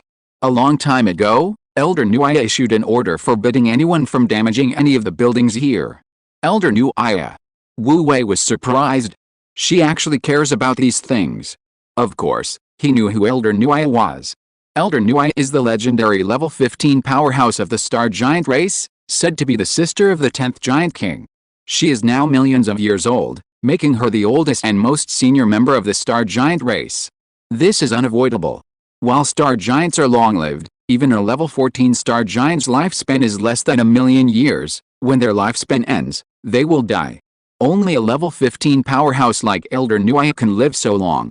However, just as he couldn't find any footage of the giant queen outside, he couldn't find any footage of Elder Nuaya either. Therefore, his understanding of this powerhouse was limited to her name and some of her battle achievements. Now, hearing Garfield mention it, he couldn't help but ask. Garfield nodded. He wasn't surprised why Wu Wei asked this. He had asked the same question when he first came here as a child. He explained, it said that this was a place Elder Nuaya frequented as a child, holding many of her childhood memories. Wu Wei understood. This place is right at the foot of the royal court. It's obvious the giant royal family wouldn't send a young girl too far. This street is perfect, it's lively, close by, and safe. Knowing this, he looked at the ancient street with its million-year history and suddenly had some new insights. Looking closely, the buildings here were indeed more weathered than other parts of the town. The bronze foundations and the dark blue stone pillars bore the heavy marks of time. Walking through it felt like traversing a river of time. For a moment, Wu Wei seemed to see the street at dusk millions of years ago. Back then, the street hadn't yet weathered the elements, the brackets and pillars were still new, the bronze foundations gleamed with a pale gold light, the giants wore ancient clothing and spoke an ancient language, yet the street was still bustling with people. The two scenes seemed to overlap, creating a momentary illusion for Wu Wei. "We're here," Garfield's voice suddenly rang in his ears. Wu Wei snapped out of his daze and looked up, only to realize that the two of them had unknowingly arrived at the entrance of a tavern. Above the tavern hung a rustic wooden plaque, with the tavern's name written in bold characters, "The Old Tavern." Wu Wei raised an eyebrow. This tavern really was called the Old Tavern. When Garfield mentioned it before, he thought it was just a common way of addressing acquaintances. "Let's go," and Garfield lifted the curtain and led Wu Wei inside. As soon as the curtain opened, a wave of warmth rushed out. Along with it came the rich aroma of alcohol, and the noisy chatter, shouts, and the clatter of cups and plates. Wu Wei followed Garfield inside for a few steps, and his vision brightened. It was as if they had entered a new world. The space here had clearly been expanded, much larger than it appeared from the outside. The tavern's interior was also very distinctive, with various animal horns and head decorations everywhere. Even the drinking vessels and cups were often made of animal bones, exuding a strong giant-themed style. Under the deliberately dim lighting, everything seemed to take on a unique charm. But these weren't the most surprising things. What surprised him most was discovering that besides giants, there were many other races in the tavern. Human waiters, barely taller than his ankles, flew through the tavern, carrying trays dozens of times their own size. Humanoid races, no bigger than his palm, sat at the same table with towering giants, drinking, chatting, and boasting. Tiny races, smaller than his fingernail, flapped their wings and swept through the air in groups, cleaning the thorny nooks and crannies that made the giants bald. It's worth noting that the star giants were always xenophobic, even their vassal races were practically invisible. But here, racial boundaries seemed non-existent, and the barriers of thought seemed to vanish. Everyone could sit together, laughing and talking. At that moment, they all seemed to become part of the tavern, the atmosphere inexplicably harmonious. Even though Wu Wei had seen his share of storms, seeing this scene before him still gave him a strange feeling, as if he had stumbled into another dimension. Coming to this tavern was definitely the right decision. Wu Wei followed Garfield inside. After a short while, the two found an empty seat by the side and sat down. The arena match isn't over yet, so there aren't many people in the tavern. Once the match is over, it'll get crowded, and finding a seat won't be easy. After Garfield sat down, he casually activated the self-cleaning program on the table, and a small oil stain on the stone tabletop instantly disappeared. He beckoned a human waiter to order a glass of ale for him and Wu Wei, along with some snacks and desserts, and then chatted casually with Wu Wei. The ale in the old tavern was served in large cups. Wu Wei estimated that each cup had a diameter of 40 or 50 meters, and contained at least 10,000 tons of liquor. The total was quite a frightening number. Fortunately, considering the giant size, the cup was only slightly oversized, not too outrageous. Wu Wei picked up the ale and took a sip. He found that the ale tasted a bit like beer, only with a stronger malty aroma and a higher alcohol content. However, it had an indescribable, refreshing coolness on the palate, making it quite delicious. After one sip, he felt all his fatigue disappear. Wu Wei couldn't help but gulp down a few more mouthfuls. As the two were drinking, a voice suddenly came from the side. "Yo, isn't this the young master of the Duke's family?"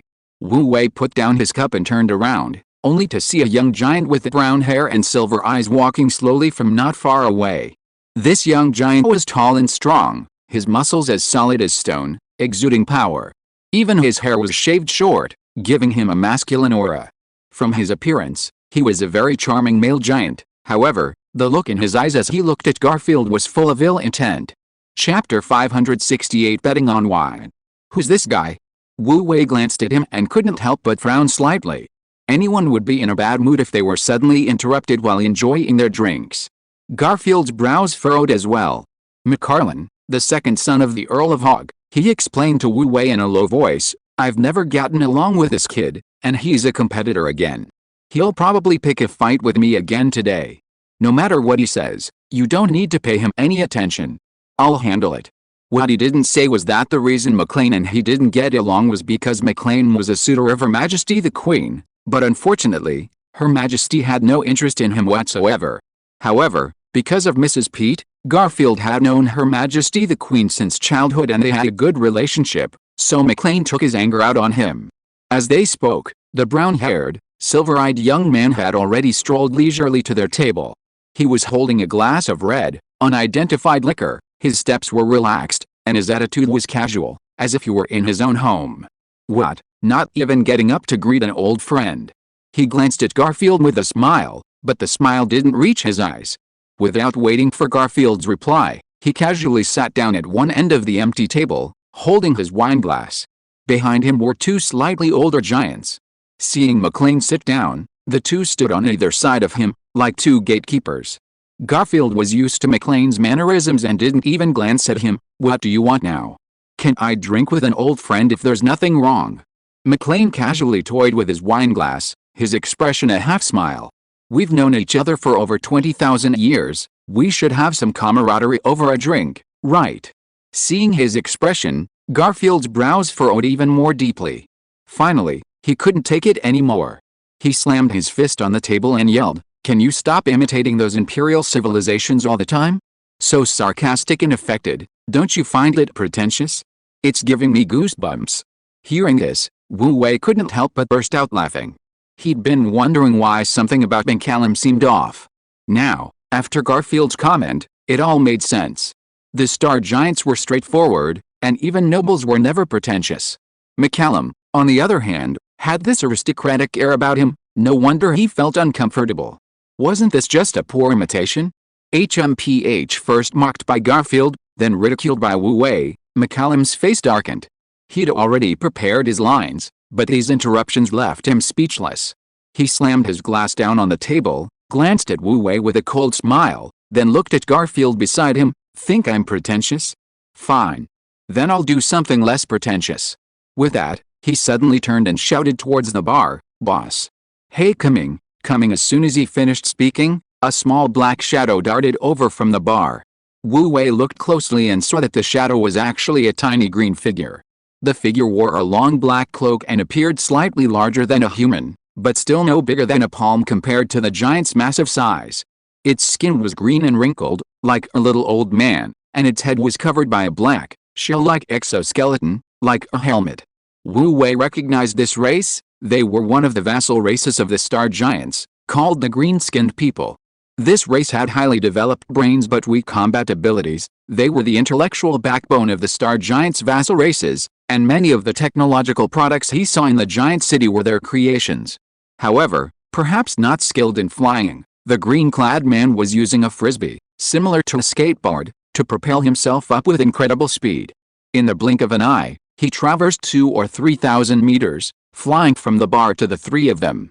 "Young Master Hog, what are your orders?" The green-clad tavern owner hovered at shoulder level with the three, bowing respectfully to McCallum.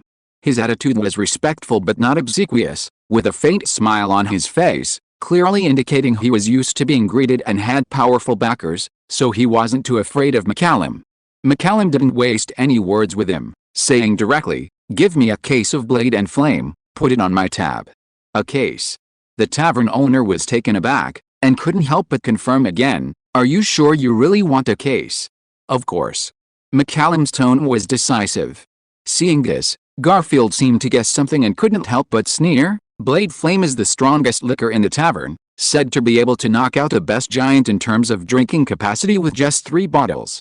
Are you sure you want to use this?" "Of course." McLean raised an eyebrow. "What, are you scared?" "Scared of you." Garfield crossed his arms, looking at him with disdain. "Have you forgotten how many times you've lost to me in drinking contests since you were a kid?" McLean sneered. "Just because you beat me last time doesn't mean you can beat me this time." Wu Wei listened for a while before he understood. So these two were going to have a drinking contest. The Star Giants loved to drink, so their drinking culture was naturally thriving, and drinking contests were commonplace. Although he had never seen it before, he had often heard the giant uncle driving the car boast about his drinking capacity while traveling, so he wasn't surprised. However, even so, he was still secretly a little alarmed. Although the alcohol concentration couldn't possibly exceed 100 degrees Celsius, the sheer volume was staggering. He'd glanced at it as he passed a bar earlier. The giant's bottles were enormous, each holding at least tens of thousands of tons of liquor, and that was in relatively small bottles. Some bottles held hundreds of thousands of tons. If someone were to chug down a whole case of that, wow, for any other race, that kind of chugging would be deadly. He glanced at Garfield, seeing his confident expression, and felt relieved. But just as Wu Wei's heart settled, McCallum had already turned her attention to him. "Since we're going to have a drinking contest, it's no fun with fewer people," McLean said, glancing sideways at Wu Wei. "Hey bro, why don't you join in?" "What do you mean?" Garfield glared at him, annoyed. "Why are you dragging him into our conflict?" "You can't say that," McLean sneered. "We Star Giants don't have cowards.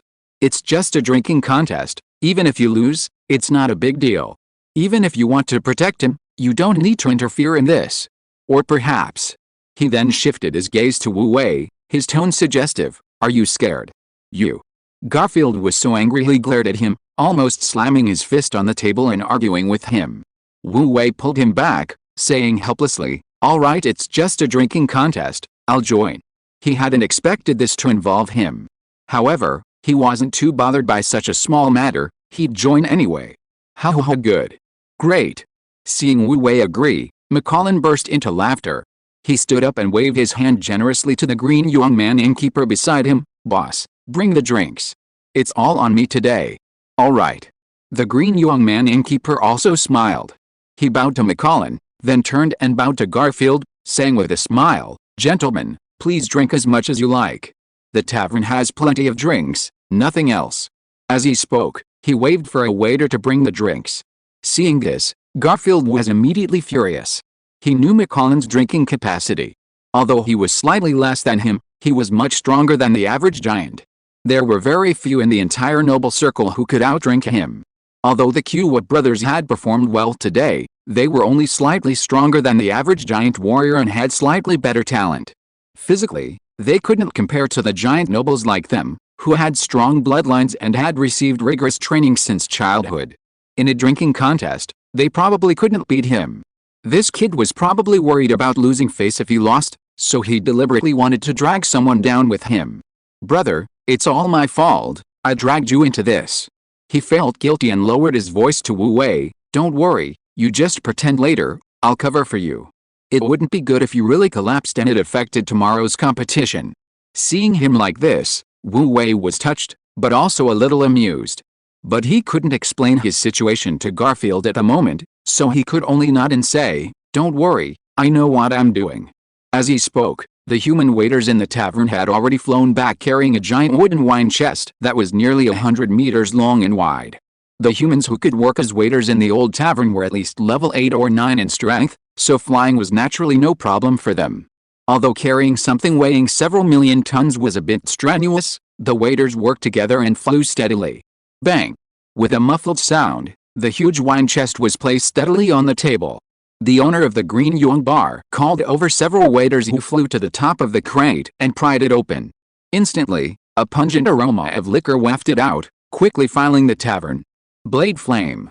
The surrounding patrons couldn't help but sniff, turning their heads to look. Even Wu Wei, standing nearby, couldn't help but be impressed.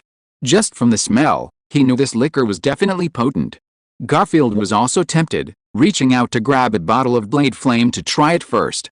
However, before his hand even touched the bottle, McLean slammed the crate lid shut with a smack. Garfield frowned and glared at him, angrily asking, "What are you doing?" McLean raised an eyebrow. "Just competing in drinking isn't fun enough. How about we add some stakes?" Hearing this, Wu Wei couldn't help but glance at him. Garfield, oblivious to everything, sneered and straightened up again. "You think I'm afraid of you? Bring on whatever tricks you have. Today, if I don't drink you until you vomit blood, I'll change my name to Garfield." Chapter 569 The Queen Disguised as a Man. "Who wins and who loses is still unknown," McLean retorted with a cold laugh, his tone equally assertive. "Neither of us are short of money, so using money as a wager is pointless. How about this? The loser pays for all the drinks at the tavern today, and..." He paused, clearly unsure what to do. "If you two are short of wagers, I have a suggestion," the green-clad owner of the tavern suddenly spoke up. Garfield immediately became interested. "Tell me about it. You gentlemen have come to my old tavern today, presumably because you heard the news that the swaying dancers are coming tonight," the green young man owner explained with a smile. "The swaying dancers' specialty is the dance on the palm of the stars, so how about we use one of their dances as the prize? The winner can have the swaying dancers perform a special dance for him, dancing on his palm. How about that?" Garfield's eyes lit up instantly. "Boss, are you serious?" McCallum's silver eyes flickered slightly, clearly showing some interest. Wu Wei raised an eyebrow, somewhat surprised. He hadn't expected the tavern owner to offer such a prize. However, it sounded pretty good. Wu Wei had also heard of the swaying dancers. They were one of the vassal races under the Star Giants. Interestingly, this race consists entirely of women, or more accurately, they have no gender distinction. The entire race's appearance is similar to women, very graceful, and possesses an ethereal, dreamlike quality. This race is obsessed with dance. Dance is the core of their civilization. They use dance for battle, for healing, and even in daily life, making them a very unique and mysterious race. Their dances are unparalleled throughout the Star Giants' territory and are highly sought after. However, the people of this race are accustomed to wandering in space and rarely stay in one place for long. Opportunities to see them dance are rare, let alone have them dance for you alone. "You mentioned the old tavern had an event. Is this what you meant?" Wu Wei asked Garfield in her low voice. "Yes. That's it," Garfield nodded. "I reckon more than half of the patrons at the tavern today came for them, and McLean is probably no exception." The owner's offer really hit the nail on the head. Putting aside how beautiful the geisha's dance was, the key thing was how prestigious it was. To have the famous geisha perform a dance just for you, how prestigious would that be? The two exchanged words very quickly, and only after they finished did the green young owner's smiling voice ring out again. "How could I dare to lie to the three young masters?" He bowed respectfully to the three and smiled. "The dancing maiden is already on her way. She should arrive around the time you finish your competition. She can perform a dance for the winner as a way of entertaining you all." He paused, then added, "The dancing maiden who came this time is quite strong. Her dance can help people temper their bloodlines and strengthen their physique. I went to great lengths to invite her." McCullen pondered for a moment and nodded. "All right, I have no objection." "Me neither." Garfield's eyes gleamed with excitement, as if he could already see himself winning the drinking contest and receiving a special dance from the dancing maiden. Since the two of them had already agreed, Wu Wei naturally had no objections. "Then it's settled. After confirming the three's opinions, the green young man owner immediately made the decision. However, while they had made the decision, the other patrons in the tavern were not happy. "Boss, everyone's here for the dancer of the Vishnu. Why is it that those who win the drinking contest get to have her dance for them, but we can't?" A middle-aged giant with dreadlocks couldn't help but say. Hearing this, the other giants in the tavern joined in the jeering. "Exactly. It has to be fair competition. Boss, if we organize a drinking contest here, can the winner also get a special dance from the dancer of the Vishnu?" As more and more giants joined in, the noise grew louder, and even several patrons of other races who were also drinking in the old tavern started jeering. In no time, the tavern was in complete chaos. The green young man owner hadn't expected such a strong reaction and was momentarily overwhelmed. "Young masters, what do you think?" He looked at McCallum, Garfield, and Wu Wei with difficulty, hesitating to speak. Garfield, confident in his drinking capacity, seeing Garfield's hesitation, immediately said, "Since it's a drinking contest, the more people, the more lively it is. Since they were interested, we naturally don't mind having a few more competitors." He then glanced at McLean and Wu Wei. "You don't mind, do you?" "Of course not." McLean raised an eyebrow. Wu Wei, naturally, didn't care either, and immediately shook his head. "Good. The three young masters are indeed straightforward." The green young man's boss immediately beamed, even the wrinkles on his face smoothed out. "Then it's settled. I'll send someone to prepare right away." The giants who had been making a ruckus earlier cheered upon seeing this. Being able to participate in the drinking contest meant a chance to win, and to have the dancing nymph perform a solo for them. How could they not be excited? Especially those with a high alcohol tolerance, who were already planning what to do if they accidentally won the drinking contest. As they spoke, the green young man owner had already instructed the human waiters to push the tables in the tavern together to form a long table. Then, he unsealed all the blade flame bottles, poured the bright red liquor into uniform-sized glasses, and arranged them neatly on the long table. This row of giant glasses, each 20 meters in diameter, stretched for several kilometers, a truly spectacular sight. The liquor in the glasses was bright red, and a pungent, spicy aroma filled the air, permeating the entire tavern. Delicious. So delicious. Wu Wei took a deep breath and couldn't help but exclaim. This is the strongest liquor of our giant race, the secret recipe of this old tavern. You can't find it anywhere else." Garfield chuckled, his words tinged with pride. As they were chatting, the green young man's owner's voice suddenly rang out, "All right, a whole case of blade and flame is on the table.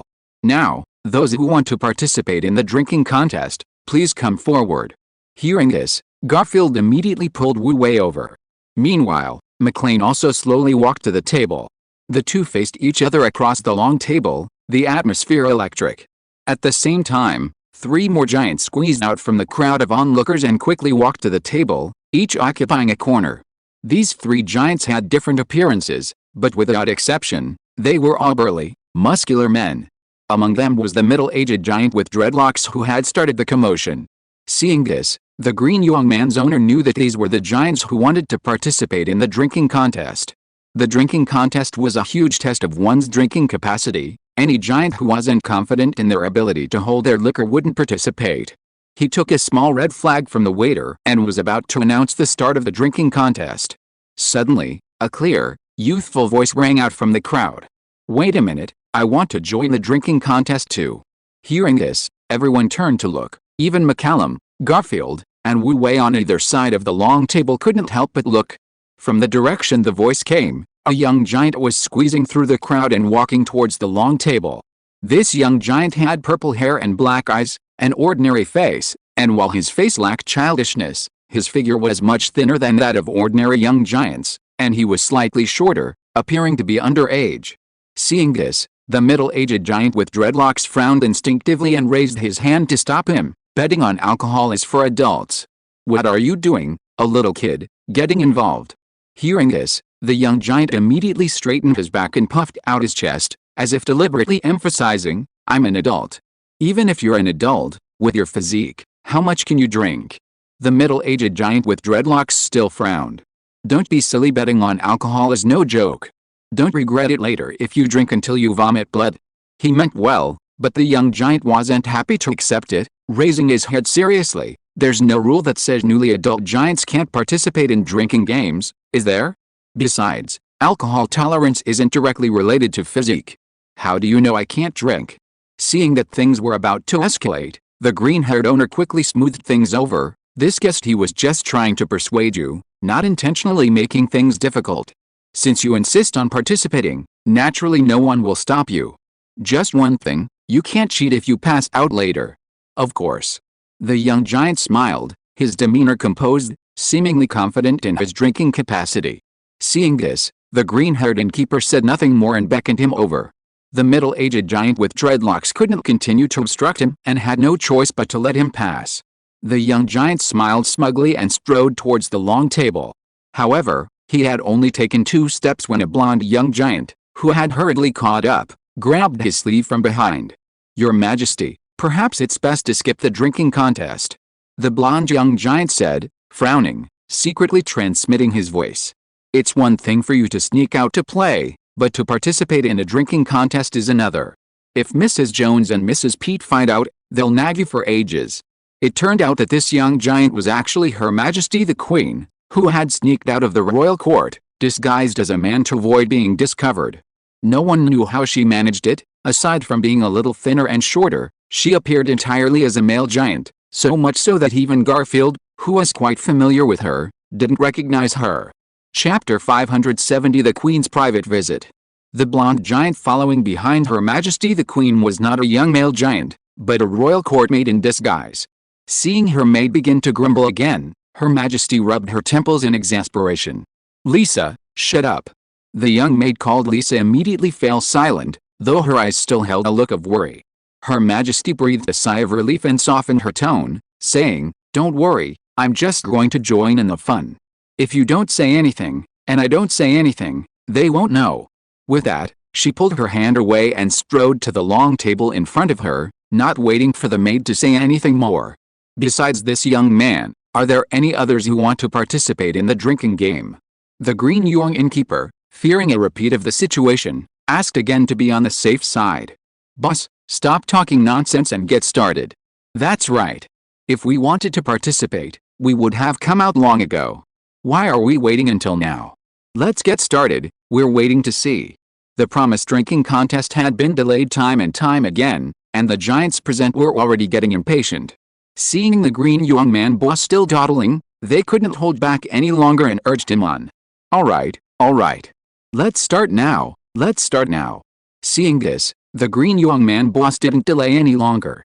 He signaled the waiter next to him to turn on the recording equipment, then waved a small red flag and announced, "I declare that the drinking contest begins now." Good.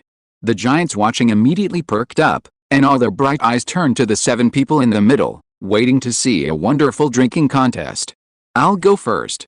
A burly young giant stepped forward first, strode to the long table, picked up a wine glass from the table, and downed it in one gulp.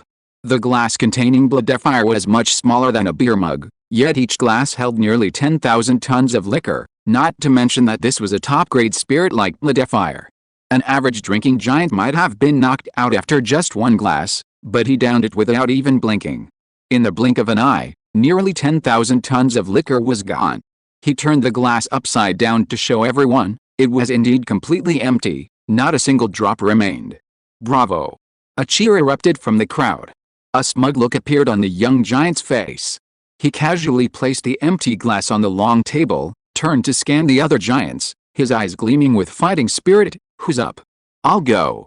The dreadlock giant who had spoken earlier had been impatiently waiting. Seeing the young giant's challenge, he immediately stepped forward. He also picked up a glass of Bloodifier, tilted his head back, and gulped it down, then displayed the empty glass upside down. Good. The crowd erupted in cheers again. The young giant, naturally unwilling to concede, picked up another cup of Blade of Flame and downed it in one gulp. The two continued their drinking contest, one cup after another, the atmosphere tense and fraught with tension. Among the star giants, drinking games were commonplace, and the rules were naturally established. This kind of multi-person drinking contest wasn't a large group going up at once, but rather a game similar to defending the throne. Simply put, 2 giants would start, and the winner of the first round, once someone fell, would become the temporary champion. Subsequent giants would have to drink the same number of cups as the winner, and the contest would continue until one of them fell. This process continued until the last giant standing was the ultimate victor. As the young giant and the dreadlock giant downed more and more blade of flame, the cheers in the arena grew louder and louder, and the atmosphere in the tavern gradually became increasingly heated. Before they knew it, the two had each drunk over a dozen cups, consuming at least 700,000 or 800,000 tons of blade of flame combined. Even the most notorious heavy drinkers found few who could drink as much as these two. The surrounding giants watched with bated breath, a mixture of excitement and tension. Finally, the young giant could no longer hold on and collapsed to the ground. A collective sigh of regret rose from the crowd. Ha ha ha, I won this round. The dreadlock giant laughed heartily, his weathered face beaming with pride, like a victorious general. He grabbed another glass and downed it in one gulp, then casually slammed the empty glass on the table, declaring with swagger, "Next, who's next?" "Me." Another young giant, unable to bear his smugness, immediately stepped forward, taking his place at the other end of the long table and beginning to chug glass after glass. He drank much faster than the first young giant. The wine seemed to be poured down rather than swallowed. In no time, he had finished his 17 glasses and was on his 18th. The dreadlock giant, not to be outdone, immediately picked up his glass and began chugging down drink after drink. Before he knew it, he had downed over a dozen glasses. Even after drinking so much, his complexion remained unchanged. On the contrary, his aura was unstoppable, exuding an imposing presence that seemed poised to annihilate all his opponents. Under his influence, the atmosphere in the tavern became incredibly heated, almost as if it were about to burst into flames. "Tisk, this guy's pretty good." Garfield rubbed his chin, unable to help but exclaim in admiration. Wu Wei had to admit that he had underestimated the giant's drinking capacity. He had thought that drinking hundreds of thousands of tons of a strong liquor like blood fire would be impressive, but this guy had already downed nearly 1,000,000 tons without even changing color. Just as the two were marveling at this, the second young giant also collapsed, and the dreadlock giant once again secured a temporary victory. A deafening cheer erupted in the tavern. "Ha ha ha, I won." The dreadlock giant's weathered face shone brightly, his entire being as fiery and radiant as a burning torch. He slammed his empty glass on the table, his momentum unstoppable. "Next round, who's next?" Seeing the atmosphere so heated, Garfield was itching to step forward. However, before he could even speak, a clear, youthful voice suddenly rang out. "I'll go." As soon as the words fell, the crowd fell silent, everyone unconsciously turning to look at the source of the voice. A slender young giant stepped forward, striding to the edge of the long table. This young giant was none other than Her Majesty the Queen, who had previously insisted on participating in the drinking contest. "He really wants to participate in the drinking contest." Garfield was taken aback, slowly retracting his step. Wu Wei was also stunned. If this kid hadn't spoken up again, he would have almost forgotten about him. "Kid, are you sure? That's 32 cups already. Don't pass out before you've had your fill." The dreadlock giant, full of momentum, wasn't afraid of his challenge. However, seeing him about to go on stage, he couldn't help but add a word. The young queen raised an eyebrow. "Just watch." With that, she walked to the table, picked up a glass of blade and flame, which exuded a spicy aroma, and downed it cleanly. "Good." Even though it was only the first glass, the crowd still cheered. Regardless of the outcome, the young man's courage and fighting spirit alone deserved their cheers. Amid the cheers, the queen had already downed her second glass, started drinking the third, and then the fourth. Before she knew it, she had downed more than a dozen glasses. Seeing this, the cheers from the crowd grew louder and louder. "Brother, do you think he can do it?" Garfield, standing to the side with his arms crossed, couldn't help but quietly ask Wu Wei. Wu Wei remained non-committal. To dare to step up at this time, one must have some confidence in oneself. One's alcohol tolerance can't be too bad. "That's hard to say," Garfield said, stroking his chin with the air of a seasoned veteran. "When I first came of age, I was incredibly arrogant, thinking I was the best drinker in the world, and I had some unrealistic fantasies. As a result, the first time I challenged someone to a drinking contest, I stubbornly refused to admit defeat and ended up vomiting blood. I lay in the medical pod at home for 3 days before waking up. This kid might be the same." Wu Wei couldn't help but glance sideways. He originally thought this kid was unreliable enough now, but he hadn't expected him to be even more unreliable before. How did this kid survive until now? As they spoke, Her Majesty the Queen had already downed more than a dozen cups of blade of flame. Suddenly, the crowd erupted in a loud cheer. Wu Wei instinctively focused his attention and looked over, only to find that the young giant's front was filled with empty glasses. There were exactly 31 empty glasses, plus the one she was currently drinking from, making a total of 32. Bang! The 32nd empty glass was slammed onto the long table. Finished. 32 glasses, not a single one missing. The young queen looked at the dreadlock giant, her eyebrows raised, her expression radiant. After drinking 32 glasses of blade of flame, her cheeks were only slightly flushed. The 32 empty glasses before her were like her medals, making her aura exceptionally powerful. Holy crap, he actually finished them all. Garfield stared wide-eyed in surprise, completely unexpected that this kid's alcohol tolerance was so high. To have this much alcohol tolerance so soon after turning 18, this kid has a bright future ahead of him. Good. The dreadlock giant's eyes also lit up, both surprised and impressed. Kid, I underestimated you. In that case, I'll have to seriously compete with you now. Come on, who's afraid of who? The queen raised her eyebrows, full of fighting spirit. All right. The dreadlock giant was not intimidated. He immediately picked up another glass and began to gulp it down. The atmosphere in the tavern was now electric. As the two men downed glass after glass, the crowd unconsciously began counting for them. 34. 35. By the 40th count, the dreadlock giant's face had begun to turn pale, while the giant queen's cheeks remained only slightly flushed. By the 45th count, the giant queen's blush deepened, while the dreadlock giant's face had turned deathly pale, his eyes becoming hazy and unfocused, and he swayed precariously. 46. 47. 48. Thump. A muffled sound rang out, and the dreadlock giant stumbled and collapsed to the ground. Bravo! A deafening cheer erupted from the crowd. Chapter 571. Bring it on if you dare. No one expected that this seemingly ordinary young giant could defeat the dreadlock giant, who looked like a heavy drinker. This stark contrast was the perfect emotional catalyst. Everyone spontaneously burst into applause and cheers. The atmosphere in the tavern became incredibly excited, interspersed with screams and whistles, as heated as a concert by a famous singer. Wow, Her Majesty the Queen is so cool. In the crowd, a maid disguised as the blonde young giant stared, her eyes shining, and she couldn't help but cup her cheeks in admiration. Wow. This kid is amazing. I didn't even have this much alcohol tolerance when I first came of age. Garfield was also stunned, even unconsciously lowering his arms. His alcohol tolerance is indeed unexpected. Wu Wei nodded. He had expected the kid's alcohol tolerance to be decent, but he hadn't anticipated that he would win so easily. It seemed that the star giant race was indeed full of hidden talents. One shouldn't underestimate him just because he was young. On the other side, McCallum, though silent, revealed surprise in his silver eyes. Clearly, Her Majesty's drinking capacity had also exceeded his expectations. Sensing the astonished and shocked gazes of the crowd, a smug expression immediately appeared on Her Majesty's face.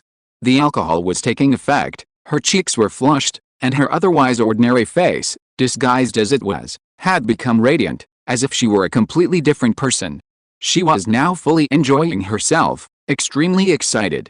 Slamming her glass down on the long table, her eyes, gleaming with a golden light fueled by battle intent, suddenly swept over the three who hadn't yet entered the arena, her voice firm and powerful. Next round, who's up? Garfield, already itching to compete, couldn't resist any longer and strode forward. I'll go. Seeing it was him, Her Majesty raised an eyebrow, her fighting spirit suddenly intensifying. Good. Then let's have a proper competition. Of course, she recognized Garfield. However, this guy was wary of her status, so when he challenged her to a drinking contest, he either made excuses or didn't go all out. This was a rare opportunity, a perfect chance to see who could hold their liquor better. Under the watchful eyes of everyone, Garfield strode to the long table. He casually picked up a glass of blade and flame, but didn't drink it right away. Instead, he smiled at Her Majesty the Queen. I admit, your drinking capacity has indeed exceeded my expectations. But to beat me, you'd need at least another 10,000 years of practice.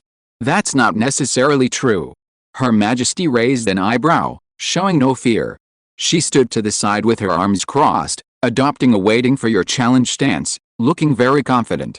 Garfield didn't mind, tilting his head back and downing the entire glass of blade and flame, then setting it down and immediately drinking another. Compared to the previous few, he didn't drink fast, but he wasn't slow either, basically drinking one glass at a time, steadily and evenly. Judging from his manner, it wasn't like he was drinking alcohol, but rather some kind of beverage. The cheers from the crowd subsided slightly, but their anticipation only grew stronger. That drinking style, clearly a master, someone whispered in the crowd. Looks like this drinking contest is going to be a real battle of titans. This is going to be exciting. As they spoke, Garfield had already leisurely downed over 20 glasses. When he reached for another, he found the long table's glasses were all empty. After several rounds, they had actually finished an entire case of blade and fire. Garfield immediately called to the Green Man owner, "Boss, another case, please." "Sure thing." The Green Man owner immediately sprang off on his flying skateboard, beaming, and led several waiters away. The more Garfield and his friends drank, the happier he was. It was all money. Soon, the team carrying the drinks returned to the tavern, along with 3 whole cases of blade and fire. Snap! Garfield, in high spirits, casually flipped open the liquor box, grabbed a bottle of blade and flame, and started chugging it down. The others quickly joined in. Soon, the long table was filled with glasses again, the liquid inside a rich, reddish hue, each glass containing an almost identical amount, controlled with remarkable precision. Garfield grabbed the glass, tilted his head back, and downed it. The onlookers started counting for him: 27, 28, 29, 41, 42. As the number of empty glasses increased, the crowd grew more and more excited, even their counting became increasingly animated. Garfield's drinking motion remained steady, his pace barely changing, as if the many glasses he had already drunk had no effect on him whatsoever. 46, 47, the counting continued. Finally, he picked up the 48th glass of blade and flame and downed it in one gulp. In the blink of an eye, the entire glass of wine was drained, not a drop left. Bravo! A burst of cheers suddenly erupted from the crowd, many even clapping. She knew it, this kid had definitely held back when he competed with her before. Her Majesty the Queen narrowed her eyes, somewhat displeased, yet helpless. How refreshing. I haven't drunk like this in ages. Wine really should be drunk like this to be truly potent. After 48 glasses, Garfield was already quite tipsy, his cheeks flushed, and his spirits were gradually rising. He slammed his empty glass down on the long table, defiantly raising his chin at Her Majesty the Queen, issuing a challenge, "Please." HMPH Her Majesty the Queen snorted lightly. "I admit, you do have some skill. But beating me won't be so easy." With that, she grabbed a glass of wine, tilted her head back, and downed it in one gulp. She clearly still had plenty of energy left. All right. Garfield couldn't help but cheer. Let's see who the final winner is today. With that, he grabbed another glass and began drinking methodically. The two of them went back and forth, quickly downing over a dozen glasses of wine. Before she knew it, Her Majesty's cheeks were flushed crimson, her eyes glazed over, clearly showing signs of intoxication. Garfield was in a similar state. Because of his skin tone, the blush on his face wasn't very noticeable, but the intoxication in his eyes was unmistakable, and he was swaying slightly, seemingly on the verge of collapse. However, even so, he showed no sign of giving up, continuing to gulp down glass after glass. But his drinking speed had slowed considerably, the steady, unhurried, expert-like demeanor he initially displayed was gone. "Almost there, huh? That's over 60 glasses already." A whisper rippled through the crowd. Blade and flame is the strongest liquor. Most people are already considered heavy drinkers if they can manage 5 or 6. Even if they're incredibly strong, they've probably reached their limit. "Garfield, are you sure you can keep this up?" McLean couldn't help but taunt. "Don't give up on this kid before I even get a chance to make a move. Stop talking nonsense." Garfield, though slightly drunk, remained lucid. He glared at McLean fiercely. Wiping the wine from his lips, he grabbed another glass of blade and flame, downed it in one gulp, and then slammed the empty glass down, declaring boldly, "Again." "Good." Her Majesty the Queen cheered, then too grabbed a glass of the crimson liquid and began chugging. Her body swayed, her eyes glazed, and even her hand holding the glass trembled slightly, but despite this, she showed no fear and continued to persevere. Before they knew it, the two had already downed 5 or 6 glasses. Garfield's face was turning pale, and he could barely stand. Her Majesty the Queen was also swaying, needing to use one hand to support herself on the table for balance.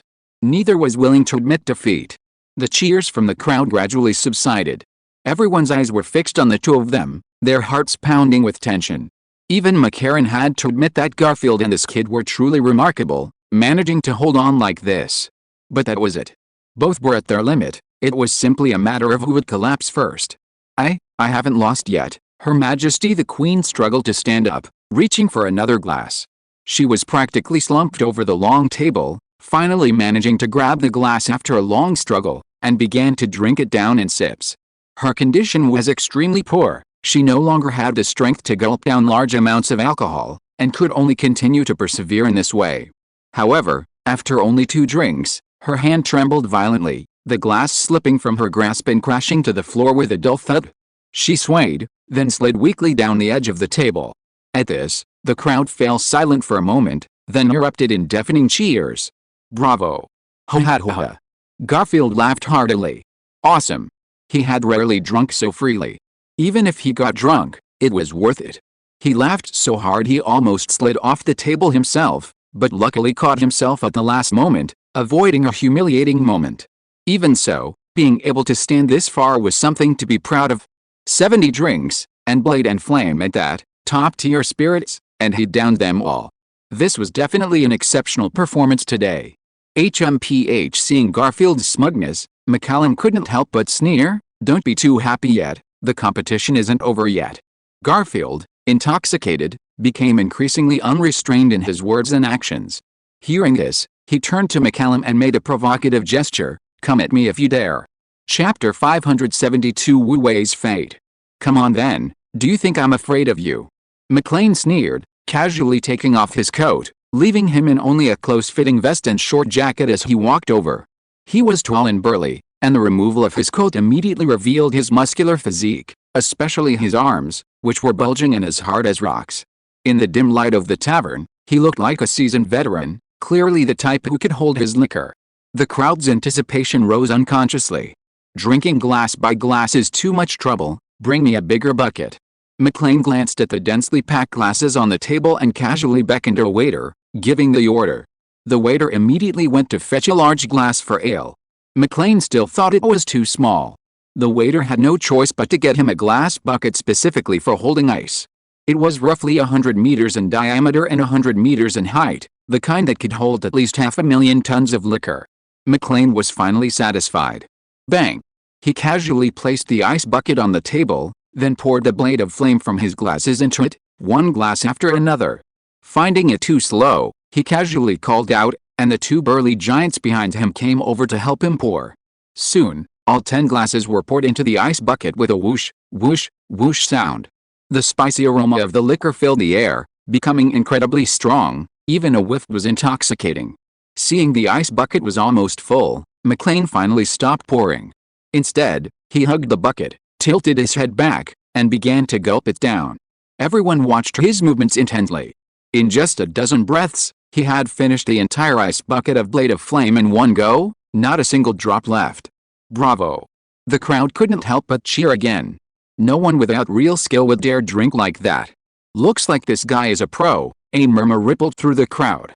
"This is going to be good." Everyone was excited, their expectations from McLean rising sharply. "All he does is put on a show with all that fancy stuff," Garfield scoffed. "Don't let him collapse before he's even finished 70 cups. HMPH. Whether I'm bluffing or not, you'll find out soon enough." McLean gave him a cold look, put down the ice bucket, and began pouring more liquor into it. Then, he picked up the bucket and boldly gulped down the liquor. The bright red liquor cascaded down like a waterfall, and in the blink of an eye, almost half of it was gone. Seeing this, the cheers from the crowd intensified instantly, filled with screams and whistles. The already heated atmosphere in the tavern was pushed to a new climax by his actions. At this moment, Her Majesty the Queen, who had just collapsed, was given a hangover pill with the help of her maids and slowly regained consciousness. Supported by her maid, she walked over, her eyes still slightly glazed with intoxication, but her mind was clear, and she could walk without much trouble. "Are you all right?" Garfield asked casually as she approached. "I'm fine. Just a little drunk," "I'll be fine in a bit." Her Majesty waved her hand dismissively. She patted her still warm cheeks, swaying slightly as she walked over, and with a hint of admiration, patted Garfield's shoulder on tiptoe. "I never imagined you could hold your liquor so well. I really underestimated you." Garfield was a straightforward man. Hearing her praise, the little grudge from their drinking contest immediately vanished from his mind. He scratched the back of his head sheepishly. "You're not bad either. To have such a capacity for alcohol at your age is already quite remarkable. It's a natural talent. If you practice for a few thousand more years, you'll definitely surpass me." Her Majesty couldn't help but laugh. After exchanging a few words, she suddenly noticed Wu Wei standing not far from Garfield and couldn't help but ask curiously, "Are you here to gamble on drinks too? Are you his friend?" Wu Wei casually waved his hand. "I was just dragged here to make up the numbers. Don't worry about me." Her Majesty was about to ask something more when she heard the crowd suddenly erupt in cheers again. The three of them immediately stopped talking and turned to look, only to find that McLean had unknowingly finished 6 ice buckets of beer and was now carrying the 7th one. The numerous empty glasses were casually piled up to the side, like his medals, showcasing his impressive achievements. Garfield's expression immediately turned serious. "Haven't seen him for a while, and this kid's drinking capacity has improved. It seems I have to be careful today and take it seriously, otherwise I might really lose to him." As he spoke, McLean had already finished the 7th ice bucket of beer. One ice bucket holds 10 glasses of liquor, so 7 ice buckets make 70 glasses, the same number Garfield had drunk. After 70 glasses of Bloodifier, the effects were kicking in. He was swaying unsteadily, his eyes gleaming with intoxication, and his initial bravado had vanished. However, even so, his mind remained clear, his silver eyes gleaming with an unusual excitement. He slammed the empty ice bucket down on the long table, bracing himself against it as he gasped for breath, taking a while to recover. Wiping the remaining liquor from his lips, McLean turned to Garfield, his eyes defiant. "Your turn." "How afraid of you." Garfield was unfazed, beckoning a waiter. "Come on, get me an ice bucket too." The waiter immediately rushed off and brought back another ice bucket. Garfield did the same, pouring Bloodifier into the ice bucket and then chugging it down his throat. Actually, his alcohol tolerance was already nearing its limit, and he was even starting to feel dizzy. But he knew that the key to drinking to the end was sheer grit. Once that grit wore off, he'd be drunk in no time. So, the closer he got to that point, the less he could back down. He had to be quick and ruthless. Even if he was about to give up, he had to overwhelm his opponent with sheer force of will. The liquor went down his throat, the spicy, pungent aroma stimulating his senses, actually making him slightly more alert. He tilted his head back, his drinking speed increasing instead of decreasing, and instantly downed more than half the bucket. His manner was incredibly bold, as if he were drinking water, not liquor. Seeing him like this, Her Majesty the Queen became excited, waving her arms to cheer him on. "Go for it. You absolutely can't lose to him. Don't worry. I haven't lost a drinking contest since I turned 20,000. Garfield finished the last drop of liquor, and with a swift movement, the huge ice bucket slammed onto the long table with a loud thud. "Good." A deafening cheer erupted from the crowd. Even Her Majesty the Queen was excited, her dark eyes gleaming, a golden light unconsciously flickering deep within them. Amidst the cheers, Garfield wiped his mouth with his sleeve, braced himself on the long table, and glared at McCarran with eyes as sharp as swords. His tone was firm and forceful, his aura intimidating. "Do you dare to come again?" McCarran's face darkened instantly. He had thought Garfield was at his limit, that he couldn't possibly finish that ice bucket, but unexpectedly, he actually did. This was a bit troublesome. He knew his own limitations. That ice bucket was already his limit. He could only manage a little over half a bucket before collapsing. No. He absolutely couldn't lose to Garfield. He clenched his fists tightly, suddenly making a decision. In extraordinary times, extraordinary measures were necessary. He discreetly took out a hangover pill from his storage device and, under the guise of panting, popped it into his mouth. His actions were extremely stealthy. He even used a special technique to conceal them, theoretically ensuring the giants and waiters in the tavern wouldn't notice. However, he hadn't anticipated the presence of two completely unexpected figures. Almost simultaneously with him taking out the pill and putting it in his mouth, Her Majesty the Queen, caught up in the excitement, noticed his unusual activity. Her eyes blazed with anger, her fists clenched. This guy cheated. She hadn't fully sobered up before, but now she was instantly wide awake. Wu Wei, who had been crossing his arms, slowly lowered them, a cold glint in his eyes. Although he dared not use his divine sense rashly, his senses were still incredibly sharp, and he had noticed the details Her Majesty had observed. If Garfield truly couldn't hold his liquor, then losing was understandable, but this guy cheating was disgusting. What did he eat? Wu Wei asked, looking at the Queen, who had clearly also noticed. A hangover cure, Her Majesty explained. Judging from its color and shape, the one he took should be a royal secret medicine, a special formula that only the royal court can prepare, with remarkable effects. She had taken the same kind before. Can it be detected? Wu Wei asked clearly. I'm afraid not. Her Majesty understood his meaning and immediately shook her head. This medicine decomposes very quickly, and with the stimulation of alcohol, even if we get someone to test it now, it will most likely be undetectable. I see. Wu Wei frowned. This was a bit troublesome. If McCallum really won this round with a hangover cure, not only would Garfield be unwilling, but even he wouldn't accept it. If there was no way to expose him on the spot, then he would have to think of another way. Just as Wu Wei was pondering a solution, McCallum, much more sober after taking the hangover cure, picked up the ice bucket and downed a whole bucket of Blade of Fire in one gulp. Garfield, unwilling to admit defeat, forced himself to pick up the ice bucket again. Unfortunately, although he wanted to persevere, his body had already reached its limit. After stubbornly persevering for another round, he finally collapsed, halfway through his drink. The ice bucket in his hand fell to the ground, the bright red liquor spilling out and soaking most of his body. Under the dim light of the tavern, he looked like he was lying in a pool of blood, a truly gruesome sight. Ha ha ha, I won. Upon seeing this, McLean's silver eyes suddenly flashed with a burning light. He looked down at the fallen Garfield, his eyes, reddened by the alcohol, filled with hatred. Garfield, let's see how you dare to gloat in front of me now. At this, the crowd erupted in a deafening cheer. This intense and high-level drinking contest had already sent the onlookers' adrenaline soaring, their blood boiling. The scene before them was like a general's triumphant return, making them cheer uncontrollably. Screams, whistles, and shouts filled the air, the enormous sound waves shaking the tables and chairs in the old tavern and nearly lifting the roof off. Everyone looked at McCallum with admiration and enthusiasm, as if welcoming a triumphant hero. Her Majesty the Queen was furious. Damn it. Absolutely despicable. How could this guy do this? Cheating during the drinking contest. This guy is a disgrace to the giant race. If it weren't for the inappropriateness of revealing her identity now and the lack of evidence, she would have dragged him out and given him a good beating.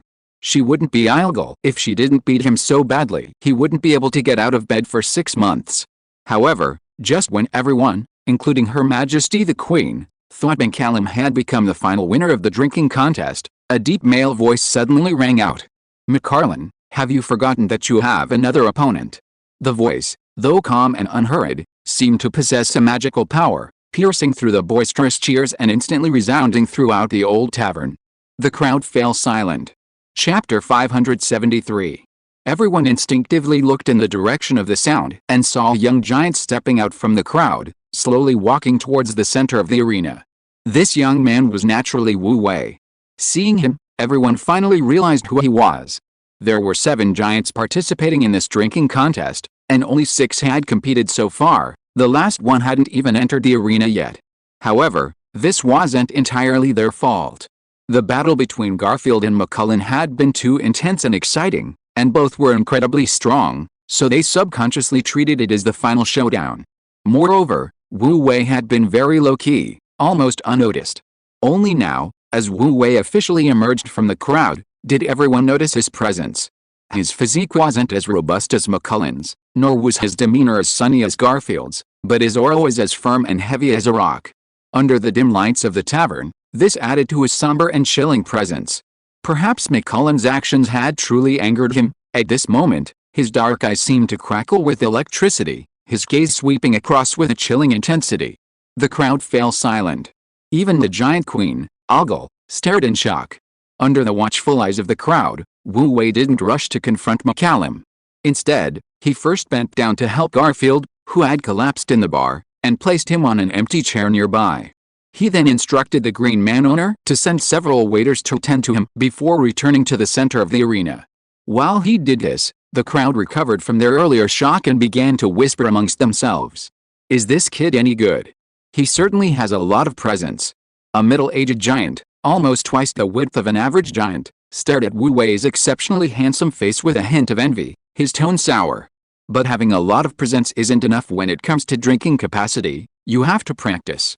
This kid is too young, he's probably just putting on a show. That's not necessarily true. A robust middle-aged woman standing next to him disagreed. If you really didn't have a good capacity for alcohol, who would dare to stand up at a time like this? Would that be embarrassing? Having a good capacity for alcohol isn't enough either. Didn't you see how much young Master Hog drank? That was a full 9 ice buckets of blade of fire, at least 4 or 5 million tons. The middle-aged giant spoke with the air of an experienced man, his tone certain. Even I, a seasoned drinker, have rarely heard of such a capacity. This young man can't possibly be better than him? I don't believe it. Hearing this, the middle-aged woman immediately fell silent. Even if she had high hopes for the young and handsome Wu Wei, she wouldn't dare say he could definitely beat McCallum. After all, McCallum's drinking capacity was truly astonishing. The other giants didn't share the same malice as this obese middle-aged giant, but they weren't optimistic about Wu Wei's abilities either. Even the waiters from other races who were secretly watching from mid-air couldn't help but show expressions of regret. They understood that Wu Wei wanted to help his friend get revenge, but drinking capacity is a matter of talent and ability. If you can't handle it, you can't handle it, and it's not something you can change just by being willing to. They had seen many drinking contests and knew how much the giants could drink. Someone like Master Hog had basically reached his limit. Anyone who could surpass that level would be a god of wine, someone who might only appear once every few million years. They didn't believe this young man could be one of them. Amidst the discussions, the giant Queen Ilgal also came to her senses.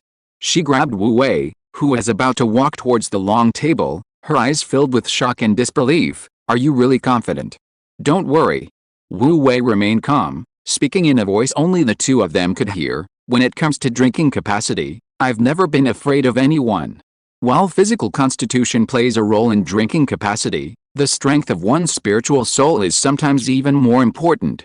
As the god of light, his spiritual power was incredibly strong, further enhanced by his divine status. Getting drunk was difficult for him. At worst, he could use his divine power to counteract the effects of alcohol. If his divine power circulated within his own body, as long as he was careful and didn't use too much, even the level 15 elder new Aya of the star giant race might not notice it. Hearing him say this, although Ilgal still found it hard to believe that Wu Wei's drinking capacity could surpass that of McCallum, who had taken a sobering pill, she had no other choice but to temporarily trust him. As they spoke, Wu Wei had already pulled away from Ilgal's hand and strode to the edge of the long table. Kid, ready? Need some more time to mentally prepare yourself. McCallum raised an eyebrow, speaking leisurely. No need. Wu Wei glanced at him coldly, then waved for the green young man's owner, whispering a few words in his ear. The green young man's eyes lit up, and he immediately led his waiters away. A moment later, the green young man's owner returned in a grand procession with a group of waiters. And with them came 10 whole boxes of blade of fire. The crowd instantly erupted in an uproar. What's this kid up to? The crowd discussed amongst themselves, filled with suspicion and uncertainty, but the giant Queen Ilgal suddenly perked up, her gaze fixed intently on Wu Wei. Boss, bring up all the ice buckets in your shop. Wu Wei called out to the green young man's owner again. The green young man's owner readily complied. At his command, the waiters immediately went to retrieve all the remaining ice buckets in the shop, plus the one Garfield had dropped, making exactly 10. The 10 ice buckets were lined up on the long table, a sight that could only be described as spectacular. Wu Wei rolled up his sleeves, reached for a bottle of blade of flame, and poured the entire bottle into the ice bucket. The bright red liquid flowed with a whoosh, reflecting rays of light under the lamplight, indescribably dazzling. After pouring 2 bottles, finding it troublesome, he slammed his hand on the table, and the bottles of blade of flame were instantly propelled off the long table by a clever force. With a flick of his wrist, he shattered them into countless shards of glass. The bright red liquid fell from mid-air, but before it hit the ground, he reached out and guided it, bringing it under his control. While the star giant race primarily focused on physical strength, it didn't mean they were completely ignorant of elemental power. Otherwise, there wouldn't be bloodline branches like frost giants, sea giants, and fire giants. Wu Wei's body possessed a trace of sea giant blood, granting him the ability to control the water. Under Wu Wei's masterful control, the crimson liquor seemed like an extension of his body, flowing effortlessly. With a flick of his wrist, it instantly transformed into trickling streams, flowing towards the 10 ice buckets. In the blink of an eye, all 10 ice buckets were filled. Good. Seeing Wu Wei's display, even before he began drinking, the surrounding giants couldn't help but cheer. Regardless of the young giant's actual drinking capacity, the sheer audacity he displayed was enough to impress them. Kid, don't blame me for not warning you, bluffing won't work on me. Micklin, however, didn't believe Wu Wei could actually drink so much blood fire. He thought Wu Wei was just putting on a show. He sneered at Wu Wei, you have to actually drink it for it to count. Wu Wei glanced at him, said nothing more, and simply replied, just watch. With that, he grabbed an ice bucket on the table with one hand and casually lifted it up. The ice bucket, 100 meters in diameter, was as light as a toy in his hands, as if it didn't contain hundreds of thousands of tons of liquor. With a flick of his wrist, he lifted the ice bucket above his head, tilted his head back, and the bright red liquor poured down like a waterfall, directly into his mouth. Good. Seeing his boldness, cheers erupted from the crowd.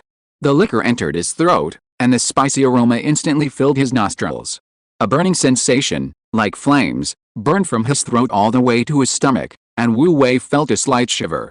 After finishing the ice bucket of liquor, he felt as if he had just taken a sauna in the dead of winter, his blood boiling. He swaggered, wiping the wine stains from his lips, his eyes gleaming. He exclaimed, how good. Blade of Flame truly lives up to its name. McLean snorted coldly. To be honest, seeing Wu Wei dare to step forward at this moment, he wasn't without suspicion, suspecting Wu Wei had been deliberately holding back. However, considering he had already taken a hangover pill and was now clear-headed and lucid, he could handle not only this kid, but even Garfield. He immediately stopped worrying. No amount of trickery could withstand a hangover pill. He didn't believe this kid's alcohol tolerance could beat his current level. Let this kid keep bouncing around for a while, he had plenty of patience. McLean stood aside with his arms crossed, watching coldly, waiting for Wu Wei to give in and collapse. However, as it turned out, he had been too complacent. After finishing the first barrel, Wu Wei was relaxed and at ease. After finishing the second barrel, Wu Wei's expression remained unchanged, he was still at ease. By the third, fourth, and even the ninth bucket, Wu Wei remained unfazed, showing no sign of collapsing. Not only did he not collapse, but he drank with increasing gusto, finally standing on a stool, embracing the ice bucket, and chugging it down. The cheers in the tavern grew louder and louder, almost lifting the roof off.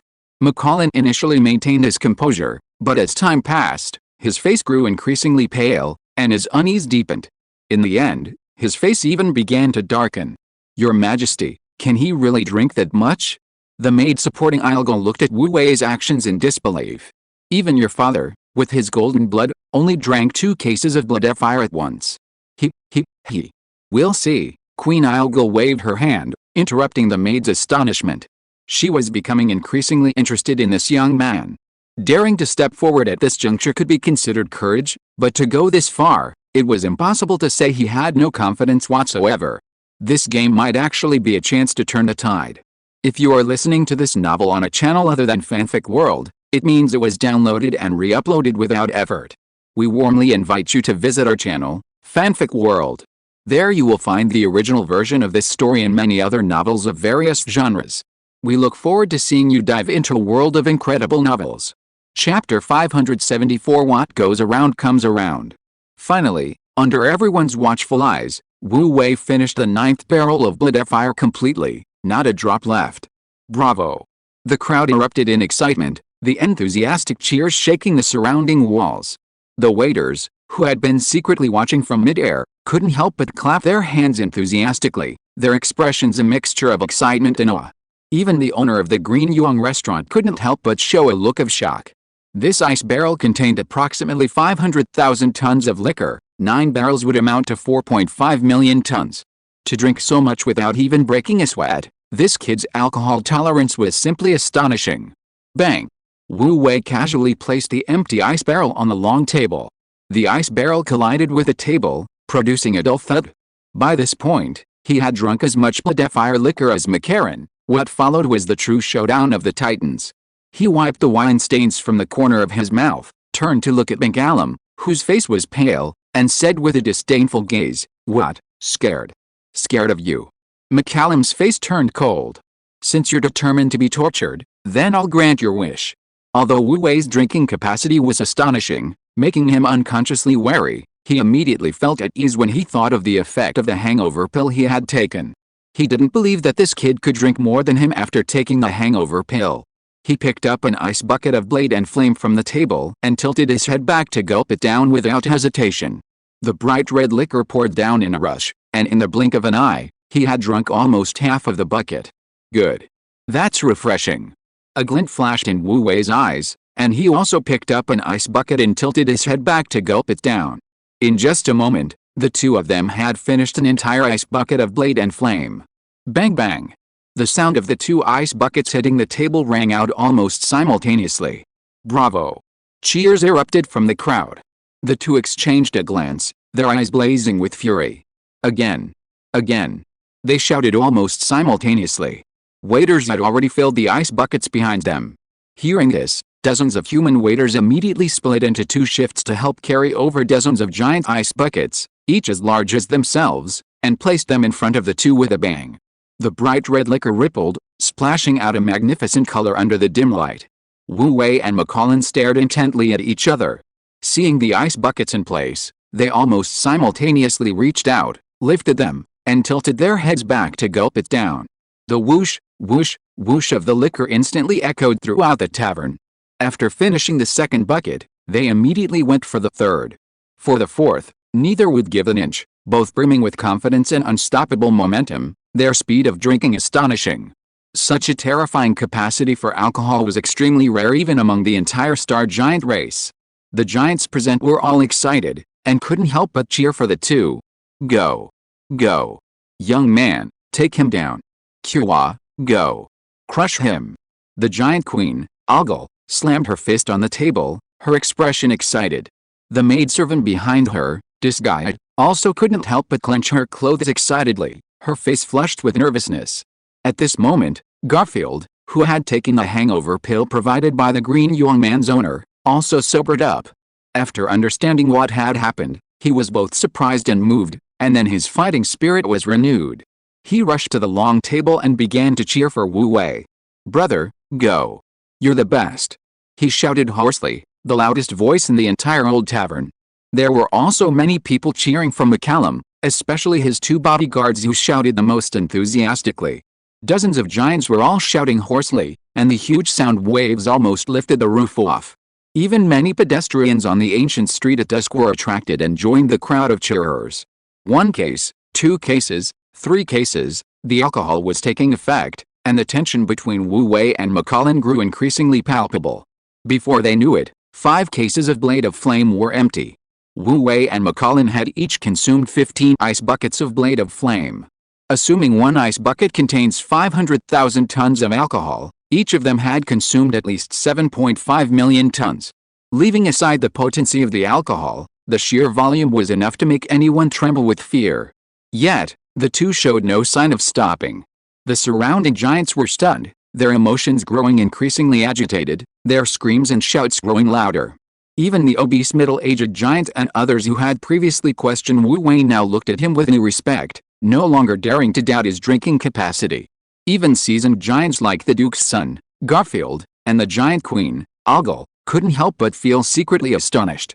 In the last 500,000 years, the highest alcohol tolerance record set by the star giants was only 3 cases of Blade of Flame. Judging by their current pace, they might break the record today. Fortunately, both of them have their limits when it comes to alcohol. As time passed, their drinking speed gradually slowed down without them even realizing it. Especially McCallum, even though he had secretly taken hangover pills beforehand, he was still feeling increasingly powerless. After finishing the 16th ice bucket, he finally couldn't help but stop, his hands gripping the long table as he gasped for breath. Waves of dizziness washed over him, making his consciousness somewhat hazy and his body unsteady. He shook his head, trying to clear his head, but his gaze involuntarily drifted towards Wu Wei. Seeing that Wu Wei was still standing steadily, He finally couldn't help but ask breathlessly, "You? How come you're still okay?" Hearing this, Wu Wei, who was about to pick up the 17th ice bucket, raised an eyebrow. "Judging from your drinking capacity, you're not bad either. Why are you asking such a silly question?" "My drinking capacity hasn't reached that point yet. Of course I'm fine." "No, impossible." McCallum shook his head, utterly disbelieving. You definitely cheated. I just didn't notice." He himself had only managed to hold on thanks to hangover pills. How could this guy possibly have such a high alcohol tolerance? Absolutely impossible. This is almost breaking the record set in nearly 500,000 years. Ignorant, Wu Wei shook his head, too lazy to argue with him. He hadn't even used his divine power yet. How could that be considered cheating? Although he was also a little tipsy and slightly dizzy, his body had been nourished by the divine power of light for a long time, and his recovery ability far exceeded that of ordinary star giants. In addition, his divine sense was strong and his will was firm, so he was not easily swayed by alcohol. Continuing to drink wouldn't be a problem. Conservatively speaking, he should be able to drink 2 more ice buckets without any problem. Any more, and he might have to use his divine power. Reaching out and picking up the 17th ice bucket, Wu Wei tilted his head back and, just like before, began to drink it down in a hearty glug-glug-glug manner, full of momentum, seemingly in complete control. Seeing this, McLean's face darkened, and his heart sank. He knew his own limitations. He knew that in his current state, he could only manage 1 more barrel at most before collapsing. Judging by the current situation, he might still lose. No. He had finally beaten Garfield. He absolutely couldn't afford to be defeated by this unknown kid. He had to win today, no matter what.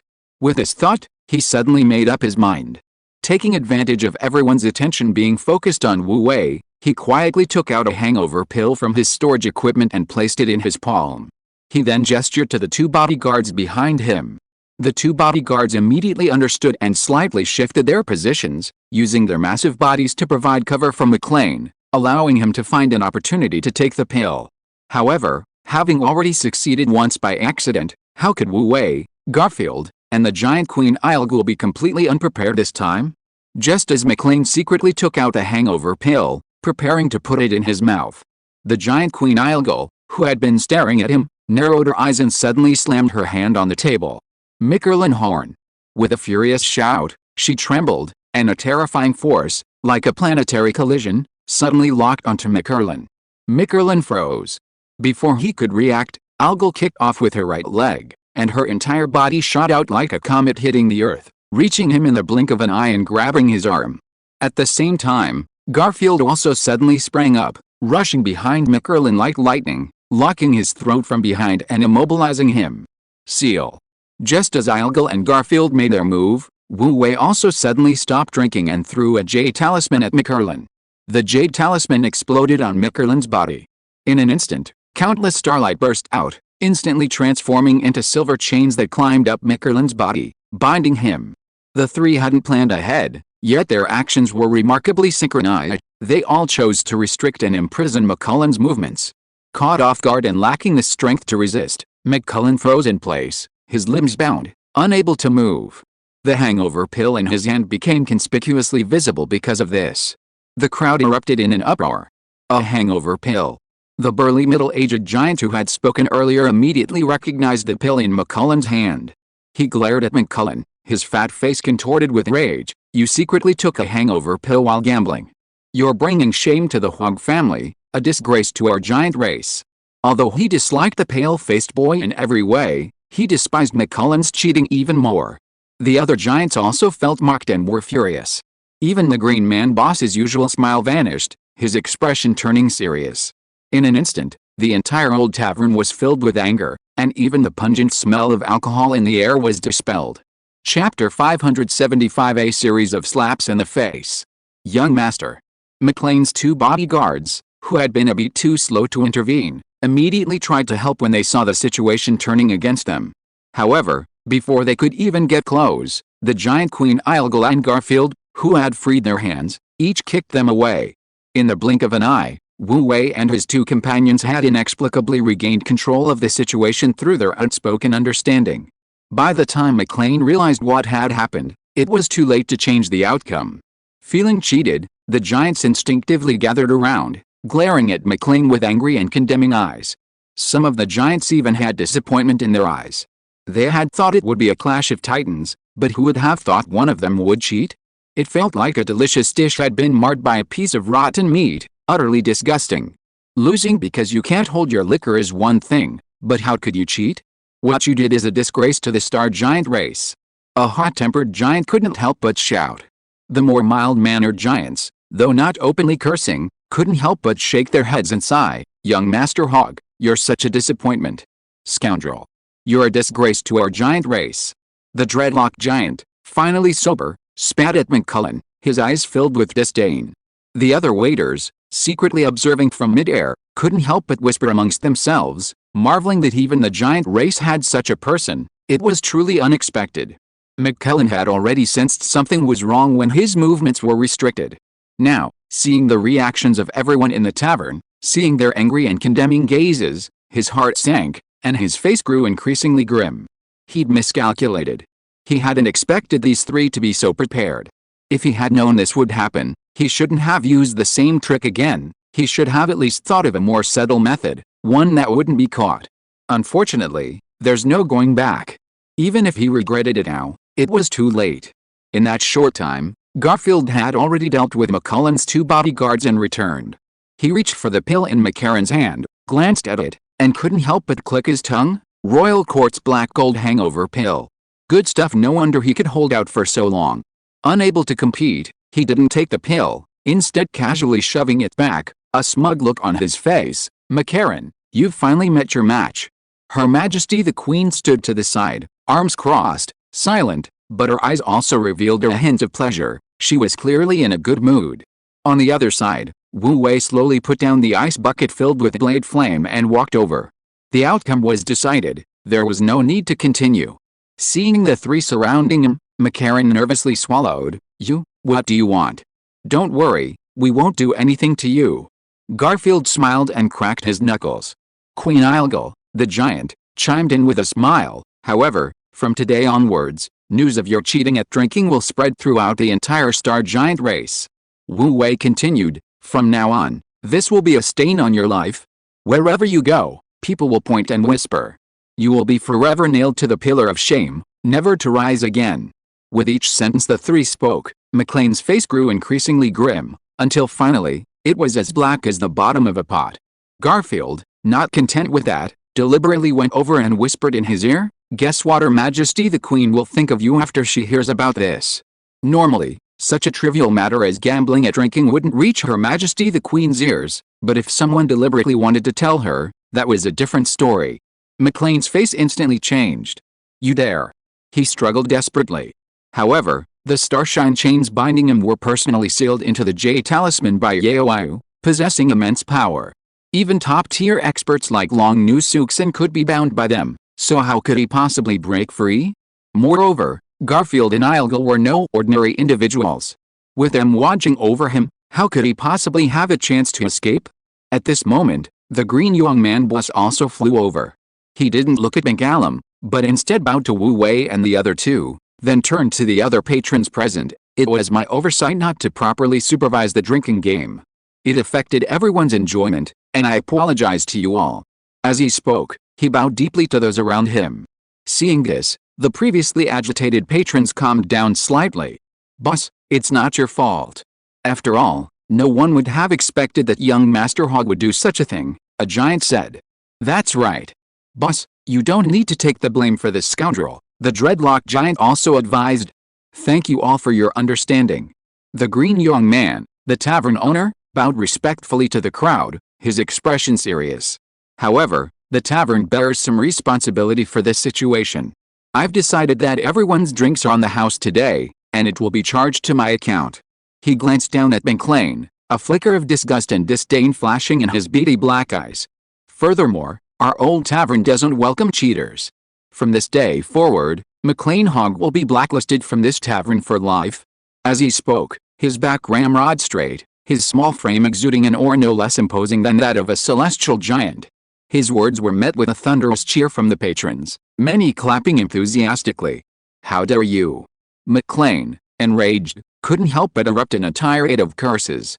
Seeing this, the green young boss's expression turned slightly cold. He waved his hand sharply and said, "Men, throw him out." "Yes, boss." Dozens of waiters immediately flew down from midair, some pulling his clothes, others supporting his arms. Together, they lifted McCallum from the ground and flew him out of the tavern. Wu Wei was somewhat surprised by this and couldn't help but quietly ask Garfield, "Isn't he afraid of offending the Hog family and getting retaliated against for doing this?" "Look at what you're saying," Garfield laughed upon hearing this. "The reason why we nobles of the Star Giant race are noble is because the blood of heroes flows in our veins. It's because we are braver and stronger than ordinary giants. Someone like him, who can't accept defeat, can't win, and is making a fool of himself outside, let alone stand up for him, he'll probably get another beating when he gets home." "That's right. The Hog family has no right to stand up for him in this matter," Queen Ilgal, the giant, couldn't help but interject. "Besides, what's so scary about the owner? This old tavern belongs to Elder Nuaya. As long as the elder is alive, who would dare to cause trouble in the old tavern, huh?" Wu Wei was taken aback. This tavern actually belongs to Elder Nuaya? He really hadn't expected that. As they were talking, McCallum was already being dragged out of the tavern by the crowd and thrown down. The muscle density of the Star Giants is almost 100 times that of ordinary humans. An adult Star Giant like McCallum, who is tall and strong, weighs at least 500,000 to 600,000 tons. When he was thrown like that, the ground immediately made a loud thud. If the ground of Twilight Street hadn't been specially reinforced with the unique technology of the Star Giants, this slam might have created a huge crater. You've gone too far. I'm a young master of the Hogger family, how dare you treat me like this?" McLean still couldn't believe he'd actually been thrown out, his expression a mix of emotions. Bound by starlight chains, his movements were restricted, and he was powerless to resist, looking utterly pathetic. He'd never felt so humiliated in his life. You should read less of those novels from the God Realm. If you keep going like this, I think you'll forget the pride of our Star Giant race." Garfield glanced at the disheveled McLean, then, too lazy to care about him anymore, shook his head and sighed as he returned to the tavern. "Learn from this. If you dare cheat again, I'll make you suffer even more than you are now." The giant Queen Ilgal brandished her fist at him, then turned and went back to the tavern as well. Wu Wei had drunk too much and was still a little tipsy. He didn't care about McLean's fate either, yawning as he followed her back to the tavern. He left only one sentence behind: "Just stay put. These chains will unlock themselves in 2 hours. You're really just going to leave me here like this?" McCarran was dumbfounded. An older giant, unable to bear it any longer, couldn't help but say, "You dared to cheat while gambling on alcohol. You're already being lenient with this little bit of trouble. What more do you want? If you had encountered someone with a bad temper, you'd be bedridden by now." With that, he shook his head and sighed as he returned to the tavern. Soon, all the giants and other patrons from various races who had come out to watch from the tavern went back inside, and the entire Twilight Street fell silent again. Only McCarran remained, lying alone on the ground, looking utterly miserable. The giants and other races passing by couldn't help but cast subtle and contemptuous glances at McCarran lying at the tavern entrance. Anyone thrown out of a tavern probably wasn't a good person. McLean was incredibly embarrassed and awkward under their gaze. He wanted to leave, but his body was restricted, so he could only curl up and hide his face with his knees. He looked utterly pathetic. Meanwhile, inside the tavern, the giants were discussing what had just happened. "Boss, righteous. Decisive. Garfield, admire you." Garfield, recalling the Green Man owner's decisive action of throwing him out, couldn't help but give him a gesture of admiration. "Not at all," the Green Man owner shook his head. "This doesn't seem so serious, but once he sets a precedent, who'll gamble in this tavern anymore? His losses would be enormous." Hearing this, a burst of good-natured laughter erupted from the crowd. Amidst this jubilant atmosphere, a waiter suddenly flew in from outside, hurriedly saying, "Boss, the dancer has arrived." End of this chapter. Thank you so much for reading until the end. Don't forget to give it a like. Looking for more exclusive content and immediate access? Subscribe to our Patreon. Remember, every like, subscription or donation encourages us to continue. Thank you all. See you in the next video.